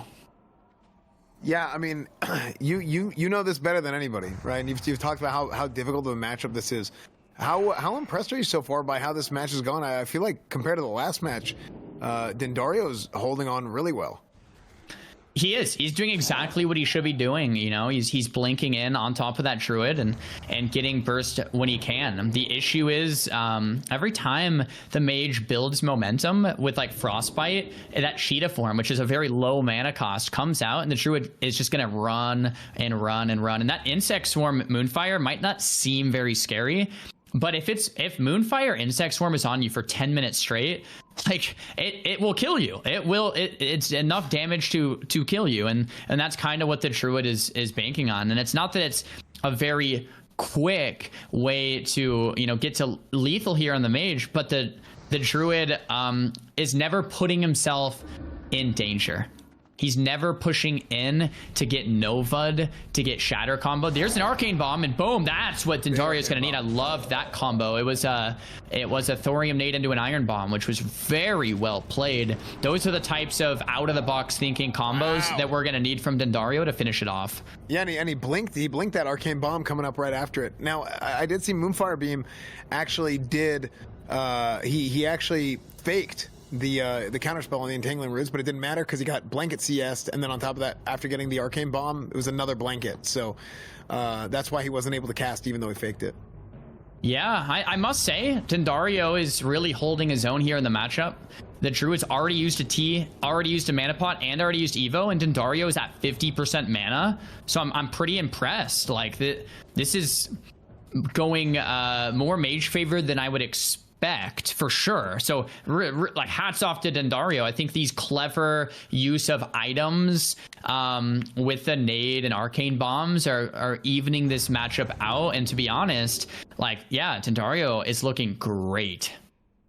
Yeah, I mean, I'm very, very impressed. I mean, from what we've seen so far from Druids and Mages in the Druid Mage matchup in this tournament, and just historically, Dendario he really is doing phenomenal. And it's very much a battle of attrition. Like, this Druid spec is there trying to tick you down the whole time. That was a big Arcane Bomb coming in from Dendario, and he's starting to press Moonfire Beam. Dude, this is like, he was in bear form for the Arcane Bomb. Like, correct me if I'm wrong, but if you're in bear form, it's not going to drain your mana. But MFB decided to go Cheetah to avoid the Arcane Bomb, which made the Arcane Bomb drain his mana, because he went Cheetah, right? If I'm understanding that correctly. So another Arcane Bomb coming up from the Druid. Counterspell goes out, but Counterspell does not stop Arcane Bomb. A lot of players, like, almost panic hit Counterspell on that Arcane Bomb because it looks like a cast. It's not a cast, it's a grenade. You can't Counterspell it. So Dendario unfortunately does get hit with that Arcane Bomb, and now MFB TV's back in the driver's seat. There's no Evocate. Think Dendario might have an Ice Block, but now it's going to be Moonfire spam. How's he getting the Moonfire dot off? Restopot. Must be Restopot? Maybe? Yeah, that's what it looked like to me. And that Restopot's going to go, it's going to go hard because they're going to remove so many things periodically. And it's going to be big because Dendario right now, no mana, very little health, and that battle of attrition that's coming in is look at the poly. Excuse me. It's really starting to hurt. Yeah, and that's is what that a marbles? That's what this deck does. think he might have just used a marbles, like any item. He's just looking through his bags and just clicking everything, like throwing at him, man. Everything on his desk. Oh, Dendario, it hurts. Witness me. Yeah, there you go. I mean, bro, Dendario, what a great showing this tournament from Dendario. Yeah. What a great showing, man. It hurts, right? I'm a mage. I've been in that position, and like I want to root for Dendario because he's a great player. You know, he had a great showing, and you know, I want to see mages do well. But like in that situation, to spectate because. You know, in a lot of these duels, you know, you look at it and players are like, oh, this rogue is resetting. Oh, the hunter is scatter trapping, or the mage is polying, or the druid is running, and the warlock is running and fearing. Warrior v warrior, man, it's just as down and dirty as it gets. Two players pressing buttons until one of them dies. It's always a short duel. I mean, it can't really go long. One warrior is going to kill the other warrior at some point, and it's just a fun one to watch. Yeah, this is gonna be a great one, man. It's gonna be really, really good. Zug. We have Gorthax at 50% rage. They trade charges here, and it looks like the Goblin Rocket Helm's going to make it out on top. So well done from Gorthax having the premonition to use that. Sunders from the side. Wow, nice, I love this opener. Oh, I love it. What a great way to open. He's not breaking the CC because Sunders don't do damage. He just builds up 3 stacks of Sunders before the rest of the duel even starts. Brilliant play from Gorthax. And I think I saw Recklessness from Jay, so this is big damage. Retell into the Recklessness. Let's see if Gorthax can hold on the onslaught with the retell. Oh no, this is gonna be huge. Big damage. This is close. This is close. Jay's backing off. He's backing off. Looks like Retell and Wreck are about to fade. Both warriors are about even here, 40% life. We'll see what consumables come into play here as they're both 30%. Whirlwind's coming out from Gorthax, going to 1% and falls. Shay. What a duel. Getting the right damage at the right time with the right crits and the right executes. Well done. You can see the debuff above Lapon's head. You know, it's there. We'll recognize that. Oh, man. Just unfortunate circumstance. There was no ability to remove the debuff, unfortunately, and that you know, it's just one of those things. And like we knew something like that would happen. We did tell the competitors ahead of time that like something like this can happen. It probably will happen, unfortunately, and so that's the situation we're in. There's nothing we could really do. We did reach out to try to circumvent it, but we know we're here and we have that debuff. So for those of you guys that don't know, earlier Lapon unfortunately had a situation where he got CC'd out of the duel area, got a debuff called Coward. This Coward debuff lasts 3 days in game, and it decreases all attributes by 20%, all damage by 20%, all armor by 20%, and all resistances by 20. So I mean, we can root for Lapon here. You know, it would be cool if you won a Mak'Gora, you're no longer a coward. Maybe we could have Blizzard hotfix that in. That would be cool. That would be sick, actually. Yeah, if you are a coward and you win a Mak'Gora, it removes the debuff. I would love that. Anyway, duel's underway. Lapon does have that disadvantage. Maybe we could see Lapon win anyway. Hydra getting the nice distance. The net comes out, or the sticky glue from Lapon. Fear immediately breaks there with the Zerker Rage. Lapon connecting damage onto Hydra, building up some rage. Shadow Reflector comes through. Doesn't reflect any damage though. Hydra too smart for that. Pops the potion, kiting it out with the Power Word Shield. Pops the Inner Focus to conserve mana. Lapon's having trouble connecting here. Maybe just hard time building Rage because the Warrior is hitting into the shields of Hydra. Intercept comes out. Looks like Hydra just keeps jumping around. There's the Hamstring. Hamstring proc on top of that. That's really great for Lapon. Lapon is just getting dangerously low here. Fear comes out. The Shadow Word Pain's ticking. The Mind Flay's ticking. Hydra must be feeling pretty good about this one. F's in the chat for Lapon. Thanks for coming out and playing. It's unfortunate, but it happened. Yeah. We got our next duel coming up here. Bro, I was looking forward to these brackets too, and it's got a bunch of Warlocks are doing really well, and Warriors are doing well. Later on today, once we get closer to the grand finals, it's just going to be a ton of Locks into a ton of Warriors, and that's just a hard matchup for both of them. So we're going to see a lot of these big names collide in a little bit here. But right now, we have JMDS versus Big Sad. I don't know if we can get an inspect. I'm mixing up a lot of the gear sets these guys have for specs and stuff like that.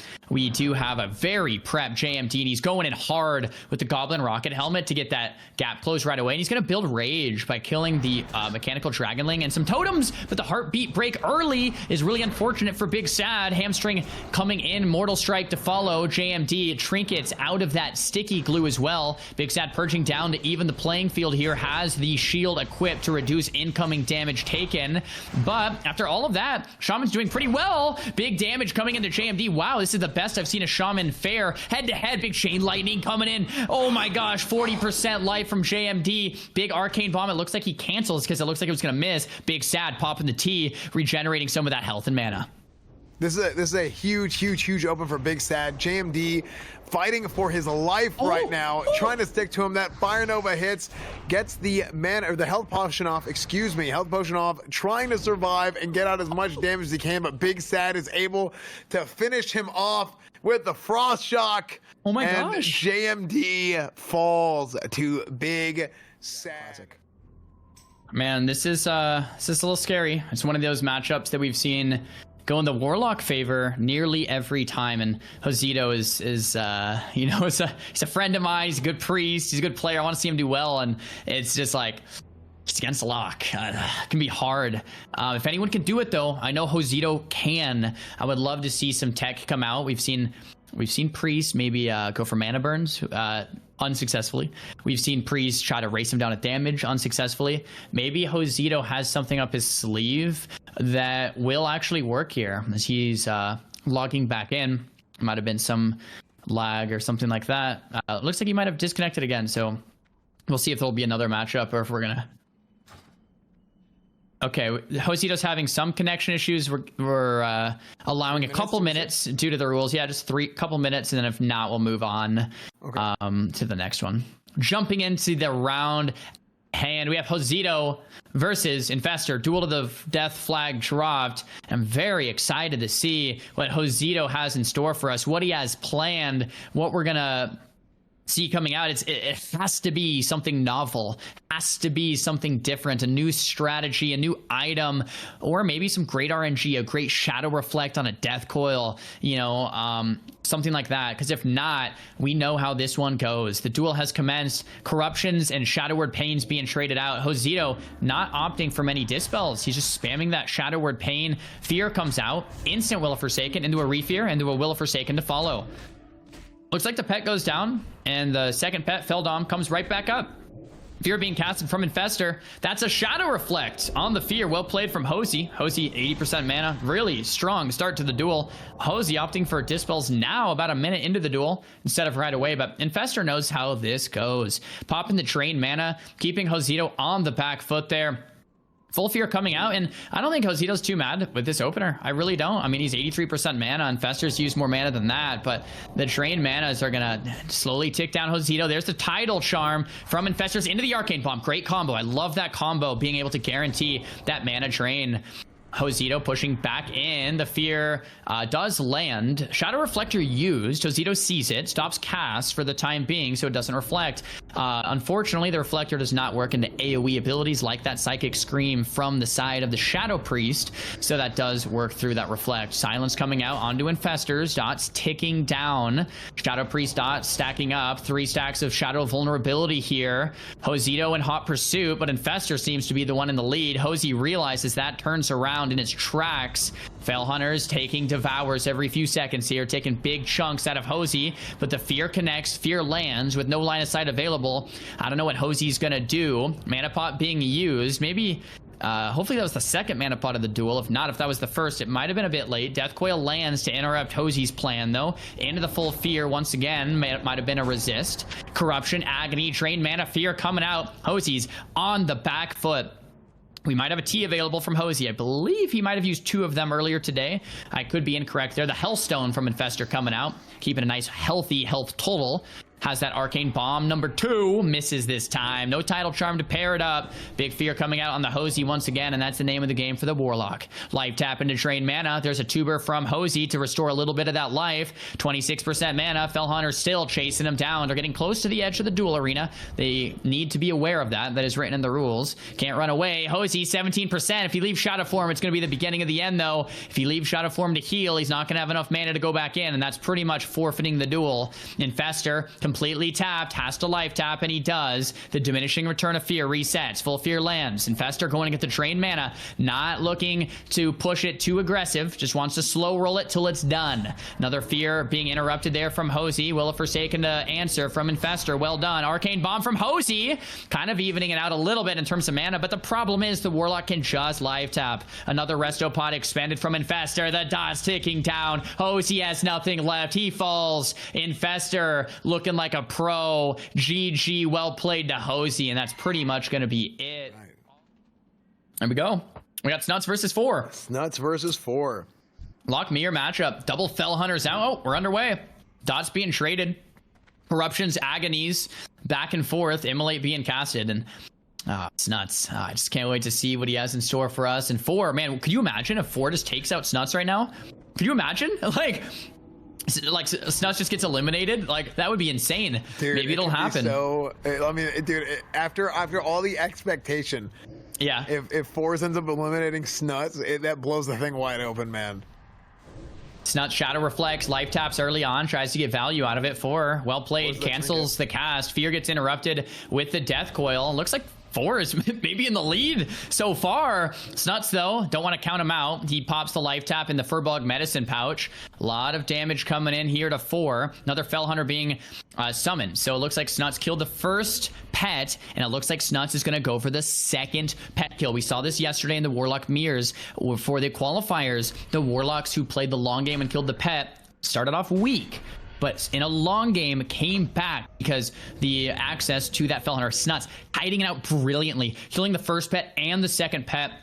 Forrest is going to have no pet for the remainder of this duel. Now, Snuts looks like he's behind, but he's slowly going to start coming back here, especially with the Hellstone, the drained lives, the life taps, the Shadow Bolts. It's all coming together, and Snuts' damage is going to start crippling 4. He's not going to have access to the Soul Link from the pet. He's not going to have access to the Devour from the pet. He's not going to have access to the damage from the pet. Snuts is pulling ahead slowly but surely, and Forrest is crumbling over time. Absolutely. Snuts is playing this matchup so incredibly well. 4 is going for the banish on the pet to try and mitigate the fact that he doesn't have one and Snuts does. However, I don't think it's going to make a difference in the long run. Snuts is doing a phenomenal job of separating, getting back to his pet, first dating. His pet is at full health, so he's not going to need a health funnel or anything to it. Forrest is probably casting another pet here. It looks like he is.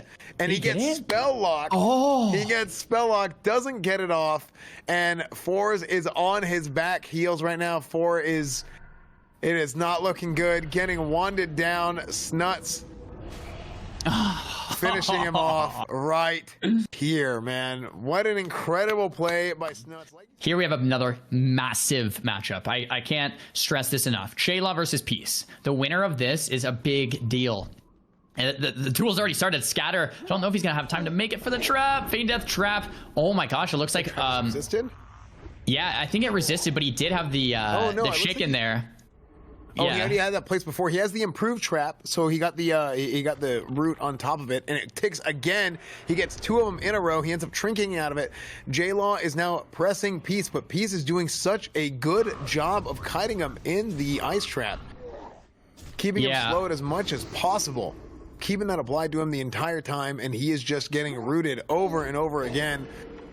Peace dropping an ice trap on top of him right there and separating. Let's see if he can get some of his back. Oh, it looks like we got is that a heartbeat? But he can't really do anything. He can't move because he's rooted. Right. Dude, that is so unfortunate. The gap is closed with the Goblin Rocket Helm. So the Peace is not playing with a pet, right? Because he doesn't want him to build a rage. Is that what's going on? And I haven't seen a pet this whole duel unless he killed it without me noticing. Scatter to another Feign Death trap, more distance being created, and we keep seeing this. We see warriors being kited forever, but no one can pack a punch to kill a warrior.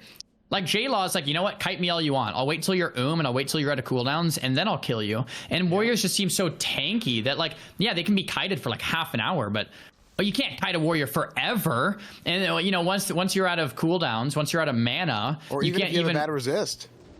Yeah, bad resist. Oh, look at that. We got the whatever that is. It's the chest piece that turns him into an ogre or something like that. I would love to see what item that actually is. That's really cool. Looks cool, at least. Yeah, let's see if Peaceblade can turn this around. I believe it's from Dire Maul. I don't know if it just looks cool or if it does anything, but I'm scared. Thorium nade going in. It lands. What a great grenade. Goes for the Tidal Charm piece to answer that. So Trin gets the intercept stun into the Tidal Charm on the J-Law. Piece needs to get out of there, man. Is there a scatter? There it is. Scatter trap. But if this resists, okay, it didn't resist. But if it did, that's J-Law's opening, right? Like, what do you do if you're Piece at that point, right? And that's kind of what J-Law's waiting for. It's just like the right RNG to finish out the duel. And Piece is hoping he just doesn't get unlucky and slowly take out J-Law for many minutes. And Warriors just are those tanks. And Piece finally pulling out the pet. And this is what we were talking about. Should you dismiss the pet on purpose? Yeah, we saw this a little bit earlier with the pet. Is do you want to keep the pet on him or do you not? The idea being that if the pet is hitting him, he's generating rage. But also, if you don't have the pet on him, you have a harder time keeping the Warrior in combat and keeping pressure on him. So it's really like a trade-off that is I think the best way to play it is not to just not have the pet altogether, but to maybe send him whenever you need to. And that's something we didn't see earlier in the duel earlier. But man, this is close. J-Law is in the danger zone right now. And what that does is, so that's by the way, that's the Gordok suit from Dire Maul. And it actually, this is something I didn't know. I was just told by admin. It actually increases your hitbox, so your attack range is bigger. I did not know that. This is so close. J-Law almost in execute range, but Piece is too. J-Law might finish him first. Oh, the parry. Another scatter. If not, it's over for Piece. J-Law, first aid. There's just an execute away. Bro, no. J-Law is gonna win this, and that means J-Law versus Snuts is gonna be next. Let's see it. Boom! The ogre taking out Piece. Snuts has to fight his worst nightmare. Coming up next. Is we get to see the top end of Mage gameplay and the top end of Shaman gameplay, and we just get to watch how it unfolds with all consumables, pretty much no rules, and see two of the best players in the world duke it out. Yeah, I mean, this is going to be incredible. I mean, these are two of the most highly decorated WoW players ever. I mean, Ziqo. Actually, both these guys. Cdew's done some casting as well, hasn't he? I know Ziqo is also a legendary caster, and they're getting started right now. Tidal Charm into the Polymorph to start it off as Ziqo, and it seems like he loves that opener, and I love it too. It's so safe. It's so clean. You just Tidal Charm Sheep, and right from the Tidal Charm Sheep, you get to kill all the totems, change your trinkets, and get a nice clean opener. Looks like the net backfired for Ziqo, if I'm not mistaken there, which is really what you don't want to happen if you're Ziqo, but yeah, it worked out. It worked out for him. He got the distance once again, and the Frost Reflector from Cdew is great. But once again, it's going to be an uphill battle for him. The Nova comes out, Trinket immediately on the Nova. Sleeping Dust from Ziqo, and the totems are being slain. So what Ziqo wants to do in this matchup is wait till Cdew's out of mana. He wants to kite out Cdew, let Cdew use a lot of mana, kill the totems, fake the Earth Shocks, kill the groundings, keep kiting. And Cdew will run out of mana. Cdew is hoping to rush Ziqo down. Pops the sprint, has the free action potions, as much damage as possible. Ziqo, if he plays patiently, should be able to kite him out and wait till Cdew's to really start doing damage. Yeah, no, I mean, you're absolutely right. Trying to take an enhanced shaman and make him burn as much mana as possible is key here, because enhanced shamans, again, because of the build, because of the items in vanilla that they will use, they don't have a lot of intellect, they don't have a lot of mana, and really Cdew is he just has to try and close the gap here, man. But Ziqo is just, I mean, he's one of the best, man. You have such a hard time just trying to catch up to him, man. Getting those frost bolts off, just tagging him and just stepping away, tagging him, stepping away. And look at Cdew's mana, though. I'm really impressed with Cdew's mana. Really like good. normally in this matchup, you would see the enhance go like super fast, and Cdew knows that Ziqo is trying to him. Maybe he put on more Spirit Gear. Maybe he changed his set around. But Cdew is really impressing me. Like if Cdew never goes it's going to be tough for Ziqo to kill. Why? Well, because there's going to be nonstop groundings, nonstop Urshocks. There's the Arcane Bomb from Ziqo to drain 1,500 mana from Cdew. Really like it. But if Cdew can keep up his mana, it's going to take Ziqo a long time to get through the defense of Shaman. Yeah, no, you're absolutely right. And Cdew is he keeps getting close. You know, he gets that Frost Shock off, and he's trying to close on him, but he just can't quite get there. And he's really feeling it, man. This has got to be brutal, man. This has got to be one of the most frustrating things to do, is trying to chase down a Frost Mage like that. And you know, you have some counterplay, right? You have the Earth Shock, you have the Grounding Totem, you have the Frost Shock, but sometimes there's just not a big counterspell on Cdew. So he can't cast anything right now for another couple of seconds, and that puts him way behind, and he's in the danger zone. As soon as he was able to cast, he tried, but then he got hit with a big rocket helm, and this might be it for Cdew. This might be it. Ziqo is going to go with the Arcane Bomb to seal the deal. Doubt. Oh! Healing Pot being used from Cdew. Yeah, Ice Block coming out to break the CC. Cold Snapping, Kona Cold it resists. Lesser Healing Wave coming through. Earth Shock coming out. Lesser Healing Waves to follow. Ziqo has no mana, but he has Evo. He has no Mana Gem for about 30 seconds and no Mana Pot for about 60 seconds. So Ziqo kind of has to wait for those. But he still has the Evo too, I think. So he can also just resheep to full on Evo. So it's not like Zico's in trouble by any means. But Cdew lived that onslaught. And Ziqo really played that pretty safe too with the Arcane Bomb, silence, and everything like that. So I really like how Ziqo has done it. But Cdew managed to hang on for another little bit. And you can just see the respect that Ziqo has for Cdew. I mean, he knows that this is a very favorable matchup for him, class to class, but he has so much respect for Cdew. He does not want to give Cdew a chance to do anything. I mean, that you mentioned the patience on waiting for the Arcane Bomb, trying to cover all his bases to try and finish right there. I think a lot of people would have gone into that duel seeing a Shaman at 16% health and just try and go for the big dam, right? And just try and finish him off right there. But Ziqo, he has the ability to just take it slow and finish him off right there, and down goes Hunter. I'm excited for this one, man. Like Bean and Mez need no introduction, right? Bean, second place BlizzCon, Mez first place BlizzCon. Well, and Bean normally is main Feral, but in Classic WoW goes on that Hunter, and Mez normally mains Death Knight, but in Classic WoW also plays Hunter. Both players so experienced. They're used to the big stage. They're used to the pressure. Both picking up the Hunter and doing very well in this tournament. Both players obviously haven't lost today because they're still alive and they're standing there in front of us. And Hunter versus Hunter is not a matchup I have like a ton of expertise in. I would probably expect to see is a pretty decently fast matchup here. You can't run against another Hunter too long. Sleeping Dust from Mez to start things off, just the Sleeping Dust from range, and it looks like he's going to get that big aim shot to start, but it might have Heartbeat broke. Yeah. I mean, I think this is going to be one of those where, like you mentioned earlier, is like Bean and Mez are both very well-known players, and it's going to be exciting to see how this one fares out, to see who plays Ziqo in the next round. Double Viper Steam coming out. They're both 60% mana. Mez has a slight favor in the health, and Scare Beast coming out from Big Bean on the Fred. Mez taking a bit of Viper Sting damage, so it might be more of like Hunters kite each other out to Viper Sting whatever Hunter's first loses. It could be a situation like that, and if that is the case, Big Bean is 40% mana, Mez up to 50, so Bean is losing this. Mez has the health advantage as well, but anything can happen. RNG can happen. Classic WoW can happen.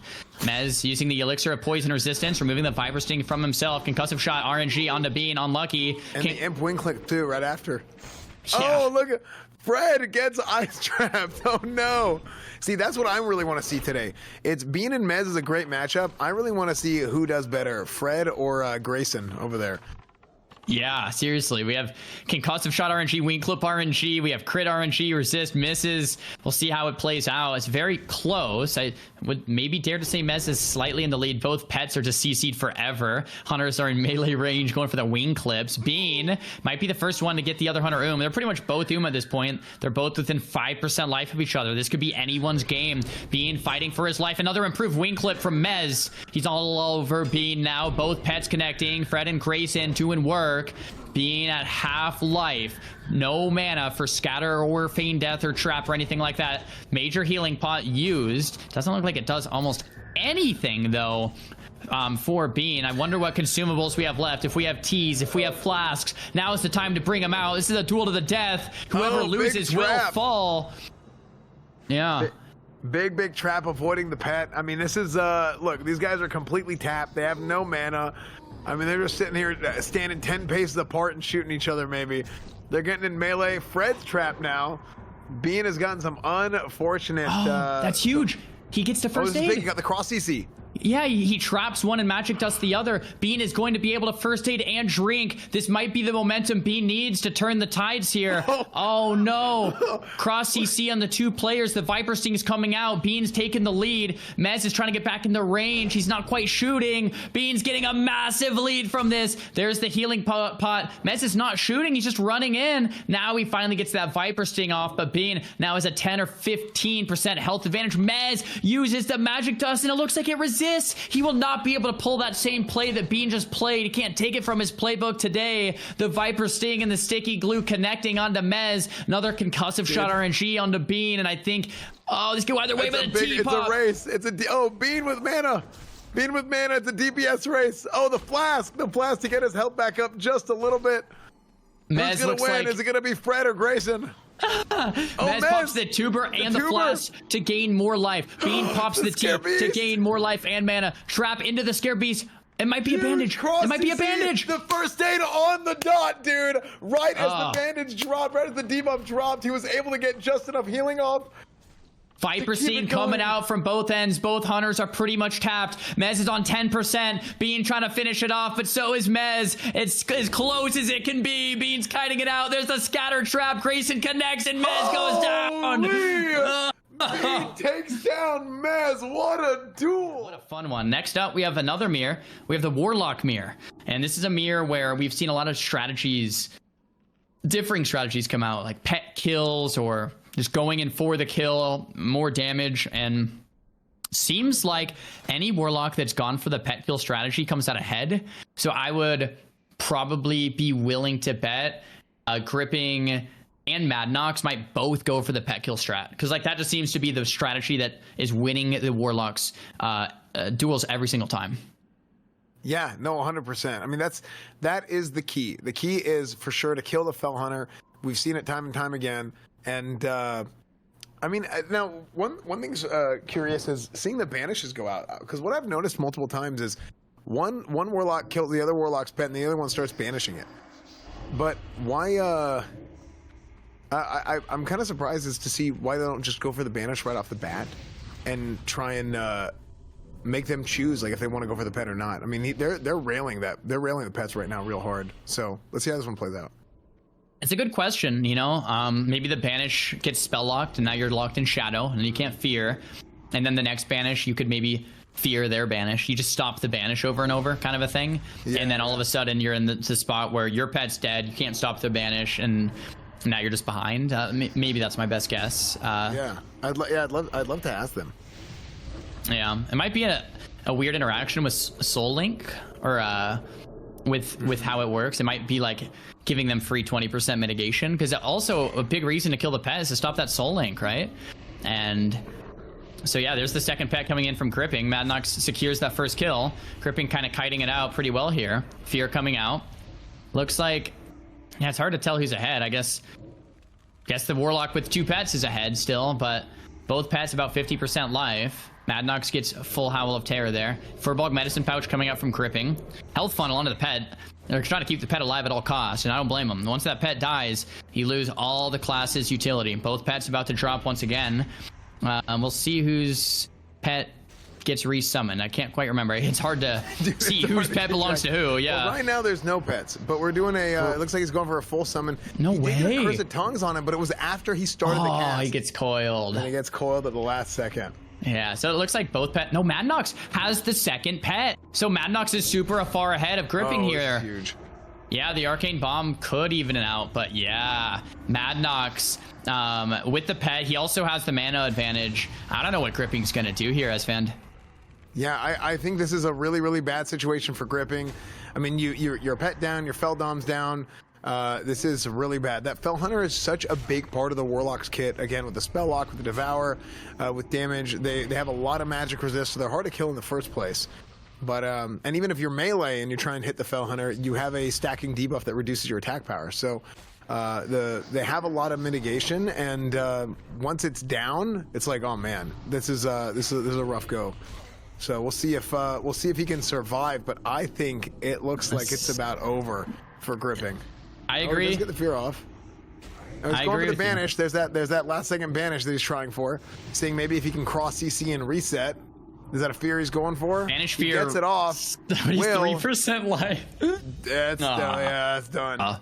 Well, Madnox successfully killed both pets.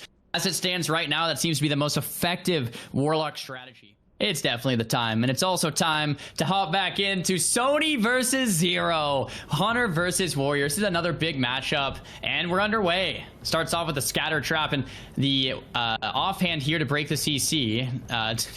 Skull of Impending Doom being used from Sonii. Looks like a little chicken being used, and the intercept lands. Now, this is big, because if Sonii advances, he's going to be fighting a Warlock. If Zero advances, he's going to be fighting the Warlock. It's very dependent on the winner here for the next matchup for Madnox. Now, Sonii gets CC'd, and he's trinketing out. One of the reoccurring themes we've seen in this tournament is Warriors being so tanky, and Hunter's doing a great job against them, but not being able to finish it and seal the deal. And that's kind of what Mages have been struggling against Warriors. Hunters have been struggling against Warriors. Warriors just are so tanky. Like, look at this. So Sony's barely touched Zero. Sonii is full life. Zero is 50%. This is the situation as a Hunter. It's like, okay, my pet's dead. Almost. The Warrior's on top of me. Warrior is full life. The Resto Pot might... Oh, Sonii pre-Resto Potted this. If the trap goes out, it's going to be dispelled. Sonii all over Zero. T's already been used. Zerker stance coming out. Sonii might be able to get that intercept off to Zero. And if not, Sonii in a great spot anyway. Intercept lands. Sonii looking like a professional here today. Sonii is teeing off on Zeroji right now, and Zeroji is no slouch. I mean, this guy has been on fire all tournament, and just like that, Sonii pops the hell off on Zeroji, who has been putting on a clinic all tournament long. Wow, unbelievable. And we've got a Druid mirror here. Gordon going with what I believe is like a Feral Resto hybrid versus Moonfire Beams, Moonfire Spam build, the balance hybrid build. So I really wish we had Soda here for this one, because he knows this better than anybody. But we'll be watching this right here. So Gordon is in stealth, waiting for Moonfire Beam to see what they're doing. Moonfire is just sitting in bear form. Just chilling. I wonder what the strat is going to be here. Seeing it is a mirror, but it's a mirror with two different builds. Gordon opening up with a pounce, and the Fairy Fire into the bear form. Moonfire coming out with a War Stomp into a Hibernate. Gordon shifts out, and whenever he shifts out, he avoids the Hibernate. But of course, he does burn mana doing so. He gets slept. Moonfire coming out and hitting a regrowth, trying to heal up, keep his health high, and he has the Bear Off Peasant Collar out, and he's casting a Starfire, trying to kill the pet. It looks like, or no, excuse me, he's engaging on Gordon here. Gordon uses his Tidal Charm, gets back to him, and you are not going to be able to kite. Really, Moonfire's strength here is going to be the ability to kite in most duels, whereas now when you're facing another Druid, they're going to be stuck on top of each other constantly. So Moonfire doesn't have the same ability to be able to get at range, get a range advantage against Gordon, and Gordon being a deeper Feral hybrid build with a Resto, I think is going to have an advantage here. Moonfire is starting to separate a little bit, but it's not going to be quite enough. Moonfire's mana is looking low. He's under 40% already. It looks like he popped a mana potion and was able to get his mana back up. Gordon's mana we'll see whenever he switches out of form. And Moonfire sitting in bear form. He has the bleeds ticking on him. He has the the bleed damage ticking through from cat form, which is going to cut directly through his armor whenever Moonfire goes into bear form, and he is just ticking him away with dots, keeping that Fairy Fire up for his physical damage, hitting the Moonfires whenever he can, just constantly ticking away at his health, getting the big bash, getting into the Arcane Bomb. Stunning into the Arcane Bomb is going to allow him to hit it. It's very hard to hit an Arcane Bomb on a Druid, and Moonfire is low. He is currently at 22% with a Rocket Helm, and Gordon is ready to tee off on him. He's probably going to go for a Re-Stealth Pounce out of form. Let's see what happens here. Is he able to finish? Boom, there it is. Great job by Gordon Ramsay. Great job by Gordon Ramsay. Just like we suspected, he was going to have the advantage in that duel against Moonfire's balanced hybrid build stance, but Hydra gets to kind of prove himself against another warrior here. Jay up in a second, seeing if he can have that same type of strategy with no debuffs or anything like that. So we'll see how it goes. Yeah, absolutely. And the winner of this duel will face Gordon Ramsay. Yeah, and that'll be another great matchup. If I'm Gordon, I could either fight a priest or I could fight a warrior. I mean, I don't even know. Both of those seem hard from the Druid POV. But man, warriors have just been doing so well in the tournament. I don't know if I'd want to fight a warrior, especially as Feral, like going head to head with that warrior as the Feral. So maybe I'm actually rooting for Hydra here. Dual flag has been dropped. Competitors 10 yards from the flag, as per the rules. Gonna get it started here shortly. Looks like Jay has 57 rage. Probably wants to start any second, and there he goes. Improved hamstring right away. Arcane Bomb lands. I love the opener. We have the Shadow Reflector pop and the Enrage for the Fear. So the Fear breaks instantly. Hydra just turtling and shielding himself and waiting for the next Fear to give himself a relief from the unrelenting damage of Jay. Yeah, I think with Jay, a lot of what we see with warriors is similar with, with warriors to warlocks is a little bit similar to warriors with Shadow Priest. Being able to avoid those fears, that Psychic Scream, is going to be a pretty big deal. But these Blackout procs are brutal, man. The Blackout procs stacking up against Jay, allowing him to get so much, allowing Hydra to get so much distance. Jay closing the gap, getting in there, charging in there, and being able to stick to him as much as possible. Hydra is just spamming Dispels, trying to make sure Jay has as few buffs as possible. He gets his Mind Flay pummeled, Shadow locked, and he will be able to fear again very, very soon. Very shortly, he will be able to fear again. I think Jay is playing undead despite looking like a human currently. There's the tuber. The kick looks like it either missed or actually missed, and then Jay's at 15% life already. Wow, Hydra is just mind flaying him down. Is that going to be it? Oh my gosh, Hydra came to play. Look at that. He's just killing him in the opener. I was expecting a lot different duel than that. Next up, Big Sad versus Infestors. Both of these players had a great showing today. We've seen Warlocks just do really well in general. Shaman's going to him pretty fast. If we can get an inspect on Big Sad, it'd be great to see the talents and the gear. Looks like that two-hander is equipped. We have that Shadow Reflector on. The Glimmering Mithril Insignia for the Fear immunity for 30 seconds. We have big 5-set or 6-set pieces here on. We have the 100 HP Libram. That Mithril Insignia from the Blacksmithing makes all the difference. A Fear immunity for 30 seconds into a Warlock. I mean, that's the item you want if you're Big Sad. Yeah, no, absolutely. I mean, that thing is so strong. I mean, I've had it myself whenever I was playing Classic, and I mean, when I was playing Vanilla, and it's just such a powerful tool. We have the Goblin Rocket Helm charge right off the bat from Infestor, killing all of the totems, building some distance as well. Looks like the Warlock will probably want to swap the helm. So drop combat, swap off that helm now that it's on cooldown. No reason to keep it on. So right there, he probably swapped. We get the Fear casted with the Curse of Tongues. Fear might have resisted. Curse of Tongues lands. Not what you want to see. You have the Tidal Charm connecting from Infestor into the full Fear. This one doesn't resist. 19-second CC from the Warlock. Of course, the damage and the heartbeat will make it break a little sooner. Drain mana's coming out. Looks like Infestor sticking to the strategy of burning the mana of the Shaman and trying not to die in the meantime. Yeah, I mean, Big Sad, as you can see, he's trying to stick to him as much as possible.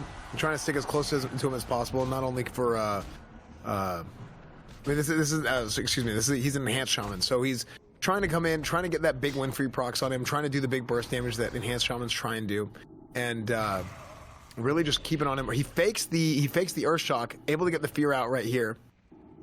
Nice coil into the CC combo. Juan's coming down to kill the totems. Another arcane bomb drops. Does it land? It looks like evasion from Big Sad on the bomb, which is great. Another arcane bomb though onto the Warlock, and this one lands. That's a 5-second silence. That kind of turns the tides. Hellstone to top him off a little bit there. Life taps will surely have to come out. Big chain lightning from Big Sad.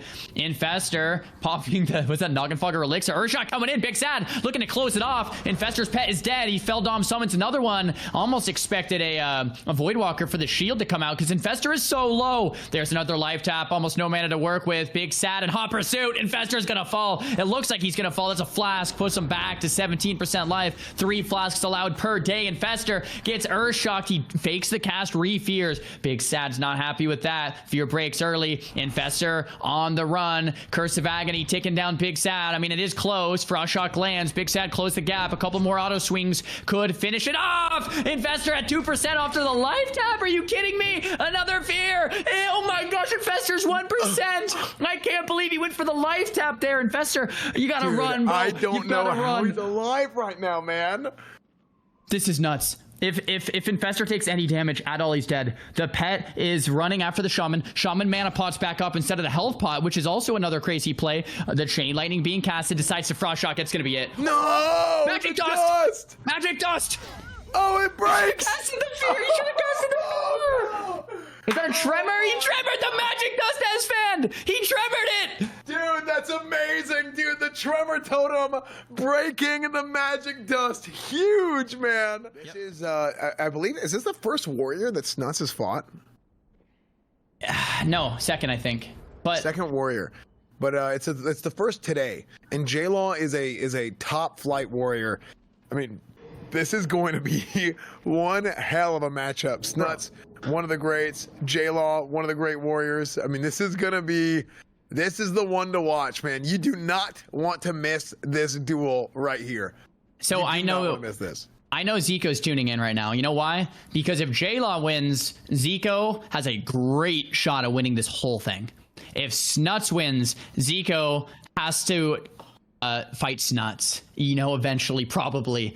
And the whole tournament hinges on this match. If the warrior takes out Snuts, here it is. Dual flags dropped. I can't wait. Snuts trading the opener. The pet is out so we can sack the pet for the shield. No Fell Hunter here.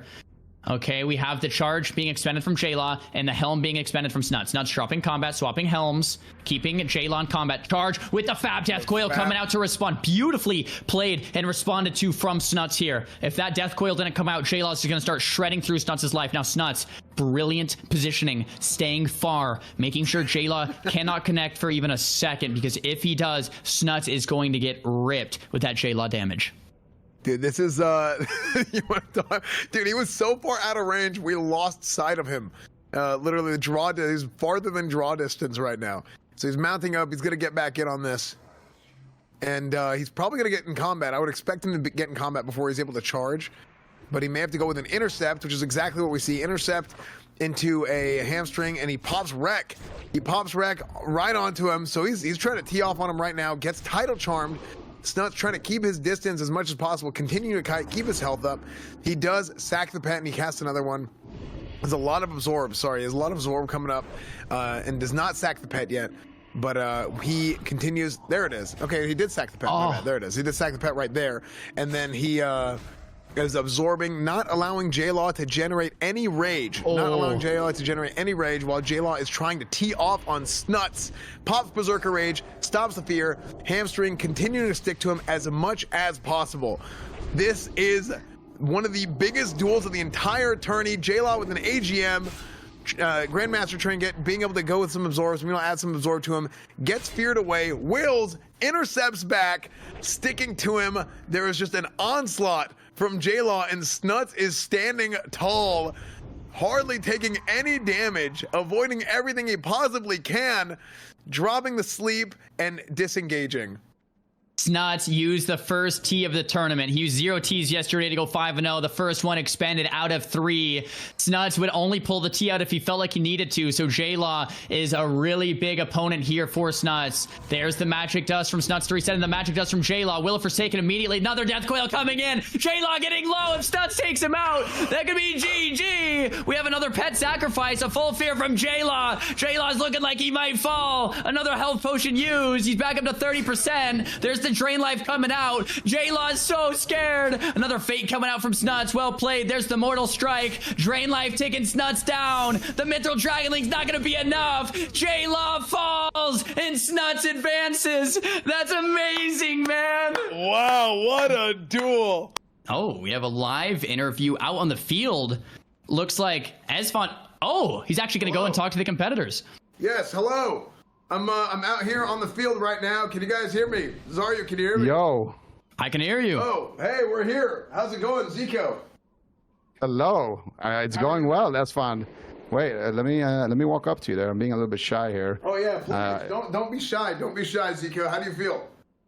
I feel amazing. You know, we've had a great run so far. Had a couple of tough games, but overall it's been pretty smooth sailing. I'm gonna be fighting off against Bean. You know. The man does have a 100% lose rate against me in tournaments, but anything can happen today, you know. So we'll see. Wow, no, that's crazy. Now, if when this tournament started, if we were to tell you who do you expect to face in the tournament, is it Bean or Mez at Hunter? Who would you have said? Oh, that's a tough one. It's a really tough one. I think Bean has a little bit more classic experience, but Mez, he's been putting in the work too. I think I would have to go with Bean though. Yeah, he's just a little bit better, I would say, because of that experience. So how are you afraid of this matchup coming up at all? Do you think Bean has an opportunity to take you out? I mean, you can never count out Bean, but I feel like yeah. You know, statistically speaking, it's not looking too good for him. Ah, okay. Well, how about we talk to Bean right here? Bean. Yeah. Go ahead and come on over here. Bean, don't be shy. Oh, he's muted. Bean, get your ass over here. Do my buffs. I can't. Can I be Sonii? Do your buffs, okay? My buff, dude. There's no more like. This guy right here, dude, Ziqo just talks so much shit about you, dude. Yeah, listen, Ziqo, we never had fucking pots, buddy, alright? Like, just wait, bucko. Oh. Yeah, you fucking little mage ass with 2 fucking blocks, can't be CC'd ass, like, motherfucking ass. Sorry. Ziqo, you should have heard what Bean said about you before the tournament privately to me. Oh my what God. did he say? Yeah, it was bad. Oh my God. That, you know, Bean, he talks a lot, but at the end of the day, he had the easiest bracket out of anyone here. So. Oh, dude, no fucking Snuts. warlocks in your bracket, motherfucking. I guess you're my bracket. Anyway, true. Yeah. We love our bracket. Yeah, we do love the bracket. Don't be mean to the bracket. Sometimes you get lucky with the brackets. Don't be mean. You can be mean to the bracket another time, but today, Ziqo, I don't think you can be mean to the bracket because that bracket is doing not that you need it, but it's doing you some favors, isn't it? It has been doing me some favors thus far, but like, you know, it could be better, right? It could be worse as well. Like, you know, my bracket's been good, but has it been Snuts level good? You know, getting a bye in round 1, fighting greens. Like, I don't know, dude. I had a decent bracket. You heard it here first, folks. Zico's words exactly. Snuts does not deserve to be in this round. That's exactly what I just heard him say. That's True. Word for word what he said. So we'll see if he gets a chance to back it up later. And you guys are about to face off right now. So, or here soon. Excuse me. Soon. You guys are. Is it right now or soon? Zarya, can you hear me in the studio? I can hear you, Xfan. It looks like we do have a Ziqo versus Bean matchup coming up next. This is going to be a big one. Bean's pretty confident. So is Ziqo. We'll see how it unfolds. All right. Well, back to you, Zarya. We'll see these guys on the battlefield. All right, we have Ziqo versus Bean coming up. What a great matchup. And man, it was great to get that interview and hear their thoughts beforehand. Both players very confident going into this. Bean has lost to Ziqo in the past, in other dueling tournaments, it sounds like. But in the past, there's been rules. In this tournament, there's pretty much no rules. It's a Mak'Gora tournament, so anything will go. And Bean thinks that's his advantage. Bean's going to have free action potions. Bean's going to have flasks and other items that he normally wouldn't have access to. And Ziqo looking for that same game plan. I can't wait for this duel because in a minute or two from now, one of these players is going to be dead on the ground. Yeah, it's crazy. 300 hours of playtime going to these characters, roughly 300 hours each, and it's all gonna end right here.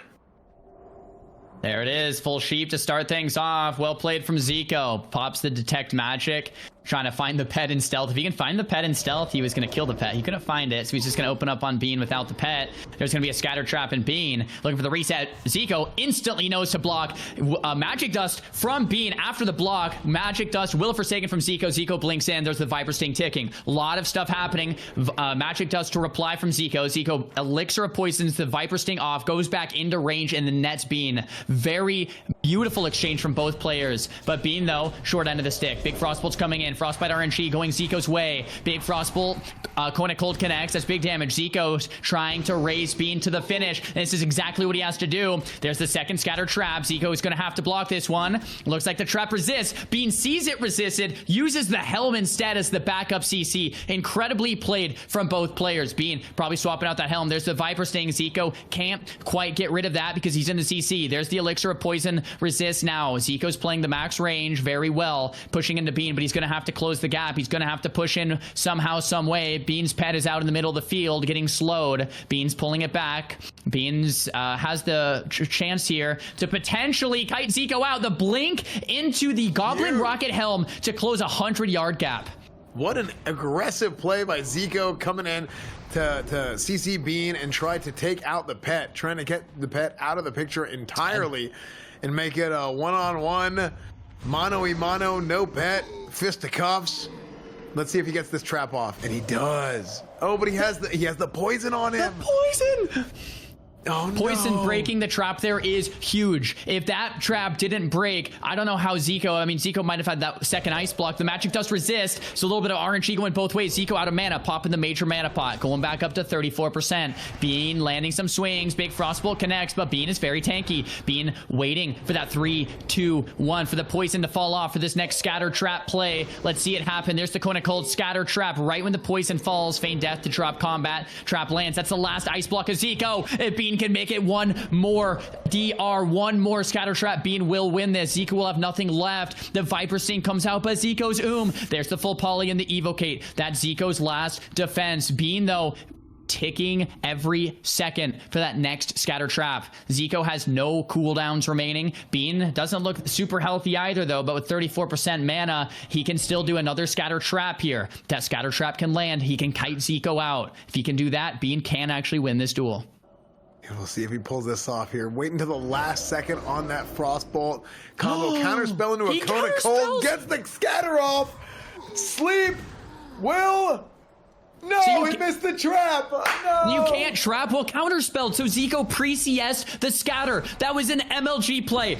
Rank 1 play there. If he didn't do that, Ziqo might have lost. Now Bean needs to wait for the next trap. The chicken eating the trap. Ziqo playing out of his damn mind. This is insane to witness. We have the Frostbite proc. Bean trinketing out. Ziqo is not letting him escape. There's the Magic Dust once again. Ziqo getting back in range. This is amazing. Ziqo once again knows he's in the lead, but doesn't want to blow it. Drinks just for a second for another little bit of mana tick. There's another counter.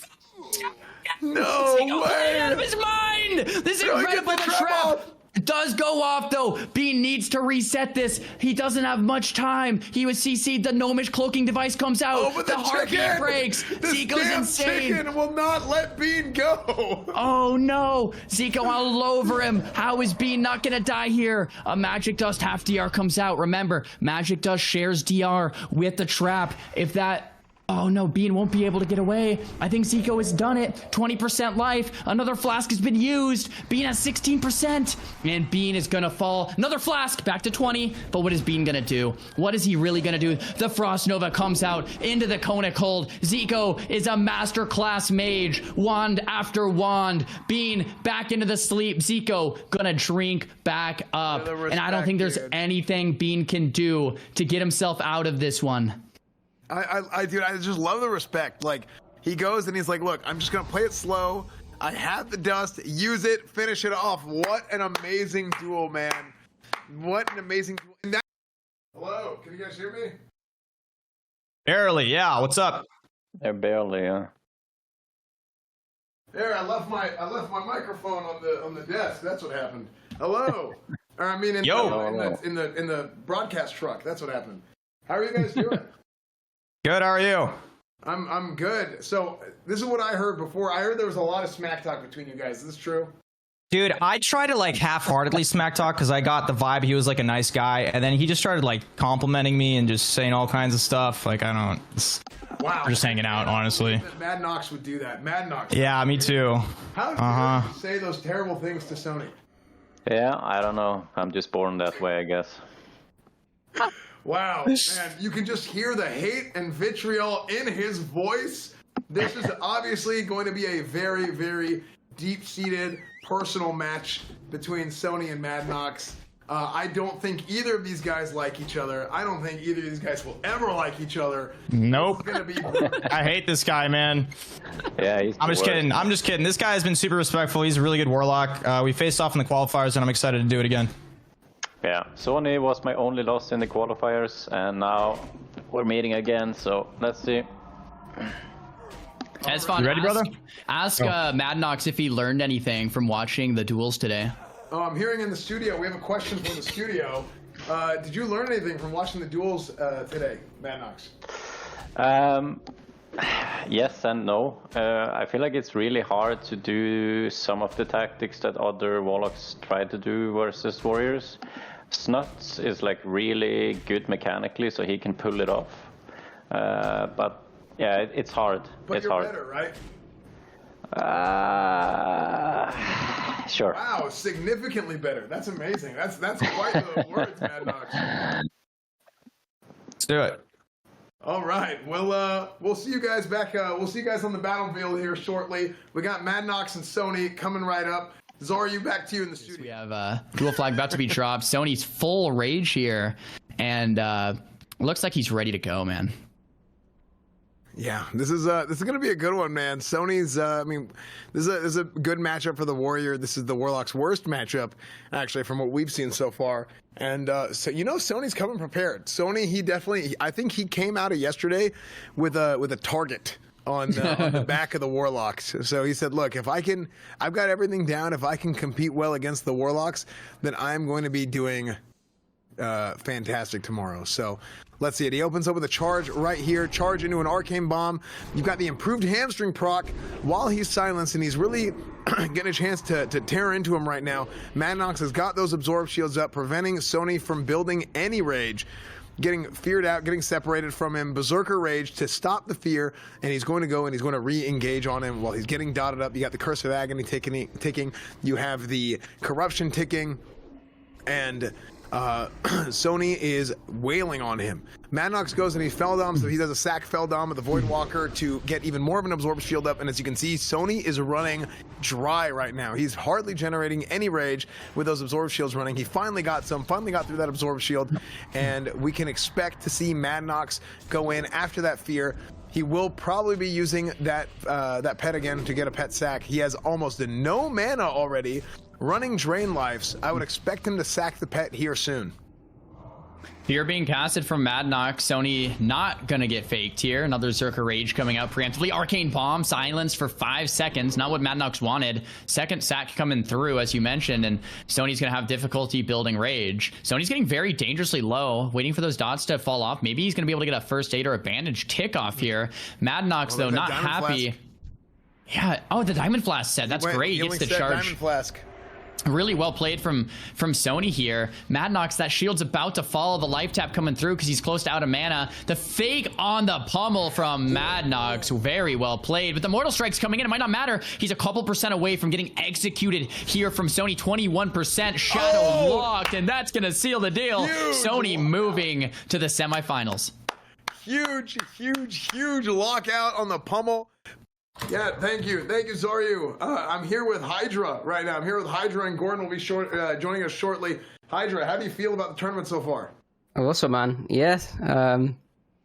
my main goal was getting top priest, which we done. So pressure's off a bit. I think we didn't waste our time.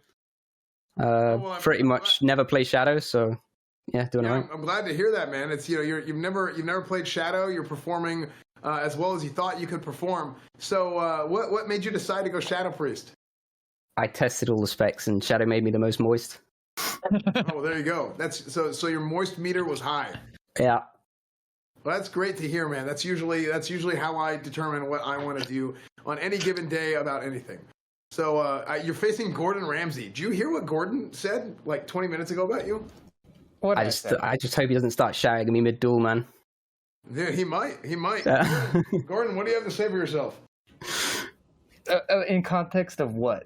What's the context here? Oh, you said he was a great guy and you can't wait to duel him. Oh yeah, he's the best, man. Look at him sitting next to me. He is just looking like an absolute. His wallet is looking mighty thick right now too. I'm not gonna lie. Wow, Hydra, can you believe he would say that about you? That is so crazy. Yeah, no, I'll take it. I'm not gonna yell at him. Okay, I can't get banned. All right, guys. I'm not gonna pull a Gordon. All right. Gordon, we respect our competitors. I wanna hear this. So did you go with like a Feral Resto hybrid build? What build are you running? I am deep Feral because every other Druid build is so boring. There we go. That's it. So going for the style over the performance that we've seen from other people. So Soda yesterday said Deep Feral is stupid and nobody should ever play it. But here you are, deep into the Starforge Hardcore Mak'Gora Finals. So how does that make you feel? Well, just let me remind Soda that I beat him in a duel to qualify for the first ever CDL as Feral, all right? All right? Soda? No, I'm kidding. I generally think, though, for this tournament format, that Feral just is overall better just because of the rulings for like protection potions and whatnot. So it kind of fit my niche already because I main Feral forever, so just wanted to roll with that and prove it wrong, or prove everyone wrong. Playing to your strengths. So we got two different strategies coming up in this next matchup. Hydra trying a new build for the tournament. He's never played Shadow before. And Gordon Ramsay, on the other hand, playing his tried and true Deep Feral spec, despite other Druids maybe saying it's not as good, and winning some mirror matches and stuff too. Really showing up and playing late into the tournament. So we're excited to see what's going to happen next. And back to you, Warrio. Out on top, but here we have duelers moving into position here. Just to remind you all, this is a Mak'Gora tournament. What Mak'Gora means is you're dueling to the death. One of these players will die momentarily here today. Gordon and Hydra have put in hundreds of hours into preparing and leveling these tunes in classic hardcore World of Warcraft, and one of them will fall. Yeah, no, absolutely. I mean, this is going to be a big duel. This is going to be an exciting one to watch. Very, very, very exciting to watch. And looks like we're getting started right here. Gordon's opening up onto Hydra. Pounce coming out. Goblin Rocket Helmet from Hydra. I'll probably go with the spam purges here. Make sure Gordon has absolutely zero buffs to help out, his duel here. Hydra, after the spam purge, it's going to be a little bit lower mana, but it's definitely worth the trade. A full fear would be likely to come out here in a second. Looks like a Mithril Dragonling and Barov's Trinket, and a Shik, and a lot of different pets here from Hydra. Blackout proc, exactly what Hydra's looking for. Fear's still off of cooldown, and a Mind Blast, Mind Flake combo connects. Gordon just taking so much damage, and the Shadow Reflector isn't going to stop as much as Gordon wanted it to. Wow. Yeah, no, this is exactly what we mentioned we might see. It's really just standing toe-to-toe. A lot of what we saw against the Warrior matchup for the Shadow Priest, where Hydra is just able to tee off, man. Oh my gosh, this looks so one-sided. Hydra standing his ground with the Mind Flays, just like he's done to all the Warriors, and Gordon's gonna meet the same fate. It's not gonna be enough. He's 1%. The Shadowward Pain will finish him off. Hydra taking out all of the melee players with a single Mind Flay. Very impressive. Man, if I am any of these players, I'm scared to fight Hydra. I'm excited for this next matchup. Can you guys hear me over there? Hello. Am I logging in? No, I know you guys are shy and don't want to be on camera, but no, I'm just waving at you guys from here. We can just talk from a distance. Sounds good. How you guys doing? You guys ready for this duel? Yeah, a little scared. Oh, no, that's not what I heard earlier. I heard you say, man, Snuts is going to be a joke. I have practice against Warlocks, and Snuts is going to be so easy. Is that true? Sort of. So I got to level 39 in the tournament, and I died, and I immediately renamed as Big Sad. But I usually go by EMCL, and so that's kind of where I'm at right now.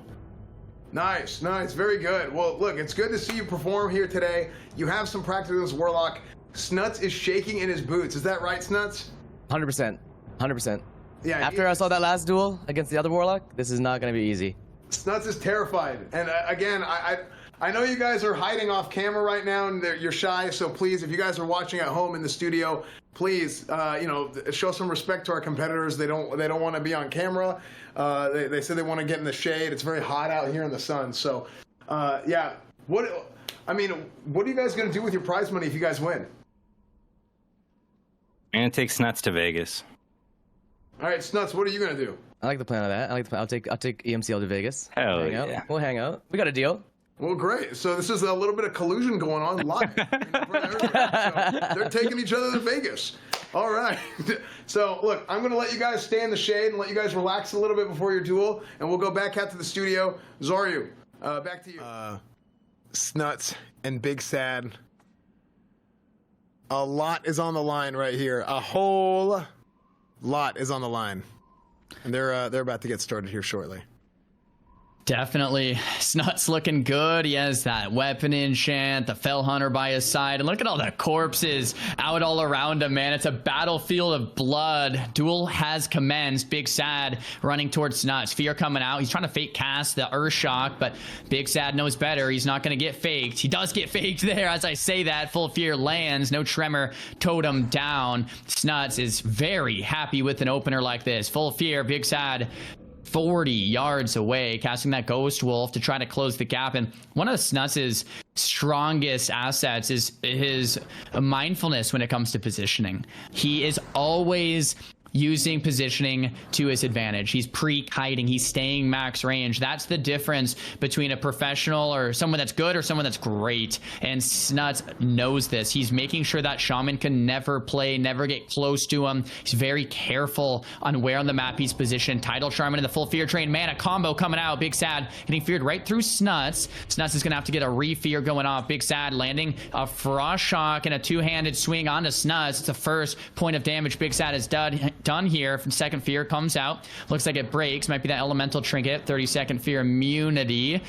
The Big Sad zoom. And 50% life. He's done a great job. I was about to say, Snuts has done a great job of burning Big Sad's mana. So, I mean, he's really just kept him, he's kept him at bay, keeping his mana low. I mean, Snuts has played, his resource management is just impeccable, dude. And Warlocks, more than probably any other class, have the ability to manipulate it. Big Sad is trying to do whatever he can, but he is completely dry. He's low on health. He's getting slept. And Snuts dropping the dots on him, sending the Fell Hunter. He knows there's no chance. Chain lightning. Big Sad just trying the chain lightning as he goes down, and it's just not enough. And Snuts is the victor. Big Sad tries his best, but he is unable to sustain and survive the onslaught of the manager. Hello. Hello. Ziqo, how do you feel? I'm feeling good, feeling a little nervous. Yeah, it feels good, man, to be in the semis for sure. So how do you feel? Did you wake up today thinking that you were going to be here? I thought it was a kind of a low percentage chance that I would have the run that I've had so far. A lot of it, depending on the bracket and just how I perform on the day. And so far, I feel like I've been lucky with the bracket for sure. So really, you came out against all odds, and you've been able to compete and doing incredibly well here today. Even in this horrible hot sand. I mean, it is hot out here. How have you been handling the heat? Well, my parents are from Egypt, so I got that Egyptian blood in me. So the heat, it's not a problem. It's more about the cold. So I'm glad you guys picked this location. It actually gives me kind of a bit of an edge, I think, over the other competitors. Oh, very good. Yeah, I'm the same way. That's why I'm dipping my toes in the sand here a little bit, kind of getting deep in here because it's just so comfortable. And yeah, you're going to be facing against Sonii, and Sony's around here somewhere. Sonii is coming in soon. Yo, oh, there he is. Yo, Sonii. Sonii, how do you feel about facing Ziqo right here? Honestly, I'm chilling. I'm like just zen. It's been so many huge matches and such a long tournament that I'm just like, I'm excited to play. I'm excited for this exchange of, it's like just this exchange in this battle in this moment, because like we have, I'm not on any drugs, by the way. I'm just vibing. Like, no, it's just like, it's really cool. Like I was thinking about it. I like went into my backyard and put my bare feet in the grass and took a piss. And I was like, this has been such a cool day. It's like, when are we ever going to have this moment again of like all these consumables, all these big names, Mak'Gora battle to the death. And the fact that it's on Classic WoW, the game that I love and grew up with, and like we're all coming back to it. It's just, I mean, I'm sure you guys feel the same way. It's dope. I'm excited. I'm excited for this fight. No, absolutely, absolutely, man. I mean, this is something that like, I mean, we first started talking about doing this event, and when we heard about the hardcore servers being a thing, we're like, dude, we should do this. I mean, Tips obviously, like, you know, Tips was real bullish on it. I mean, he was like the Vince Carter, like he's trying to come back. He's like, man, I'm getting the itch to do like a CDL type thing again. I'm like, dude, I'm down, but I want it to be an event where it's just no holds barred. I said no rules at all at first. I was like, yeah, no rules. But then as we kind of started thinking about it and planning it some more, it's like, okay, well, we got to do a little thing here, a little thing there. And I think this has probably ended up being really the best dueling tournament that we've done in Classic WoW. And 100%. It's been amazing. Yeah. So, no, yeah, I'm glad that you guys are having fun. I'm glad that the viewers hopefully are having fun, and it's been an absolute blast putting this thing on. Yeah. Production has been killing it. Everybody's been killing it. Our volunteers, everyone. So 100%. And I hope you guys take pride in the fact that you brought it full circle, right? Like you guys went off and did your own thing after 2019 Classic, but for Tips, like we all knew Tips as like the private server guy, right? He was the warrior. He put together CDL. Then you guys popped off with OTK, and then coming at all the way full circle and putting $100,000 up for Classic WoW players out of all games.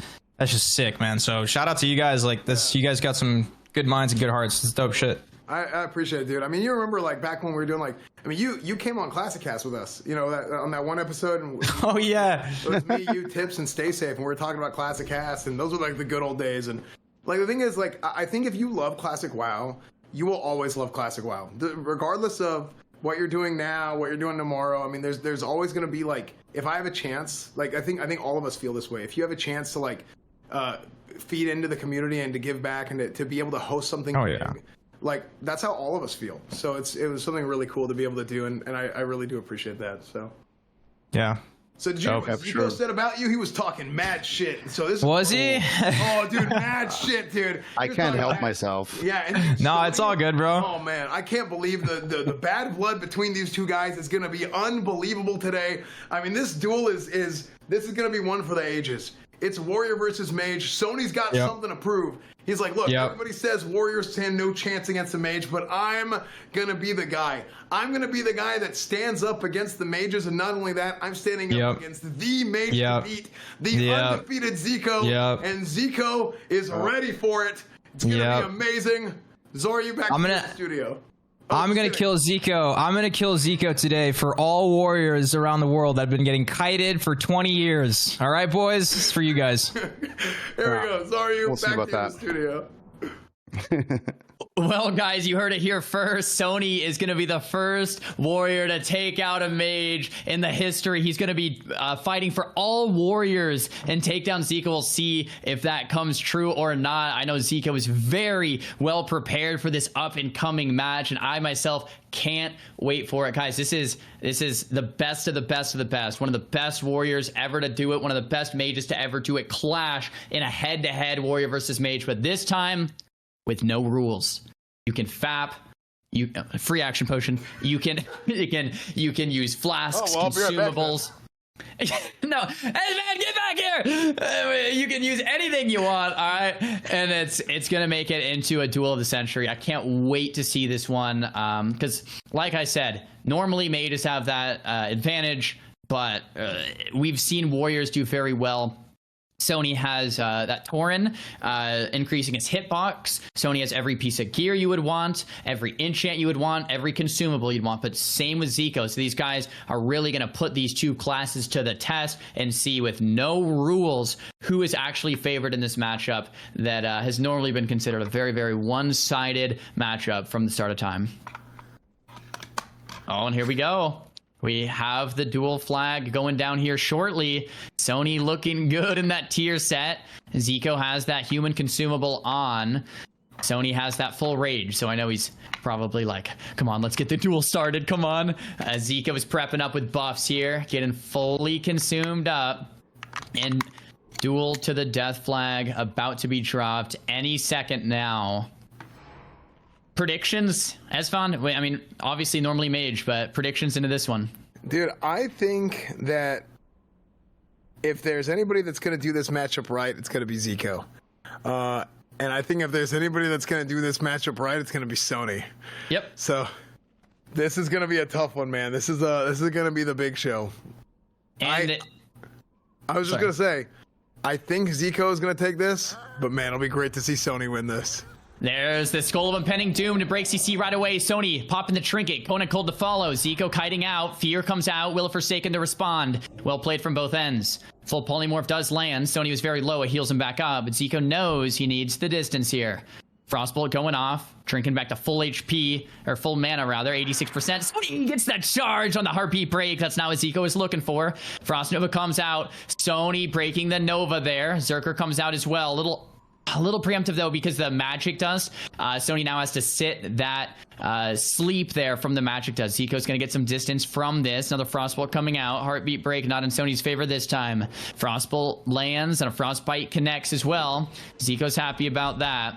We have Sonii bridging the gap. Ziqo insta ice block cancel into the Frost Nova. Kona Cold. I think the Kona Cold resisted. It was just a rank 1 though. Zico's fighting for control here. He's not fighting to kill Sonii. He's fighting to not die. Rank 1 Frostbolt's coming out. Ziqo very prepared for this. 5 stacks. A Winter's Chill pretty shortly. Fire Blast for a little bit of damage. Big Frostbolt on the Sonii here. Sony's on a 75% life. He hasn't really connected quite yet. There's the blink on the intercept. Ziqo keeping distance. Another Frostbolt coming out. Ziqo popping the early major mana potion. I love it. Arcane. Let's see if Ziqo can avoid it. Oh, it lands. Very nicely aimed Arcane Bomb there from Sonii. Huge Arcane Bomb. Sonii is trying to build some distance back. I mean, he's definitely hurting right now, getting kited. It's something that he's obviously had nightmares about in the past. But Sonii does have everything at his disposal to be able to come back on this and to be able to try and finish this thing out. He's trying to get out of combat. He did switch to battle stance. I think he was trying for a charge, but unfortunately he was unable to without getting back into combat again. He does have a detect magic on him, and he is getting that Winter Chill stacked up. The charge gets blinked immediately afterwards, and Sonii is feeling it right now. This is a rough one, man. Sonii is going to pull out all the stops to be able to follow up against Ziqo, and he pops the FAP right there, but then Ziqo does something we've seen him do before. He uses that Rocket Helm to try and wait out the time of the free action potion. The free action potion is going to keep... Oh, Heartbeat Resist! Big Heartbeat Resist, so he does still have his FAP. However, Ziqo follows it up with a sleep right afterwards, and he ends up waiting out the entirety of the free action potion and follows it up almost immediately with a Frostbolt, and Sonii is back getting kited once more. Just perfect timing from Ziqo. There's a net coming out. This could be the second ice block. Trinket instead and a Renova. It's perfectly played there from Ziqo. He knows the timer on that. It's a combo. Damn, There's a Frost is, Nova, man. Kona Cold, Cold Snap, second Kona Cold Fire Blast. It all happened so fast we could barely see that. Huge burst from Ziqo, and Ziqo secures himself a spot in the grand finals today. What an incredible run from Ziqo. Well played to Sonii as well. I mean, it's a hard matchup one way or another. Well played to Sonii. Sonii still gets the top warrior, but Ziqo, not only is he the top mage, but he is the grand finalist, the first grand finalist today. Look at Sonii. Guys, these Incredible, are Mak'Goras. man. Every player that loses is dead. And we have Snuts versus Hydra. Just, man, both of these names we have known. I mean, I've known Snuts' name since I was probably 14, and same with Hydra. Watching their montages on Warcraft movies, watching their montages on YouTube, watching their streams, watching them in tournaments, and to see these two legends legends duke it out today is just such an absolute pleasure. Like we said, Snuts on the Warlock might have that slight advantage there, and the duel commences. Hydra getting some early purges off, dots being shared and spread around Snuts. Once again, with the positioning he's known for, running away instantly, using that max range to his advantage against the Shadow Priest. Fellhunter being called back, Magic Dust used, and Snuts wanting to slow down the duel. Yeah, just going in right at it. He's got that sleep up. He's going for the drain mana strat. We saw this earlier from the Warlocks. Draining mana is, if you go toe-to-toe trying to drain each other's mana, it looks like it's not going to work out for the Shadow Priest, even though that's one of their strengths. The Warlock sustain is so high that it's not going to turn out well for them. Snot's going out, reducing his mana as much as possible, but now he's separating. Now he's running away, kiting him out a little bit, reapplying dots, putting that corruption back up. He's got that Curse of Elements on him as well, and going back out with the drain mana as soon as he gets in range. Both players so experienced using the major mana potion within the first minute of the duel. And, you know, if you're tuning in today from home, you might be wondering, why would you use a mana pot when you're 80% mana? Well, because it takes you to 100% mana and starts the cooldown on mana pots. You could use that second mana pot sooner. Both players did that within the first minute, and it just goes to show how experienced these two players are. I must say, Hydra's holding his own, 72% mana and still full life against Snuts. We have not seen a Priest versus Warlock duel this close yet. Snuts using his second T. That's Snuts' second T of the 3 for today. That's only 1 T remaining, and Snuts is finding this matchup so close that he has to use that T. Hydra using the T of his own as well. There's the Magic Dust coming out into Hydra once again here from Snuts, and man, this is looking great for Hydra. The early heartbeat break onto Hydra. Shadow Reflector from Snuts. Hydra stunning himself with the Shadow Reflector. Reflect on the Mind Blast. He gets the proc. That's very big for Snuts. Huge for Snuts, and following up that fear with another drain mana, separating from him, dotting him up, and just working him down just like that. That Shadow Reflector was absolutely massive. I mean, having that blackout proc on a Shadow on a Shadow Reflector is insane RNG, and really Snuts using really the thing that hurts Shadow Priest more than anything is movement, mobility, and using that strategy to his advantage, keeping him moving, not allowing him to just stand tall and be able to tee off. So there's a blackout proc on the Snuts right there, following it up with a Death Coil, or returning it with a Death Coil, again working that drain mana, draining his mana, getting his own mana back, not losing the mana battle, managing his resources impeccably against Hydra. Hydra's doing a great job, but Snuts is pulling ahead in the long game. The shields are starting to get purged from the Fellhunter. The Fellhunter starts to hurt after a while. Hydra using another mana pot. He has nice and healthy mana, but once the Priest drops Shadow Form to heal back up, it's the beginning of the end, right? Because then you have to heal back up, use all your mana, and he drops Shadow Form right there. He's using mana for Renew. Maybe you're going to use more mana for a heal, and Snuts taking his time to first aid. He pulls the pet back expertly to drop combat. That's for Snuts to swap gear sets out of combat. Snuts swapped trinkets there, and surely swapped helmets as well. Maybe even a belt swap. Shadow Reflector and Tidal Charm. Maybe not. So Snuts putting the pet back in. Curse of Agony connects. Same with that Corruption, and Hydra still not back into Shadow Form. Hydra at 40% life, 50% mana. And now goes back Shadow Form, but Hydra doesn't get to top himself back off there. There's another T. That's a second T from Hydra. Probably the third T for today. So I don't think Hydra has any more Ts. It's every consumable used. But hey, why not? You're in the semifinals. If you don't win, you lose and you die, and your character's deleted. Every single item in the bags should be used right here. You want to leave nothing on the table. You want to put everything out in this duel, and Snuts and Hydra are duking it out for this win. Yeah, I mean, this is just, I mean, this is something where they're going toe-to-toe, back and forth. I'm very, very surprised at Hydra's ability to be able to hang on. I mean, obviously, he's an unbelievable player, incredibly well-known, but it seems to be that he's on his last leg right now. He wills the fear, going for the Mind Flays, just sending whatever he can, but this Arcane Bomb might be too much for him. The mana drain into the Silence. Let's see if Snuts can finish. Snuts is low mana, but he has the patience to not life tap. That's it. And finish him with the wand. Incredible.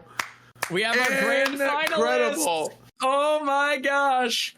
At the start of the day, I was like, the #1 matchup I want to see today is Ziqo versus Snuts in the grand finals. And guys, we get to see it. This could not have been a better grand finals game to get to. Snuts versus Ziqo. I mean, come on, you can't script it better than this. You just can't. I can't wait to watch. I must say though, congrats to Hydra on a very well played job during this tournament. Top priest, and Hydra, I mean, did a great, phenomenal job in that duel. It's just, it is a very difficult matchup, and Hydra really fought to the end. Yeah, no, that was unbelievable, man. It was unbelievable from Hydra coming out, and I mean, he had an unbelievable run. He normally doesn't play Shadow, like he said, but he's a big time PvPer. And actually, we're gonna go have I think we're gonna go have a word with his spirit. I'm gonna have to find a way to get out there.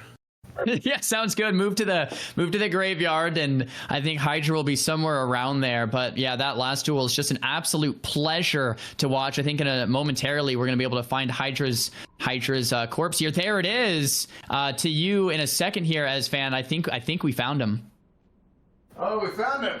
Oh, hello, Hydra. I'm not feeling too good, bro. I'm seeing that. Do you need to see a doctor? I don't know. I think I might need more than that. Have we got an exorcist? I mean, look, the way your skin's looking, we might need 2 exorcists. I mean, what's in your jaw? I mean, it's a beard, bro. That's my stubble. That's your stubble? I mean, yeah. Flesh looks like it's rotting off the bone. I mean, yeah, it was stubble once. It was stubble. Okay, well, how are you going to recover from this? I guess we go again, bro. Hey, it's time to go again. So maybe we'll do another one of these in the future, and you can go again.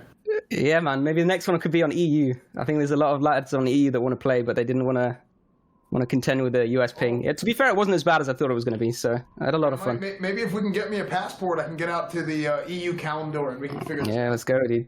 Yeah, okay. How'd you feel about your performance in the tournament? I always knew Warlock was going to be hard. I practiced a lot for it. It came down to RNG a little bit, but like he kited really well. Like he basically has to range my fear as much as possible. If I get fears on him, then I have a good shot. But my fear in the open are resisted, and after that he just kited really well. So I basically need to get the blackout on the rank 1 pain spam to try and push him for the fear. But if he's good and CS's me, then I can't get a fear anyway. So it's a rough matchup. No, absolutely. Well, you performed unbelievably all tournament. You really put it on. Like you said, you don't normally play Shadow, but you've been performing at an unbelievably high level, and I think EU is very proud of you. You know, you put on for the EU boys, and you're going to be going home with $6,250. I hope my boy Z can avenge me, man. I wanted to face him so bad in the final, dude. We were talking about it. I was like, it was like, if we meet in the final, it'd be like the best thing ever. And I was trying so hard for it, but yeah it wasn't meant to be. Hey, next time when you go again. Sounds good, man. Thanks for the inv. All right, we'll see you later, man. Hey, back to you, Warrio. If Ziqo has anything, up his sleeve, some hidden tech, maybe saving for the finals. I know Snuts is almost at a T. To you, Svamp. Oh, thanks for having me, Warrio. I'm out here on the field. It's getting hot out here.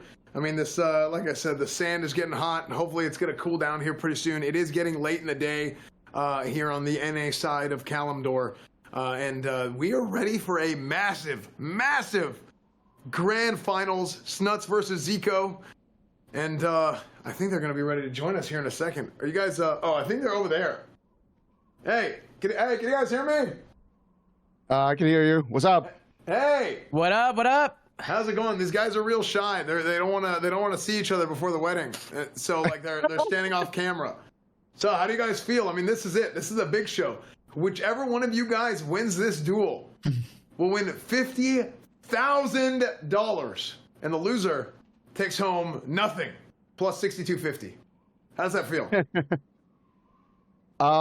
It's been a long time coming, for sure. Me and Snuts, we were talking about it a little bit earlier, but since level 1, basically, we've been talking about how it's been a lot of banter. When I'm leveling, Snuts has been grinding, and it's like 4 a.m. my time, and I'm like, yo, Snuts, are you not feeling a little tired, bro? Go take some rest, man. Like, you're doing good. Like, you don't need to be playing right now. And he's been kind of hitting me with the same lines. Every time he gets an item, he links it to me. If he gets something with frost res on it, he's like, "Oh, this could be nice." I'm like, I don't think you need that. So it's been fun. You know, we're old friends, and yeah, we played a lot together in the past, and yeah, I'm excited to play him.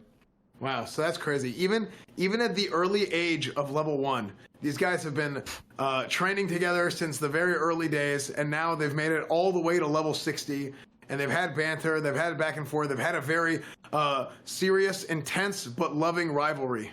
And it all comes down to this. Snuts, how does that make you feel?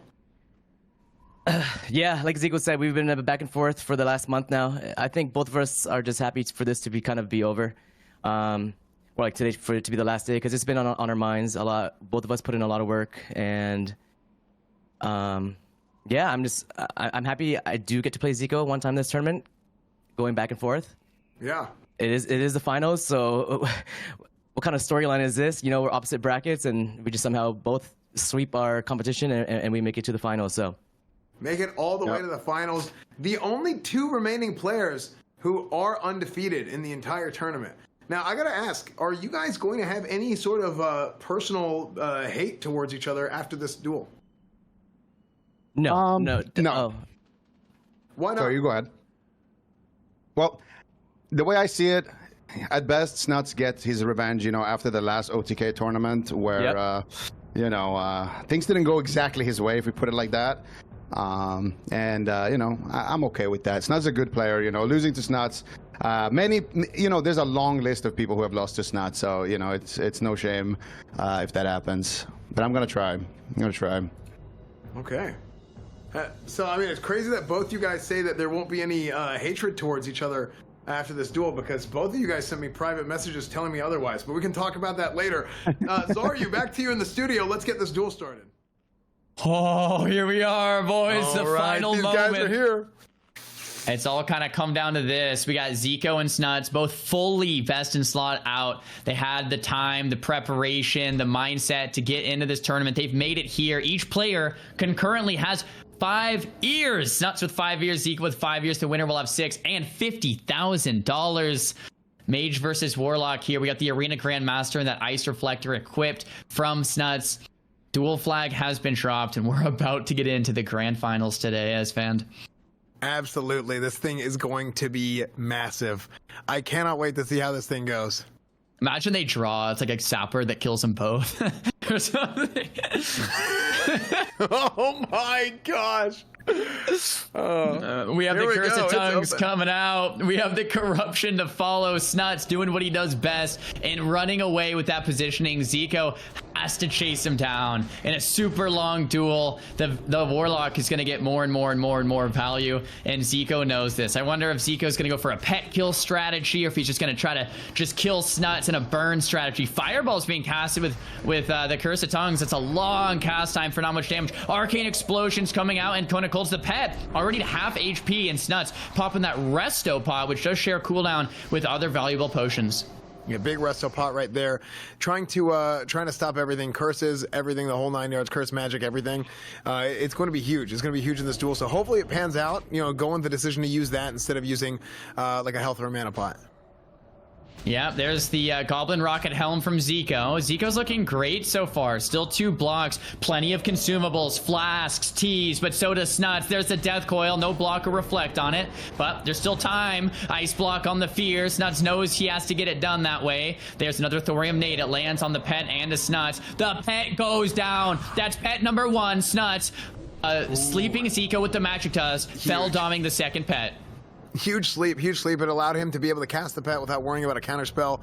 So let's see. Ziqo is probably going to try and separate, and maybe he's going to try and kill this pet right here. I'm thinking Ziqo goes for 2 pet kills, and if Snuts isn't careful, that second pet will go down, and then the Mage will have, you know, a chance in this, and that's exactly what you're talking about. If both pets die, the Warlock is a lot weaker. It's just hard sometimes to kill that second pet. Ziqo, if there's going to be someone to do it, it's going to be him. Another rank 1 Frostbolt lands. Snuts trying to devour those buffs off of him with the pet Dispel. Ziqo getting the remove curse on himself as well. Health and mana have been pretty much equalized. Ziqo has 1 block remaining. Snuts, no Feldom left. There are tons of consumables, though, from both ends. And Snuts just playing the max distance game like an absolute legend. Not letting Ziqo bridge the gap here. Keeping him dotted up. Just 1 or 2 dots will do all the work Snuts needs. He does not need to overextend here.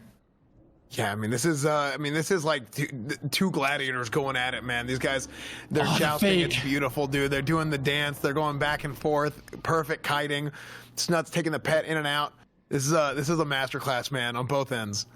That is fake from Snuts there on the counter spell. The blanket might have resisted Snuts being able to successfully cast that fear, although Zico's going out of the duel range. I wonder if he's going to make it back in. He's so far out. It looks like he will make it back in. Polymorph being casted, drain mana from Snuts, and this is not what you want to see from the side of Ziqo. Snuts, full health, full mana. Ziqo on the run. There's the mana gem, the cold snap, 1 ice block remaining. Ziqo definitely on the back foot right now. Fell Hunter in hot pursuit. Ice barrier up. Snuts pushing his advantage. The Fell Hunter devours a spell. Unfortunately, not the ice barrier, but the ice barrier breaks anyway. So much damage from Snuts. Second Resto Pot used here. It's going to dispel a magic ability every 5 seconds. Grabs the Nova. It's really well played from Snuts. The spell lock comes in. It acts as a blanket silence there on Ziqo for 3 seconds. The drained mana is ticking Ziqo lower and lower, and the last and final defensive cooldown from Ziqo has been used. That's the second ice block. And keep in mind, neither of these guys have lost a duel in the entire tournament. They're undefeated today, obviously, but also in the qualifiers, they have not lost a single match. So this is huge, absolutely huge. One of the things that makes this matchup so difficult for Ziqo is Snuts is so tanky. It's Snuts has done it! $50,000 in the Mak'Gora Tournament. Look at his face. Oh my gosh, he's so excited. Holy. Congratulations to Snuts. We're going to have to grab him in here for an interview momentarily. What a moment. What a moment. That's incredible. Well played to Ziqo as well, still securing himself that spot as the top mage, but just so well played here from both players. What a masterclass of a Warlock from Snuts. The kites, the patience, the Feldoms. It was just beautiful to see. Well played. Congratulations. And I think Xzane going to go out to the field momentarily to give Snuts a congrats and a quick chat. Absolutely. I'm out here on the field right now. Do you have me? Can you hear me? Hello. Sorry. Yeah. Hello. Hey, Snuts. How are you looking? I thought you were much taller. I'm 5'5" king, man. Oh well, hell, dude, you're playing like a 7'5", just a bigger king. Congratulations, man! You have won $50,000 here in the OTK Stars Forge Hardcore Mak'Gora Tournament, the Classic WoW Mak'Gora Tournament, the biggest prize pool in WoW history. How does that feel? Dude, I'm in disbelief right now, man. I'm just a lot of emotions. It's a long month, man. Very long month, bro. Yeah, absolutely, man. I mean, you got $50,000. I know you talked about Vegas. Is there anything else you want to do with this $50,000? I might have to send a BlizzCon. I originally wasn't planning on it, but we'll see. We'll see how we feel. I'm definitely gonna need a break after this tournament. So we'll see what happens. We'll see what happens. Absolutely, man. You've been grinding for 30 days straight. If you want to take a vacation, you want to go to BlizzCon, I think you absolutely deserve it. You've done an unbelievable job, not just this month, but in the past. You're one of the most highly decorated players in the history of WoW. And to bring it full circle, doing it for many years in retail and all the later expansions, but also coming back and doing it in Classic and Vanilla as well, that's got to feel special, doesn't it? It feels great, man. And I want to say thank you to you guys for putting on the tournament. I mean, obviously, this was the biggest Classic, probably one of the biggest tournaments we've ever seen. And also on top of that, just shout out to all the competitors, too. This has been a very long and draining month for all of us, so at the end of the day, I know it was just one person that won, but everyone put in the work, everyone put in the effort, and everyone deserves a shout out because this was just an absolute insane month to grind and try to prepare for this tournament. Absolutely, dude. I mean, this is something that you guys have done a phenomenal job getting ready for this thing. Just like you said, you've done a phenomenal job everybody. Also, everybody on the back end. We've talked about production and how much work has gone in this. We have volunteers, people working on the back end as admins as well. I mean, Raider.io helping set up all the tournament stuff, all the bracket stuff, everything, dude. This is a big community event, right? And it takes everybody from start to finish. And for me, like I'm super appreciative of you guys for competing, of everybody who's put the sleepless nights in getting this thing ready, and for how amazingly well it's gone. It's super cool. So congratulations to you, Snuts. You've been incredible. You've done incredible today. You've done incredible in the past, and you're gonna keep doing incredible in the future, man. I'm incredibly proud of you. And hey, I'll see you at BlizzCon. Hey, I'll see you there. Thank you again, guys. Thank you, and thank you to everyone that helped me out. And yes, like I said, man, shout out to all the competitors, every single one. GG's to everyone. GG's. We're going back to you in the studios, are you? I think we might also have a few questions here for Ziqo, but before we hop into that, I just want to say congrats to Ziqo for becoming that top-ranked Mage player and second in the tournament. Ziqo, I don't know if you can hear me from the desk. Yep. If not, we'll have to go back to Ez. Oh, you can. Oh, yes, sir. Oh, Ezfen might go talk to you there in person. He's going to. Oh, that's great. If you can hear me, Ziqo, we're gonna shoot over to Ezfen for a quick interview. Oh, absolutely. Oh no, Ziqo. Yeah. How are you feeling down there? Well, you remember how we were talking about how it's too hot? That's definitely not the case anymore. It's kind of cold down here, bro. Oh yeah, I can see that. Look, you played phenomenal all day, bringing it all the way to the last second. I think the sun is going down. I think that's why you're feeling a little cold. I'm feeling a little cold too. My feet are kind of getting cold here, so I'm gonna put them in the sand. Maybe that'll help a little bit.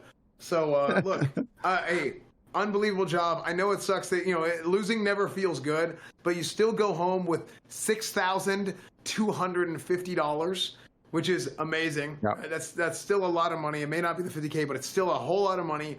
You competed at a super high level for the entirety of the tournament, and you should be really, really proud of that. Thank you so much for those words, Ezfen. I appreciate that, and I feel like I had a pretty good run. Made a couple of mistakes in the last match, and when you fight somebody as good as Snuts and you're playing against a kind of a counter matchup as well, you can't afford to make a single mistake. So yeah, fair play to Snuts. Congrats on the win to him, and just massive thank you as well to you and Czar for the incredible casting, to Soda. I guess he was okay too, and just in general the OTK gang and all the admins and everyone just for putting this on. It's been an absolute blast to be doing this event with you guys. So thank you so much. Thanks, dude. I really appreciate it, and I said this earlier too, but I'm appreciative of you guys, right? Like. The tournament is great. Everybody's done great, right? But we have the best players in the world, the best players in the history of WoW competing in this. So it helps a lot when you guys are the ones showing up and putting on for the tournament. Yeah, absolutely. I mean, the competition made it really funny and exciting to be here, and there's a lot of people. It's always bittersweet when you make it, all the way to that last finish line. But there was a lot of great players in this tournament, and it was fun to just be a part of that. So shout out to all the competitors for putting in the work, and it was fun. This was really a unique event because. First of all, it's hardcore, so it was always like a little risky going into groups and doing things like that, and also working as a team with the people that you're going to be facing was really a unique experience. So I really loved this event. Yeah, man. Well, you absolutely killed it. Are we going to see you at BlizzCon? Sadly, no, I can't make it this year. I would have loved to, but next year, hopefully, I'll be there. Okay. Well, hey, we'll see you next year then. But until then, thanks a ton for joining us, man. And we're going to head back to Zaryu in the studio. Thank you, too. Sir. There's the winner. Guys, go check him out. He streams on Twitch. He has social media. Snuts. Just Google Snuts Twitter, Snuts YouTube. Follow him absolutely everywhere. Go show the man some love. I mean, when you think of like WoW legend, I mean, Snuts is always up there. Take a look there's his stream right there. Go say hi to him. Go support him. Go show him some love. And man, he really did put in the time, the work, the energy, the effort to play Warlock to its absolute max level. Absolutely. And it showed today. Yeah, and go support all these guys, man. Go throw these guys follows. Make sure to go follow Warrio. If you guys are new here, make sure to go follow everybody, man. This has been a great tournament. Everybody has done a phenomenal job for this whole thing, and I'm super thankful and appreciative of everybody putting in on this, man. Even like Tips, man. Tips is he's been working all the back end stuff for OTK lately. You know, with our whole OTK crew, like everybody kind of does different things, has different roles, and Tips is like to varying degrees. Tips basically completely doesn't stream anymore, and he just only works on back end stuff. So I'm super appreciative that Tips kind of he put the cleats back on and ran out there to help organize this whole thing, just like he did with the CDL with helping get the rules situated and managing all the admins and all the staff and everything like that. So huge hearts in the chat for everybody, man. They all did phenomenal. You're the manest fan. Honestly, you killed it. Those interviews are hilarious. Zaryu, much props to you. We owe you one, man. You were amazing out there. And I'm just going to pop in real quick. I just want to give some shout outs to some special people that made this event possible. So I appreciate all the kind words. There were 30 people involved in putting this event together. We had a team of 30 behind the scenes, scouting out dueling locations, organizing, the competitors. We had 2,600 people register and play in this tournament. Only 130 made it to the qualifiers and 64 today, with Snuts coming out on top. So shout out to everybody that participated. Over 45,000 hours of DGen lives were lost to this tournament. So 07s for those, I guess. Also just want to give a few special shout outs to Space, who stayed up with us 2 nights in a row to scout out these awesome dueling locations. Big shout out to him. Saren, Zulace, Prestige, and Lemmings in particular. The past couple of days we haven't slept just to make sure everything was as smooth and perfect as it could be. Big shout out to the Raider IO team for setting up the entire registration process and the back end for this tournament. The Mythic Talent team that helped us coordinate both duels yesterday, as well as helped us facilitate this whole thing. The full production team, Rcketman, who's been doing the camera work today and yesterday. Big shout out to him. Cdew and his team, who set up the website, the bracket that you guys saw today as well as yesterday, and they made that awesome cinematic transition that you saw today, the super highly produced Mak'Gora animation. Jay the Bard for the awesome Mak'Gora song. Big shout out to him. Much love to Jay. He pulled that off in 24 hours. It was amazing. Shout out to Wowhead as well, who wrote a couple of articles about us, and of course Blizzard for letting us put this event on. Obviously I think this was an awesome event. I hope you guys all enjoyed it. They took a big risk on us, letting us do a $100,000 tournament. So big shout out to Blizzard. And if you guys enjoyed it, let us know. And BlizzCon's a couple of days. Maybe they'll let us do more. Who knows? And finally, sorry, one more. I'm so sorry I haven't taken so much time, but one more shout out to Lepin, who I totally fucked over today, and I'm never going to live this one down. But twitch.tv/Lepon. He was the warrior that got the coward debuff.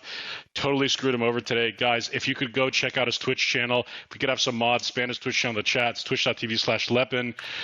Please give him some love. He played awesome today. He was super brave going in that duel with Hydra with that coward debuff, and just want to say thank you to him and thank you to all the competitors that competed and all the staff, everybody. Thank you so much. This was so awesome, and I'll shut up now. Yeah, I think it's funny. I saw somebody when Lepin was going. I think somebody goes, "Oh, Lepin, that's the Twitter guy." So if you want to follow him on Twitter, it's Lepin DK. I always see his tweets in my For You. So I can follow his Twitter too. I had to double check. I was like, "Wait, is it Lepin or Lepin DK?" I was like, "No, DK on Twitter." So there you go. Yeah, no, it's very. I don't know. This has been great, man. So thank you guys for watching, man. Viewers, I hope you guys enjoyed this. This was I'm kind of like this has been this whole thing has just been it's just been on my mind since before we started, even, because obviously we're organizing it and everything, and we got BlizzCon coming up, and I'm so.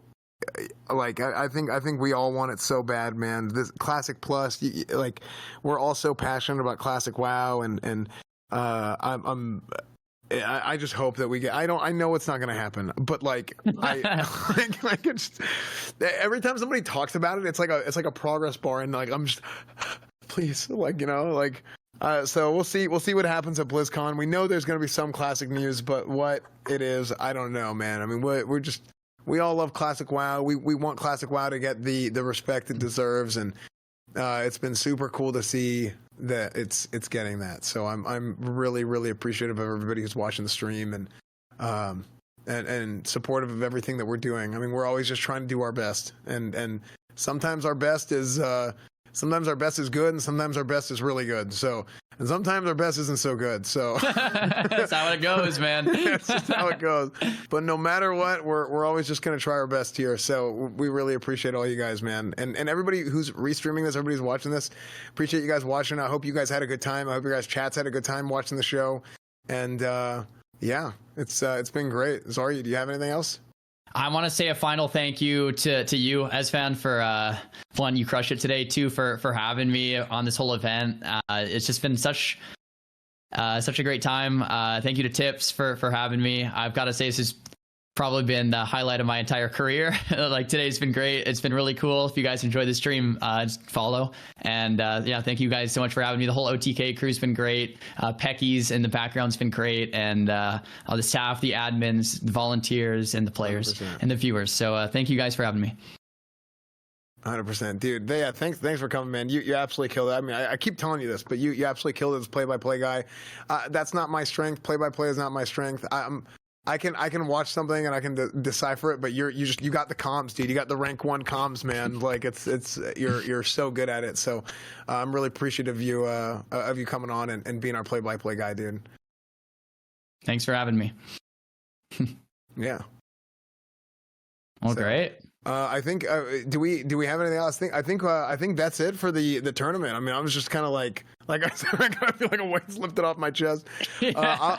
I'll stick around. I'll hang out for a little bit tonight. This went a little bit longer than I expected. I do got to get ready to go to BlizzCon, so I'm not gonna be around for too much longer. But yeah, we gotta do some BlizzCon prep. I gotta get my stuff situated for it. But I hope everybody enjoyed the stream. I hope everybody enjoyed the show.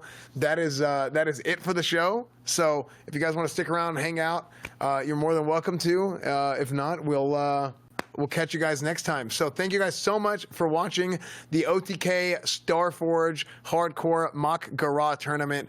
Huge shout out to everybody involved. We'll see you guys next time.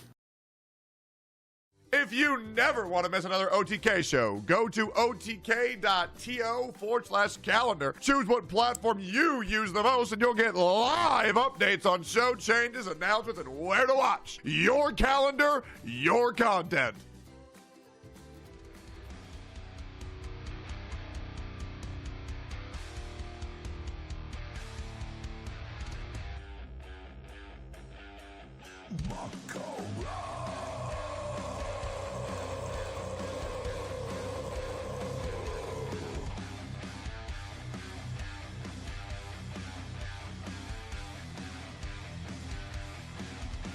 The time has come to meet your fate.